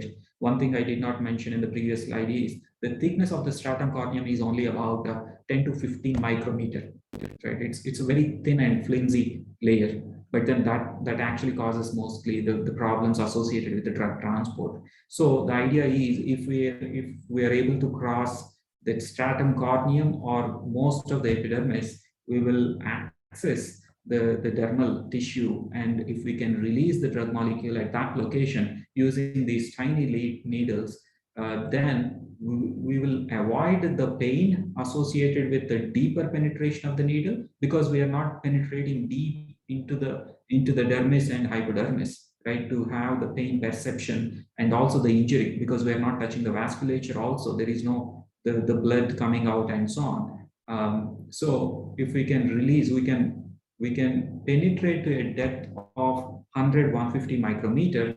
We will have access to the deeper epidermis and early dermal layer. And if we can release the drug at that point, at that location, it might get easily absorbed into the systemic circulation. So that's the idea behind the design of microneedles. And then we have cavitational ultrasound. There is also concept of electroporation, thermal ablation, microdermabrasion. All these comes under the third generation. So let me show you some data associated with the chemical permeation enhancers, iontophoresis, and microneedles. So the first one, vancomycin is an antibiotic. It's a peptide antibiotic with a molecular weight about 1200 gram per mole. Right? It's a big molecule, and this is the structure of vancomycin. It is highly water soluble. So the disadvantages, the undesirable physicochemical properties associated with vancomycin hydrochloride is, even though it is a broad spectrum antibiotic, excellent in neutralizing staph aureus, but then it has to be still injected intravenously, whatever formulations that we have. There is also a solid oral dosage form, but that is intended for the local infections within the GI tract. For all the systemic infections, it is injected intravenously, right? What is available in the clinic. So it has high molecular weight, and it is highly polar or water soluble. These are undesirable properties with respect to transport through the skin. So then we thought we will try to use some of the chemical permeation enhancers. So the well-known being oleic acid and palmitic acid, two fatty acids. One is unsaturated one and the other one is saturated one, right? And then see if they can help in improving the penetration of vancomycin through the skin. And furthermore, we also tried out to see if stratum corneum is the main reason for inability of the vancomycin to get transported. So we also try to try to perform this tape stripping as a method to remove stratum corneum and then see what happens if the stratum corneum primarily is removed. So in the tape stripping process, what we do is we take a standardized tape. Normally it is a Scotch book tape, grade 845, right from 3M. So we take this, and that is a standard, I mean, from various references. And then we take this and stick to the skin, and then in one motion, we will remove. Right. So what happens is, because of the adhesive nature of the tape, it will remove a part of the stratum corneum. And if we do that n number of times, we can study what happens actually. So these are actually the images of the tapes that are used to remove the stratum corneum. And this is the normal pig skin, pig ear skin. And after tape stripping for about 10 strips, it looks like this, right? After the stratum corneum is lost, it looks more shiny, more viable, and so on. Because of the viable epidermis is more water containing layer, right? It looks more glossy and viable. And this graphical presentation shows the mass of the stratum corneum removed. We use microbalance to actually measure the weight before and after stripping, and then see. So we see that with each strip, this is the amount, about 0.7 milligram is removed, and then it gets reduced over 12 tape strips. So this dots represent the cumulative amount of the mass, so which is about 7 milligram, right, in an area of 0.637 centimeters square. If we do 12 tape strips, so it would have about 7 milligram of stratum corneum, right? And so to confirm that we have removed stratum corneum, we will use two techniques. So one is transepidermal water loss, that is TEWL, and because this is water loss. Normally, we know we have some threshold of, so there will be continuous loss of water from the skin, right, normally. And depending on the environmental conditions, if we are in a too humid condition or too hot and cold condition, the moisture evaporating from the skin would change, right? That the skin has a role in homeostasis. So there is a normal value associated with that.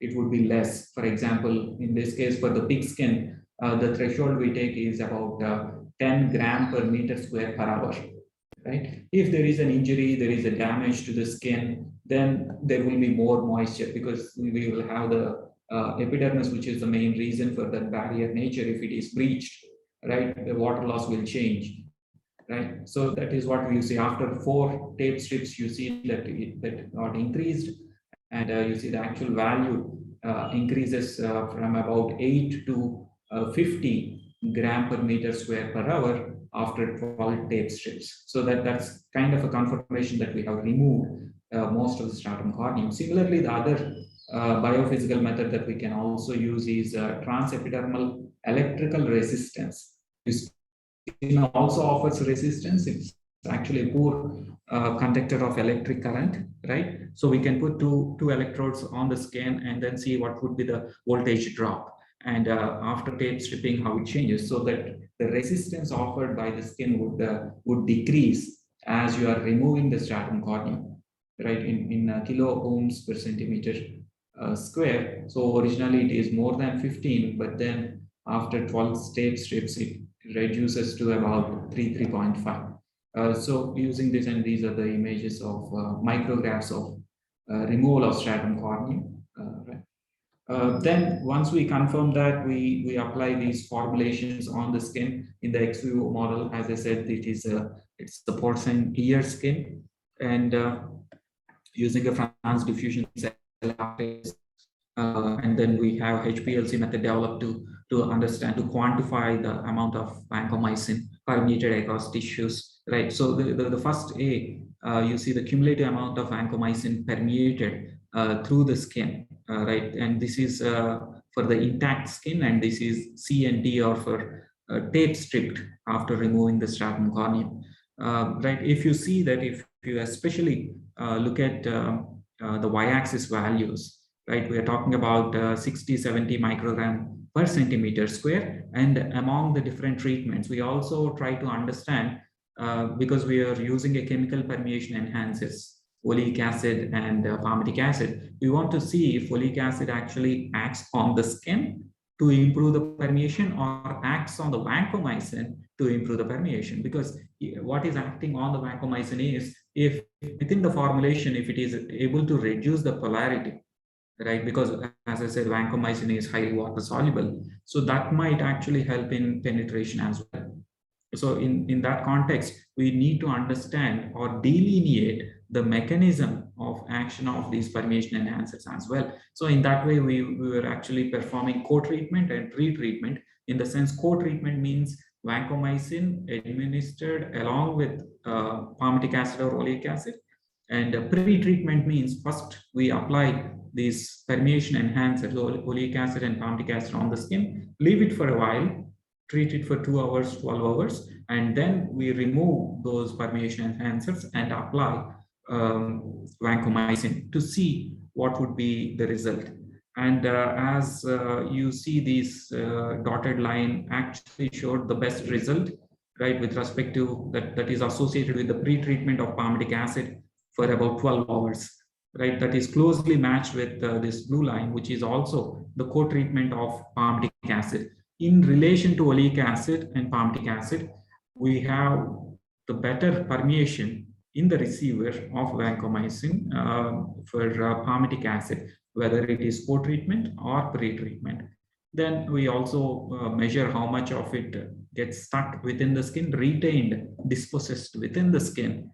And then see, we have, let's say, even pre-treatment, these two are associated with the pre-treatment with palmitic acid. A lot of it is within the stratum corneum, and a little bit got diffused into the viable epidermis.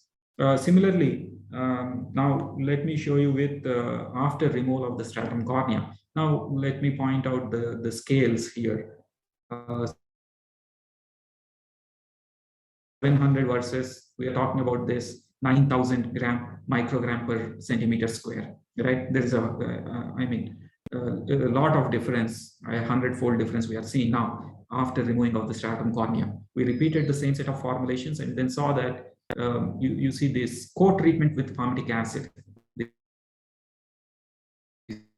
is the line, right? Followed by this pre-treatment for 12 hours, right? So this is the best formulation we have, where we have about 9,000 microgram per centimeter square or 9 milligram per centimeter square reached the receiver in 48 hours.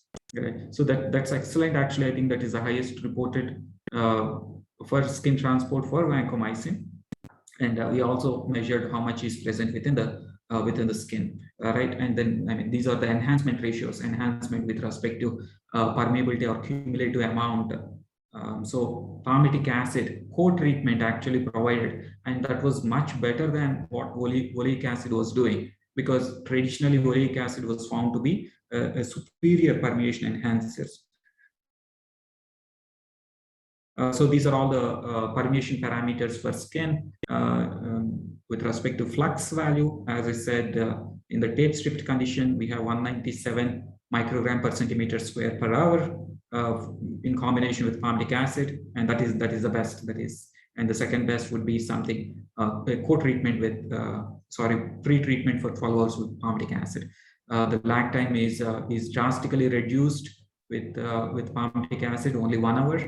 And diffusion coefficient, permeability coefficient, and the cumulative amount, and how much is retained within the stratum corneum. These are all values were much better with the addition of palmitic acid on a tape stripped skin. So this combination of removing stratum corneum and then using palmitic acid worked very well in improving the permeation of the vancomycin through the skin.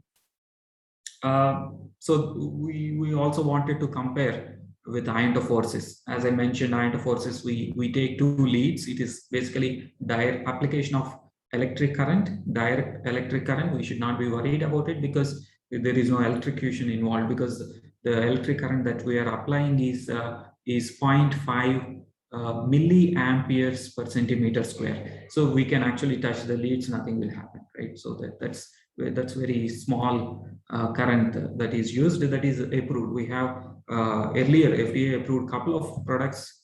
There is a fentanyl interforces unit, there is a patch, but it was not a commercial success. So the company has retracted that. But then the technology is excellent, but because there is much more improvement in the device perspective required. So we were using this should be anode and this should be cathode. It's reversed. So this is a donor and there should be a receiver below this. So we have the second electrode pass through the sampling port of a France diffusion cell. You see, this is the skin membrane that is placed between the donor and receiver. And we apply the formulation, and this lead, there is a salt bridge basically, so that the lead is not directly in contact with the formulation, because there could be some stability issue. So we make salt bridge to allow the conductivity of electric current, but avoid lead directly contacting the formulation. So then this is the result with respect to cumulative amount permeated. With respect to interforces application, there is a limitation with respect to how long you can apply, right? So normally we go for about 4 hours. At most, we have seen 8 hours. We cannot do indefinitely or 48 hours like we do for other models. So within 4 hours, the cumulative amount permeated is close to 100 microgram per centimeter square, which is very good, which is little better than what we have seen with the palmitic acid, right, in the previous slide. And this is the amount retained within the stratum corneum and viable epidermis. And we also measure water loss before and after application of forces. And these are kind of standard. Acid and oleic acid would change the heat flux within the thermal transitions that happen within the skin. So we perform differential scanning calorimeter, and this is the transition temperature. This blue dotted line is of the original skin sample, right? Nothing disturbed, normal skin, and you see a good endothermic peak close to 65-70 degrees Celsius, showing the transitions that can happen within the lipids within the stratum corneum. And after treatment with this oleic acid and palmitic acid, you see that gets disturbed, and it got more disturbed with oleic acid and palmitic acid. You see this yellow line, this one. After treating for 12 hours, you see it lost all of its transition, right? Because the transition happens when you have certain architecture of how the lipids gets assembled within the stratum corneum, and at a particular temperature they will get disturbed, and that will be recorded as a endothermic peak. But then if even before we do that, even before the temperature induced transition happens, because of the solvent, because of the chemical enhancer, this gets already disturbed, right? That's why we don't see any more transition happening at that temperature. So we found that both these molecules are doing this. And we also performed impedance measurement after treatment, and we found that these palmitic acid is doing much changes to the lipid architecture compared to oleic acid. We also performed the pharmacokinetic studies in rats to see what happens, because other one is a porcine skin ex vivo situation. We want to see the pharmacokinetics as well. And so for that, before that, we also measured using laser Doppler flow meter, what is the irritation potential of these compounds, right? So this is intact skin for blood flow milliliters per minute on the site of application of this formulation, and it only marginally changes with the application of palmitic acid, right? Of course, after tape stripping, there is a little more disturbance, right? That's what we noticed, and similar data is also obtained with water loss as well. And this is a pharmacokinetic analysis we got after application we were actually surprised. Within a few a few minutes, we see this is a hour scale, right? 10 hours, 24 hours, 20 and 40 and so on. But then within an hour or so, we start to see something in the blood. For example, the least performing would be this free application of vancomycin on intact skin. It barely reaches about 40 microgram per ml concentration, but then there is a 4-fold increase if we have tape stripped skin and palmitic acid applied along with vancomycin. So that's drastic improvement in the plasma concentration work for vancomycin, and it actually is little beyond the therapeutic index also. We can actually reduce the amount of dose that need to be administered as well, right? If we do this, therapeutic index would be within this range, right? We are actually crossing little above that as well. So the other pharmacokinetic parameters are all favorable with respect to palmitic acid and tape stripping combination. And that is one study for vancomycin application. We have also been working with polymeric patches, right? Films and patches and so on. And let me show you some data associated with that. So within polymeric patches, one way to prepare them is layer by layer assembly. So especially this is applicable when you are working with electrolytes, polyelectrolytes, right? A cationic anionic combination, and we can sequentially adsorb cationic and anionic and then prepare a patch, and that has excellent mechanical strength. We study that as well. So what we are doing in this case is for wound healing purpose, we are trying to develop these patches.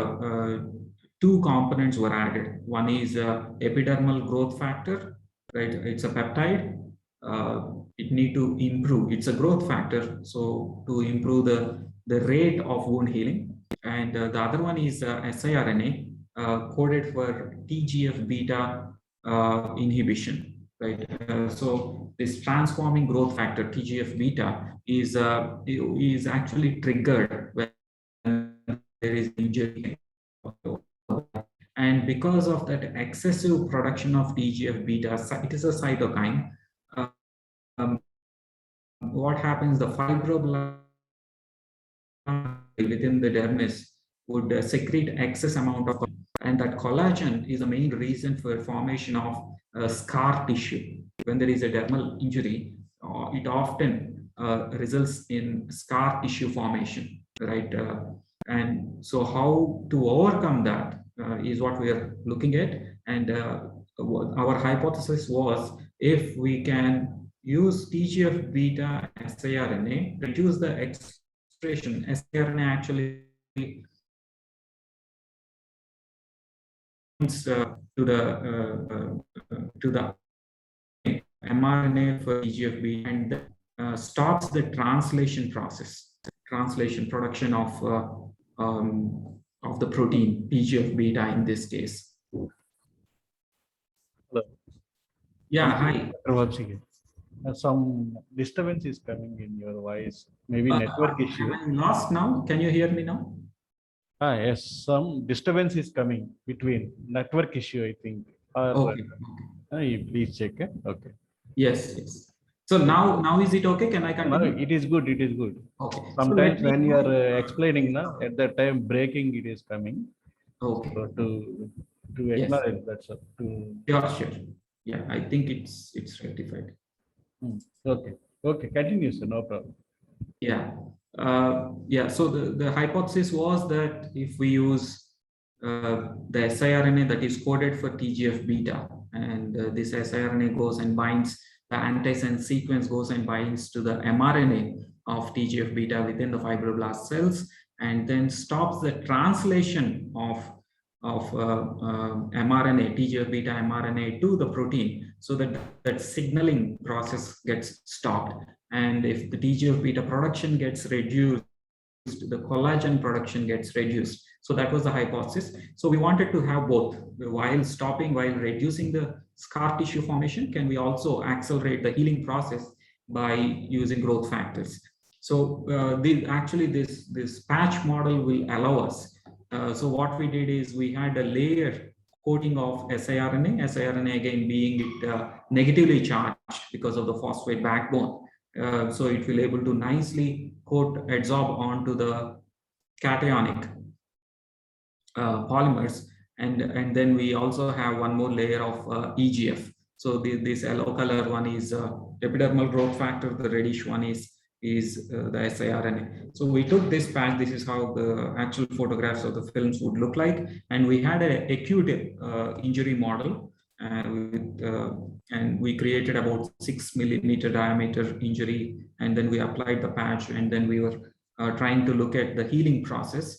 So for the characterization of these patches, we did mechanical testing to understand the elongation, tensile strength, Young's modulus, the thickness, swelling, porosity, all of these routine tests. And once we find that the strength mechanical properties are good, we optimized and then went ahead with this loading. And the first two graphical presentation actually presents the percentage of release, how the siRNA gets released in the patch containing only siRNA or both EGF growth factor and siRNA. And similarly, this is for release of epidermal growth factor. And we can also confirm that release pattern with performing gel electrophoresis, because we are using peptides and nucleic acids. And this is polyacrylamide gel electrophoresis for siRNA alone and the mixture with growth factor. So this is a ladder for base pairs, right? So siRNA has 21 base pairs, and we see after this is the standard, and these are 3, 4, 5 or the release samples after 2 hours, 4 hours, and 24 hours, right? So similarly, we have siRNA in presence of EGF. We have a similar pattern. Means in that case, EGF is not blocking the siRNA release, and this is a release of EGF again in a polyacrylamide gel electrophoresis, where it is about 5 kilodaltons molecular weight, right? And these are the release samples, 3, 4, 5. We have the EGF released into the release medium. Means from the patch it has to release. That's the idea to perform those studies. And these are the actual images of the mice on the back of the mice, and how the injury or the wound gets closed over a period of time. So the application is the trace is from 0 to 12 days, and the original day, this is how it looks. Using a biopsy punch, we make these injuries, acute injuries model. And then among all the formulations, let's say this is a control, even on 12th day, we see that it does not really get healed. Let me compare that with, let's say, EGF gel, which is commercially available one, right? We wanted to try out, this is how the injury would look like. And EGF film that we prepared, right? It's kind of comparable to the commercially available one. And then if you still have the siRNA in combination or alone, so we actually, if you see on day 9, there is a lot of difference between the control group and the active group, right? The healing is much better even on day 9 for the formulations using EGF and siRNA. And so as I said, our aim was also to reduce the expression of TGF beta. So this is a Western blot analysis to understand the protein expression for TGF beta. So we see wherever we have used siRNA, that protein production got stopped. And in continuation of that, if that protein expression got stopped, our hypothesis is that the collagen production should also get reduced. So that's what we see here. This is collagen, amount of collagen that is present within the skin tissue. Means after the 12 days, we collect the surrounding tissue and then measure collagen, total protein collagen, as well as the wound contraction area. So we see this milligram per gram of tissue, whereas the control, the amount of collagen, the initially, let's say this white bar is initial in a normal skin, unwounded skin.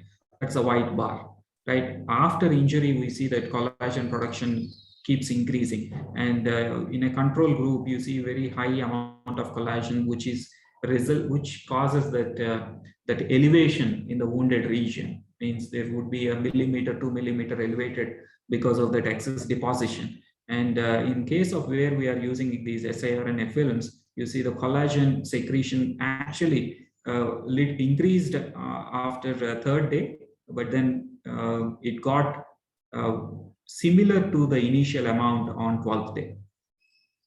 Right. So wherever, again, even if we use only EGF film, that does not really help with collagen production, right? Because that will help in wound healing process, but not the collagen. So that's one thing we showed.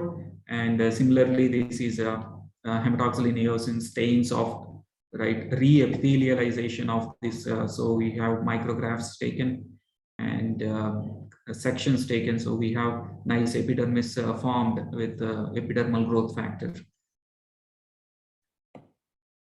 That is one study. And then this layer by layer assembly, we have also adapted to prepare nanoparticles and microparticles, right? Instead of not only preparing the patches or films, we also want to see if that can help in assembling nanoparticles, microparticles. So this study is about layer by layer coated gold nanoparticles.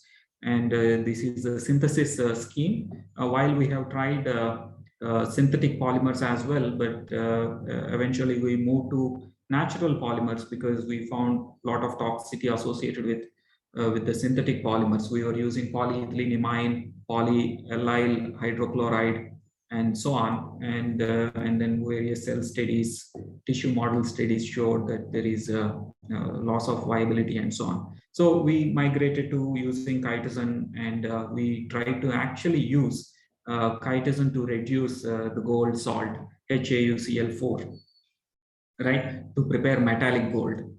And so we heat them, and then this metallic gold is formed, and the chitosan would be exomic onto the surface because of this amine interaction with the gold surface. And then we had a sequentially coating of siRNA in that case, right? In this case also, we used this siRNA coded for STAT3 protein, right?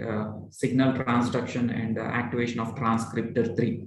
That is actually the main signaling path, which is again overexpressed in multiple cancer types, which will trigger the transcription process and then proliferation of the cancer cells.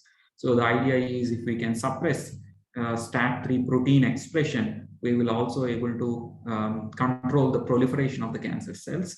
So the siRNA coded for the STAT3 protein is used to complex with the chitosan, right? And to improve the stability of siRNA, on top of it, again, there is one more layer of chitosan. So final sequence would be the gold nanoparticle coated with chitosan, coated with siRNA, coated with chitosan, right? So the sequential coating, then we applied on the skin. As we know, these nanoparticles are of particle size about 50 to 80 nanometers, depending on the number of layers we use. And because there is a overall positive charge on them, we can make use of iontophoresis, because there could be a electromigration and electrorepulsion taking advantage of that. So we used iontophoresis as a mechanism to improve the penetration of the particles. And then we were trying to use this in the melanoma model. Skin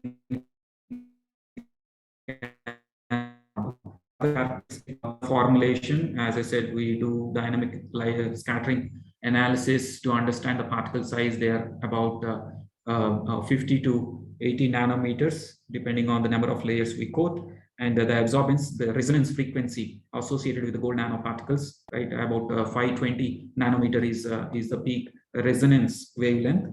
And these are the actual images of the preparation, the dispersion of gold nanoparticles. When we have 5:1 for the siRNA to gold versus 10:1 ratios. And so zeta potential also gets alternated, where chitosan provides a positive surface charge, siRNA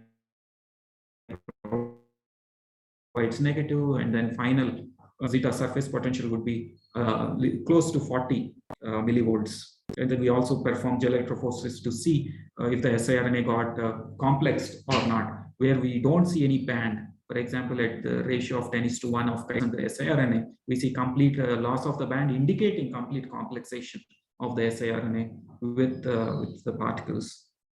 And this is the release profile. Then we perform a lot of cell-based assays cell uptake is a routine assay that we have to perform, and these nanoparticles are tagged with FITC. The chitosan that we are using is FITC, fluorescein isothiocyanate conjugated. And then we have counter stain TAPI staining the nucleus. This is performed in B16F10 cell model. It's a melanoma cell model, and we see that 15 minutes, 30 minutes, we see some fluorescence within 15 minutes, but then that intensity of the fluorescence increases as the time of incubation increases, right? So this is timeline. So the cell uptake is excellent with respect to these gold nanoparticles. That's same thing we have seen in flow cytometer as well. And we also do try to understand what happens if you treat with chloropromazine and beta cyclodextrin. Beta cyclodextrin, if you treat the cells before we incubate these nanoparticles, it will suppress the caveolate-based effect. Similarly, chloropromazine suppress the clathrin-mediated endocytosis pathway, because these nanoparticles we believe might be taken up through these either caveolin-based or clathrin-based endocytosis mechanism. So we want to see which one is predominant. Both of them actually reduced. If we prior incubate with these inhibitors, both of them reduced the amount of nanoparticles got entrapped, taken up within the cells. But then it seems that clathrin is more predominant mechanism, clathrin-mediated endocytosis. Then we do flow cytometric analysis again to perform this apoptosis assay, the cell death inducement using annexin 5 and propydium iodide assay. And among all the formulations that we have, let's say untreated, the free siRNA, other things, let's say this quadrant 2, which will be indicative of the late apoptotic, means the cell death is predominant. It is significantly more, close to 50% is associated with particles where we have siRNA. I think in this study, we also went ahead and then had a dual therapy where this IM stands for imatinib mesylate. It's also an anti-cancer molecule. It's a small molecule. We wanted to see if there could be a combination effect in these. And so we went forward with looking at the expression of this STAT3, because it has to silence the STAT3 protein. And then so we performed a Western blot analysis, and this seems to be the best group, where you see the siRNA of 0.25 or 5 nanomolar is suppressing, right, against the beta-actin band. And this is the ex vivo permeation study. We're trying to trace in the presence of ionophores if the permeation would be good, and that's what we have seen. I will show you better images in the next few slides. And then we also performed in vivo studies in a cancer model, in a melanoma cancer model, where these B16F10 cells were implanted subdermally, and after 2 weeks we see the proliferation, the growth of the tumor. And this is after 4 doses of applications of these nanoparticles topically using ionophores, passive or ionophores, and the active control group would be this intratumoral injection of both the particles containing siRNA as well as imatinib mesylate. So as you see, I think among all the groups, this is intratumoral injection of the combination siRNA and imatinib mesylate. So this is the tumor size after 4 doses, right? And this is with topical application with ionophores of the combination. We see that we can avoid injections, right? So ionophores can help penetration and maybe overcome this. We can also apply this in a non-invasive fashion. So that's what we have seen also, the protein suppression of STAT3 with the intratumoral model as well as the topical ionophores model. And then that is one set of studies we had with gold nanoparticles. We also tried out liposomes, cationic liposomes, to see in this siRNA can be delivered using liposomes if we can further, because again, gold nanoparticles, there are certain limitations with respect to stability. We try to overcome, especially the drug loading the payload that we can have within the gold nanoparticles is limited compared to, let's say, other systems like liposomes. So we wanted to explore if liposomes would also provide advantage with respect to the loading. And so we tried out STAT3 siRNA again in this case. The set of studies would be again to understand the particle size. In this case, the particle size is little more compared to gold, where it is much less than 100 nanometers. Liposomes would be around 150 to 150 nanometers, right? So in this case, we are actually taking the combination with curcumin along with the STAT3 siRNA, and we performed this siRNA loading studies and the release studies in the presence of curcumin, and in the absence. We performed the studies in skin cancer model, squamous cell cancer model, A431 cell line. So we want to see the cell viability. So we saw the combination is actually killing about close to 80% of the cells. And this is the cell uptake study. Curcumin itself is fluorescent, and they are taken up by the cells in the presence of having liposomes as a carrier system. And then this is again apoptosis assay. In A431 cell line, we have the best model where the late apoptosis of 67% was shown. This is better than what we had for the gold nanoparticles. Shown by this, the combination of curcumin and STAT3 siRNA. We performed the suppression of STAT3 siRNA again. We were able to suppress that protein, and then further we applied them on the skin, and this is ex vivo study. We also applied iontophoresis to see its effectiveness. As you see, passively it gets penetrated less, and with iontophoresis it goes much deeper. Similar to what we have seen in the in vivo model. Again, this is the intratumoral injection related to the iontophoresis. Topical application and iontophoresis after 4 doses of administration. And again, we have this suppression of STAT3 protein with the intratumoral injection as well as iontophoresis application. And the further other parameters, including the tumor volume, again, we see these two are the best with respect to the suppression of the regression of the tumor, right? So which are actually the intratumoral injection and the iontophoresis application. And this is the tumor weight, again, the best being the iontophoresis and the intratumoral injection.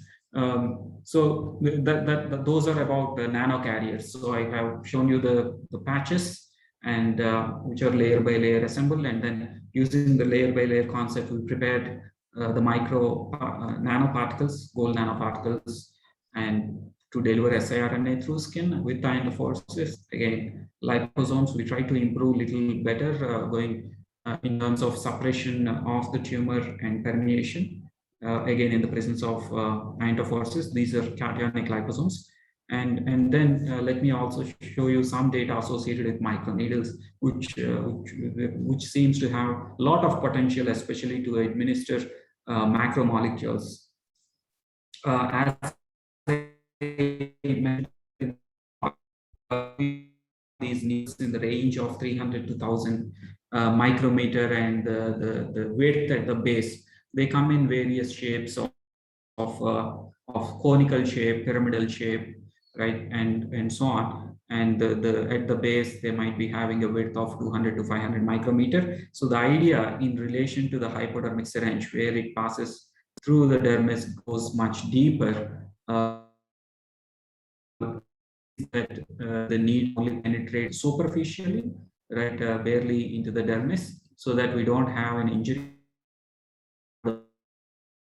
The pain, and there is no pain associated with microneedle penetration. We have been working on this for a while now. We keep trying out some of these patches on our cells, and there will be a prickly sensation when we apply them on skin, but then it will not be considered as something as a pain, and so on. Let me show you, and a little more introduction about microneedles.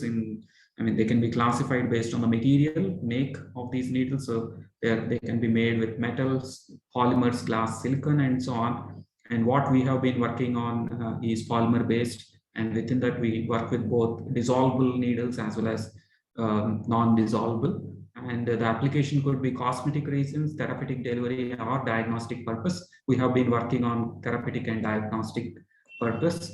And so manufacturing, there are various methods. We work on micro molding as the technique to prepare these.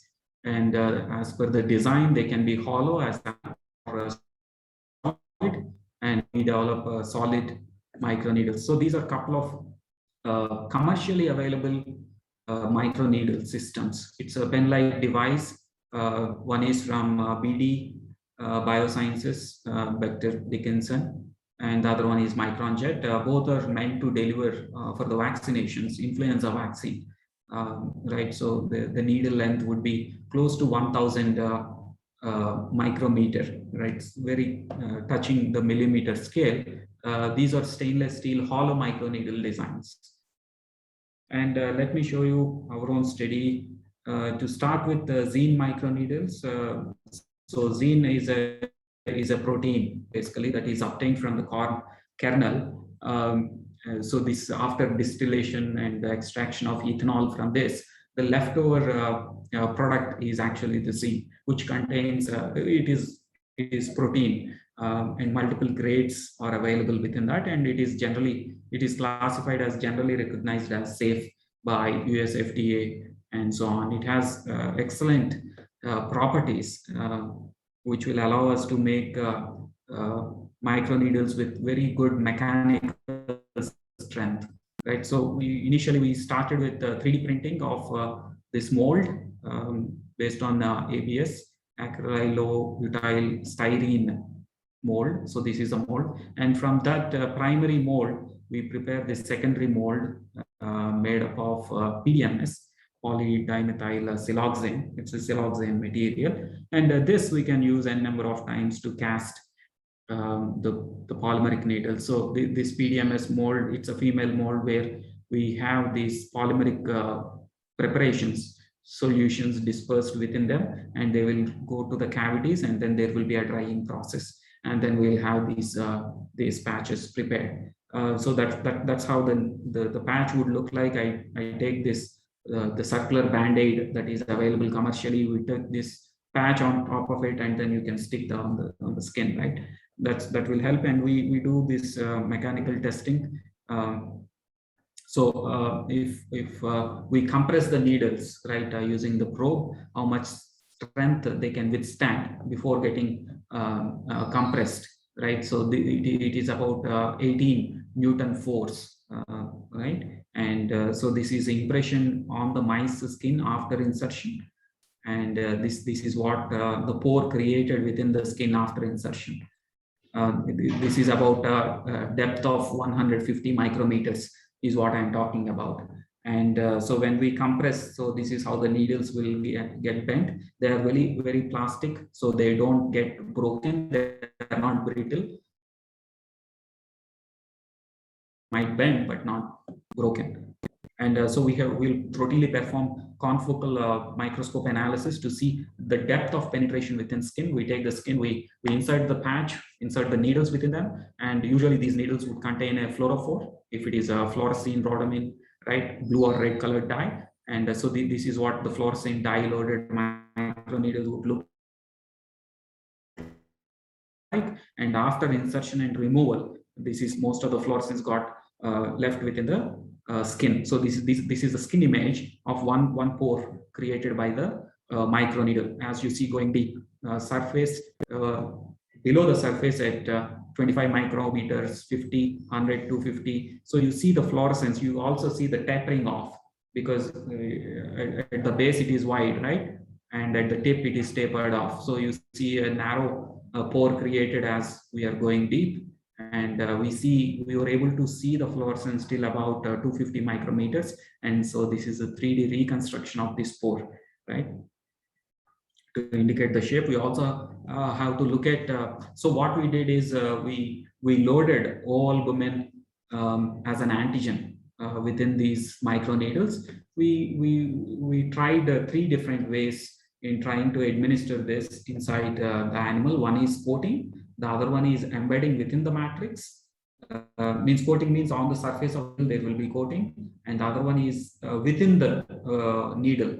And the other approach would be poke and patch, where we take the blank microneedles, insert inside the skin, create the channel, and then remove the patch and then apply the formulation, something like albumin. These are the three different approaches. But then before that, we want to see how much got entrapped, whether it is stable or not for a while, right? We try to see the stability of this at three conditions: storage conditions of cold condition 2 to 8 degrees Celsius, keeping it till 90 days, or room conditions, and accelerated conditions maintaining 40 degrees Celsius and 75% relative humidity. So what we found is these accelerated conditions could not stabilize the albumin protein, but then the 2 to 8 and room conditions within microneedles, they are comparable. You see that there is much difference with respect to amount of albumin released in 1 hour, and this is a circular dichroism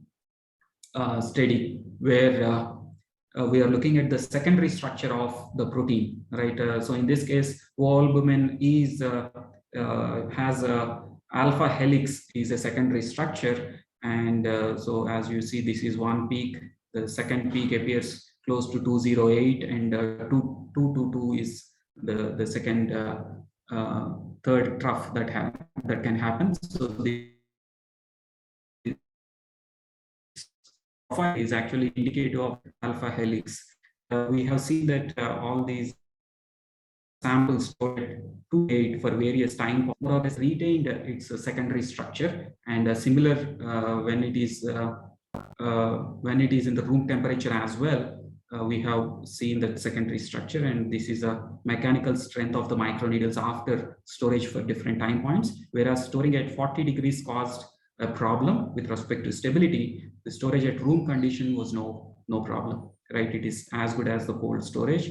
And these are all the gel electrophorese data, how the compound is getting released over a period of time for the sample stored at different conditions, right? Different conditions. And then we tried out immunization study. We had 2 booster dose, primary dose on day 1, first booster dose on day 22, second booster dose on day 43. So we tried out 3 approaches, as I mentioned, where we have albumin coated Zine microneedles, or as a control, positive control, we had intradermal injection of this albumin. And then we also had a pre-treatment approach and the loaded approach. And these are all like without any application, right? Also the blank microneedles. So we see after at 0 time point, these are the IgG, right? Immunoglobulin response. And this is IgG1 and IgG2 VOA specific Ig response. We are seeing different subtypes and so on. So what we see with respect to absorbance reading is that after the response is antibody response is good after the second booster dose, or just before that we saw day 42, you see this blue bar, right? And so the intradermal injection is better, but then after the second booster dose, we see the green bar, which is these two are very matching, means microneedle is as good as intradermal injection. A similar result in the subtypes as well, G1 and G2, right? It means that we don't need to use injections. We also have shown the stability, so we can store that in room conditions and then apply topically, non-invasively, still we'll be able to get the response. So this is how the patch will be sticked onto the mice, right? And if you remove that, this is kind of impression that we see. And just after removing, but let's say after 5 minutes, we don't even see, we don't see that that pattern or pores and so on. It will get closed because of the elasticity associated with the needles, the skin, sorry. And we also tried out tetanus toxoid as one of the other antigen to administer using microneedles, not going by, in the previous one, we tried out Zine microneedles. So in this case, these are dissolvable needles where the material used was polyvinyl alcohol and polyvinyl pyrrolidone. These are two water-soluble polymers. They rapidly get dissolved after coming in contact with water, moisture, and so on. So we prepared, unlike Zine, Zine is very stable and it will stay put, right? It will not get dissolved. So these are stereo microscopic images and scanning electron microscopic images. So you see the dissolution of these needles, right? After some time, this is intact and rhodamin coated one. And these rhodamin coated microneedles inserted inside the skin. These are the confocal images, right? We see the insertion or the depth. The needle length in this case is 600 micrometer. In the case of Zine, it was 900. So the depth of penetration is little less, 130, but then that is ideal in this case. And as you know, the tetanus toxoid is administered intramuscularly, clinically, whatever is available. So we had only one booster dose in this case. In Swiss albino mice model, we have the primary dose on day 0, and on 21st day, a booster dose. And then we have different time points every week, 7, 14, 21. The samples collected to measure the antibody titers. So this is how the mice would look like with the patch applied. After removing, this is so this indicates the dissolution of the needles after application on the mice, right? So that we know that whatever the tetanus toxoid antigen entrapped within the polymer needles got dissolved and then available in the skin for its study, right? So these are the antibody titers, IgG, IgG1, and G2A. And we had blank intramuscular as a positive control. And we were also comparing only tetanus toxoid entrapped microneedles, and also we tried to have calcium phosphate as an adjuvant. We have calcium phosphate nanoparticles prepared, coated with tetanus toxoid, and then those are entrapped within the, and they want to see there would be adjuvant activity, enhanced immunization. But I mean, surprisingly, we found that just TTMN, tetanus toxoid MN, is doing much better than these nanoparticles. Our hypothesis was that, I mean, we thought that the tetanus toxoid is not getting released from the calcium phosphate. It is inhibiting that antigen presentation from the dendritic cells and the APC cells, right? So, but then as the results shows that we have a good response after the boosted dose from both intramuscular and TTMN. Again, it is comparable with intramuscular injection. And for some of the graphs, actually the microneedles are better than intramuscular injection. So we can avoid all the pain associated with the intramuscular injection. As you might have experienced, the intramuscular injections are very painful, especially the tetanus toxoid ones. So that is about a few studies with microneedles. Then let me also show you in the next, maybe I will take 10 minutes to complete. Let me also show you some data associated with these polymeric patches used for oral delivery. So in this case, what we are trying to do is we take the capsule, the gelatin capsule, and then have this polymeric film that I showed you in layer by layer approach, polymeric film containing various drugs, inserted into the capsule, and the capsule is coated with this Utrigid S100 polymer, which is a pH sensitive polymer used for entry coating. And what we found is that this will be stable because of that coating of Utrigid, and only when it reaches pH 7.2 and beyond, it will get dissolved. Utrigid will get dissolved, thereby exposing the gelatin. Gelatin will get dissolved and allow the release of the patch that is present. So these are scanning electron micrographs of the patches. And on top of this, so the patch is actually controls the release as well. We had one side of the patch is functionalized with folic acid. As you know, it binds to folic acid receptor. So that's a functionalization to have some kind of targeting. And the other side of the patch is coated with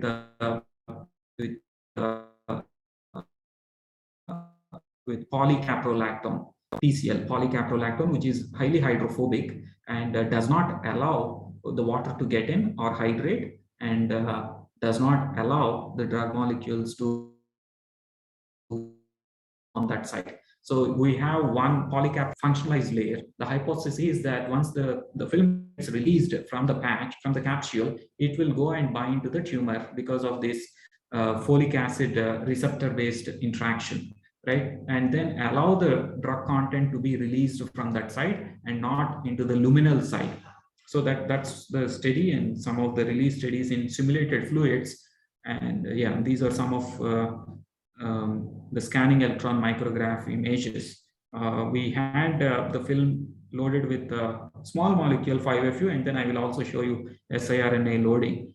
This is blank film, how it looks, and this dotted one. And you see some of the crystals of 5FU as well on top of it. And we performed various cell-based assays. And so this is spheroid model where this is a small tiny patch. We want to see if it gets adsorbed onto the cells because of this receptor-mediated interaction with folic acid, right, with the probe, the patch sticking to the probe in a tensile strength, right? We insert, we stick it, and then this is the data that we get for the mucoadhesion study. In the case of the actual mucus, intestinal mucus, and this is the spheroid model, what you see here. So in the case of chitosan side, the patch is made up of chitosan and alginate layer by layer assembly. And if it is only chitosan side, naturally we know chitosan is excellent mucoadhesive polymer. There is a good adhesion up to little more than 1 Newton per centimeter square. And then the folic acid chitosan, folic acid side, there is no mucoadhesion. That is what we want because it has to adsorb onto the cancer cells rather than anywhere inside the tissue, right? And the PCL side, yeah, both of them show less adhesion compared to the chitosan side. And in the spheroid model, as you can see, spheroid model, these are the cancer cells and they have folic acid receptors. We see adhesion of the folic acid chitosan side is significantly more compared to the chitosan side, right? So that's kind of a proof that the hypothesis works. And then we had these STAT3 siRNA nanoparticles prepared after complexation with chitosan, right? These are the scanning electron micrograph, and of the only nanoparticles embedded within the films, and this is the backing layer side. And we had this elemental analysis performed. This is the macromolecule, right? We see wherever there is a loss of this band, it means that all the siRNA is complexed with the chitosan. And then after treating with dextran sulfate, all the siRNA gets released, and that's what band shows up. And we have this other physical mechanical properties, swelling index and intensity with respect to powder XRD, right? The tensile strength and so on measured. And this is the release of the siRNA from the nanoparticles and the patch model. Two models we tried: layered model, sandwich model, and from the functionalized side as well as the backing layer side. And these are the confocal images to see how the nanoparticles would get released from the film. And again, cell uptake studies at 2 different time points, 3 hours and 6 hours, and 2 different concentrations, 2 nanomolar and 4 nanomolar. So we saw that excellent cell uptake, only nanoparticles or nanoparticles in a film model.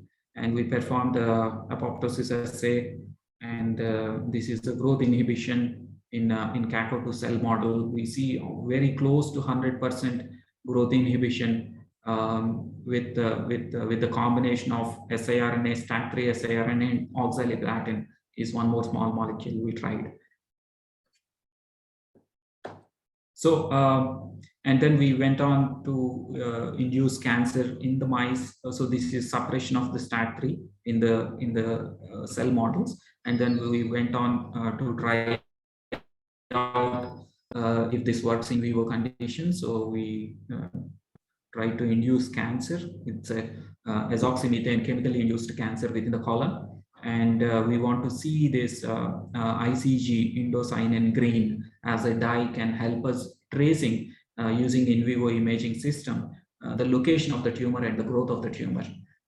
So we see this is the proof of inducement of the tumor within the colon. These are the real images after sacrificing the animal and collecting. This is the healthy colon, how it looks, and this is the cancer induced. These are the tumor locations, right? And then with the ICG under the in vivo imaging system, we see that location matches with this, right? This is the location of the tumor. This is where indocyanine green dye will also get localized. Whereas in the case of normal tissue, we don't see any of the dye.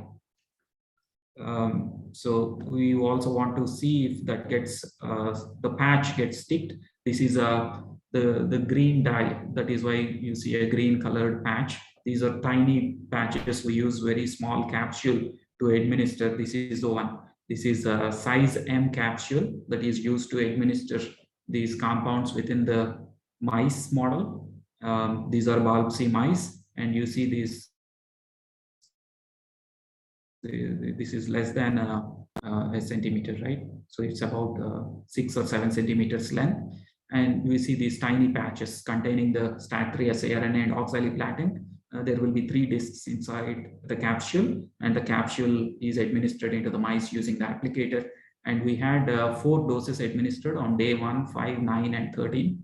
And then we sacrifice, we collect these tissues and do the analysis. And this is the animal weight, how it changes. And this is a survival. And we have seen excellent survival with the capsules. And then this is in vivo imaging system to trace.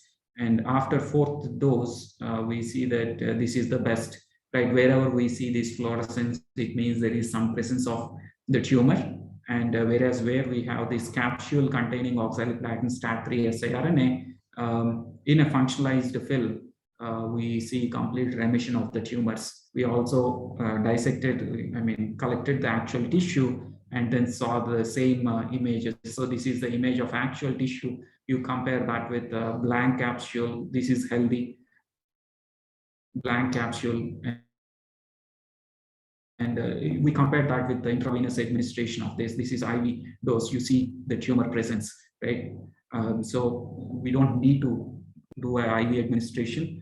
So we can use this as one of the model, right, non-invasively. So the other thing like colon length, number of tumors, tumor load, all of them favor the functionalized patch and so on. We do hematoxylin eosin stain and the anti to also see that STAT3 expression. We stained with those antibodies, immunohistochemistry, right? And so that is about the results we had. We also are trying out the same with gastric cancer, where the studies are ongoing. And so let me summarize at this time that, so we can actually deliver peptides, proteins, vaccine agents, right, and RNA therapeutics using different delivery platforms.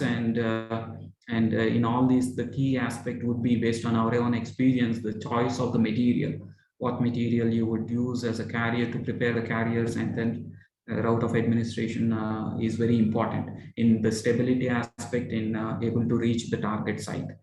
So with that, let me thank all my students. This is the group that is working, and we have many collaborators helping us at various stages.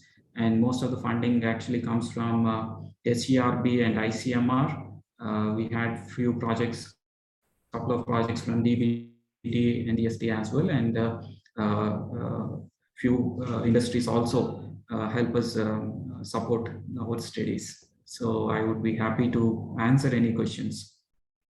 So thank you for being patient with all this time. Really wonderful talk, Dr. YMC Krishna.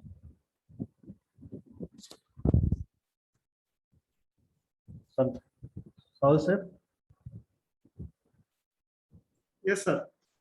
Any questions? Yes, sir.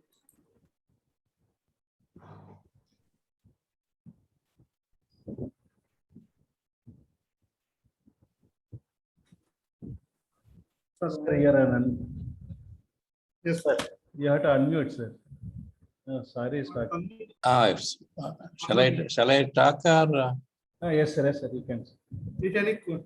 Thank you very much, Dr. Venkata Vamsi Krishna. Thank you, sir. I'm very happy to listen to you. Thank you. And you have covered most of the areas in pharmaceutical technology. And you have showed us what is pharmaceutical technology. Really, I enjoyed your lecture and very happy. And it's very informative and educative to participants and as well as our colleagues too. And I'll be happy to share your knowledge frequently with many of the universities and just explore all the possibilities and all. Thank you very much, Vamsi Krishna. Thank you, sir. Very happy. Thank you. Good. Sir, we have a question from participants. How do we do sequential coating with chitosan over gold nanoparticles? Yeah, initially when we take the gold salt HAuCl4, it has to be reduced to metallic because at that form it is Au3+, and that has to be converted to Au0 to make it into a particle, right, metallic particle. So that reduction step normally is done using citric acid, some of the reducing agents. Sodium borohydrate, citric acid, ascorbic acid, such things. We have also did that. I mean, I did not show that data. There was some of those studies. Then with respect to chitosan, we found that even chitosan can help us reduce that. So when we use chitosan as a polymer to reduce that, that gold salt into metallic gold, that because it is a macromolecule, it is a polymer, that surface will be coated with the chitosan itself. And then we take that, we normally centrifuge that, centrifuge at about 15,000, 16,000 RPM to collect the pellet of the gold nanoparticles. We remove the supernatant and then further add the second material. If it is siRNA or if it is a second polymer, we add that and then resuspend. And because we are taking advantage of the electrostatic interaction, because chitosan is positively charged. Now, if you add siRNA, which is negatively charged, or sodium alginate or other negatively charged electrolyte, there will be spontaneous adsorption because of the electrostatic attractive interaction on the surface. Again, after incubating for 15 minutes, we centrifuge that, we collect the pellet, remove the supernatant, add. So sequentially, we can do that through settling of the particles and then removing the supernatant. A similar approach can also be adapted for the film or patch preparation as well, where in that case we have to wait for the drying time. Any question? So Dr. Vamsi Krishna, from my side, one question. Yes. So we are modulating in our delivery system by microneedle technology for the delivery of macromolecules. But what is the fate of these molecules at the skin physiology, whether it is having any stability issues or not? Yes. I think each molecule is different, and we have to understand the stability of that molecule in that system. What we have understood based on small molecules, as well as we had, as I showed today, the albumin and the tetanus toxide, because it is a solid matrix, microneedles is a solid material compared to what clinically available is a liquid sample. Lyophilized is one, the other one is, or even before that, we have to make it a solution and then inject it. The liquid state reactions are much more problematic, means they will accelerate the degradation. Because of that, we have seen even in the room condition, the albumin is stable in the solid matrix of the Z material actually helped in that, because zine itself is a protein. So it actually strongly interacts with the albumin as well through protein-protein interaction. There will be a lot of hydrogen bonds that can happen between these two. Whereas if we are trying to choose a dissolvable material like polyvinyl alcohol, and in that case, tetanus toxide, it might be much less stable. So this material will actually, we need to understand how they will interact And when it comes to skin, right, after insertion, what we have to look at is the drug molecule in itself should not be unstable. It should be stable in its form, and then we will help it reach the target site. Of course, something like when we are talking about protein peptides, by nature, they have very less half-life, but if some chemistry can be altered to make it better, we see something in the market tagged with few fatty acids or polymers, PEG, or fatty acid to improve the stability of those peptides and proteins. We can take those and then further stabilize them. We don't need to go for a solution-based formulation. Microneedles help in administering them as well. So what is my subject is, what is the mass balance you are getting out of maybe percentage of absorbed versus percentage given? Yeah. So in Did you all find these, any significant drop in concentration due to degradation?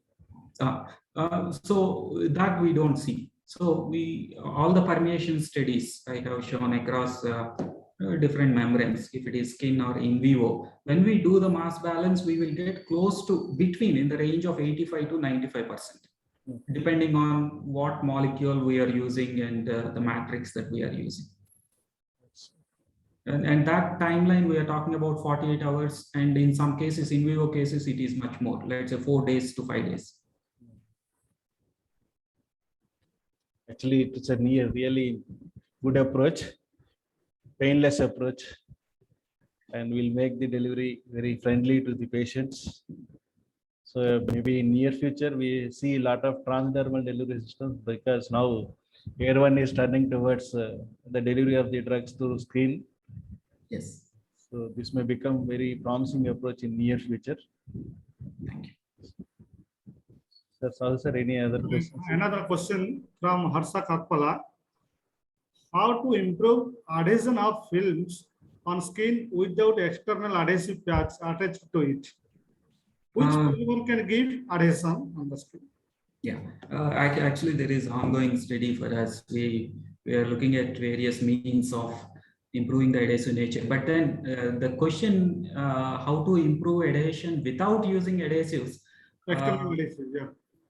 So it's not easy to answer because let's say if we take any of the patches, even something which is chitosan, which has excellent adhesive properties in a sense among the polymers that we use, but then that will not stick to the skin because nothing actually sticks to the skin on its own because of the nature of the skin itself, the dryness associated with that and the lipidic nature associated with that. And when something has to stick, there should be bond formation. All these the hydrophobic or dipole or hydrogen bonding network should form between the patches and the skin.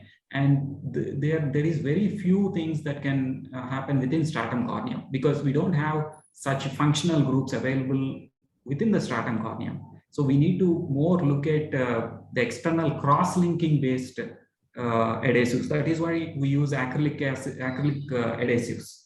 Why we use them? They will get cross-linked within the skin membrane and then form a strong adhesive. But yeah, that is not an easy answer. I can't actually know if something is there.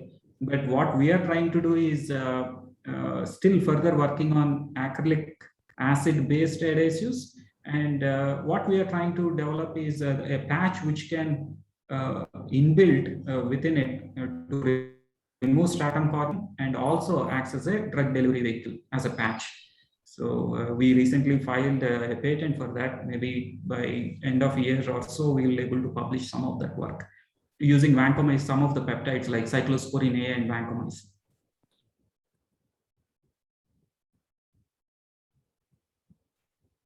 For one more question, sir, from Samyukta Mehta. Microneedles need to ideally reach epidermis or dermis or blood capillaries, whether considered as intradermal or transdermal drug delivery. Yeah. So by the nature of the design of the needles, they will have the length between 500 to 800, even though on and off we see some studies going up to 1000 micrometers, but we like to define microneedle to be within the micro scale, right? Not going into the millimeter scale. So if it is about, and vast majority of the papers actually report 600 micrometers of length of the needle seems to be the most optimal or ideal. When we take 600 micrometer length needle and insert into the skin, we should not expect the whole 600 length would penetrate. I showed you the data, confocal data of depth of penetration. So we see about 150 to 250 micrometer penetration, the depth. It will not go beyond that because skin is having excellent elastic property, right? Because as you try to press, the skin will expand, right? Will push actually away the needle patch, and thereby it will offer its resistance, but then we will able to, and that is ideal because this 150 to 100 micrometer is ideal because the thickness of epidermis is 150 micrometer, epidermis layer. So we will barely cross epidermis and then release the drug.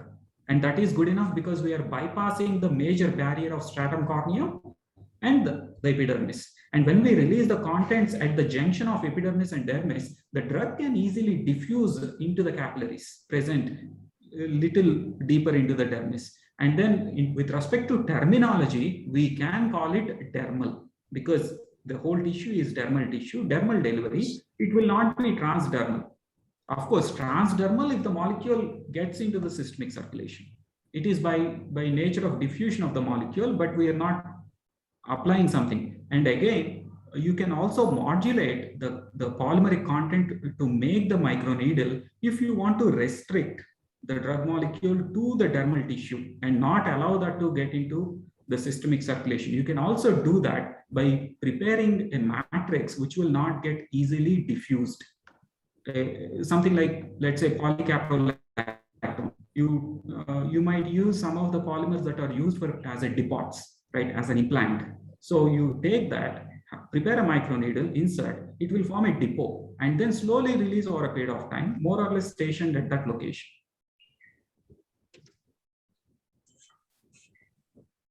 Thank you, sir. No more questions. Sir, can I? Yes. Yes, sir. Yes, sir. Yes, sir. You can close. We can conclude, sir. Sir. Thank you, sir, for a nice presentation. I would like to extend my sincerest gratitude towards Dr. Vansi Krishna for his enlightening presentation on a delivery of macromolecules using nanocarriers and microneedles. Sir, your research on exploring the effective delivery approach via transdermal or topical route for macromolecules, which actually poses a great challenge to the system delivery. It is very interesting and informative. I strongly believe that all the participants will get benefit, right, from this lecture. Thank you, sir. And as a token of appreciation for this great presentation, I request you to kindly accept a virtual certificate from our respected Dean, Professor S. Ganpati Garu. Thank you so much, sir. Thank you for the invitation. Thank you, sir. Thank you, Vansi Krishna. Thank you. Thank you. Thank you, sir. Thank you, Dr. Vansi Krishna. Can I leave? Yes. Thank you so much. Thank you. Thank you very much. Vansi.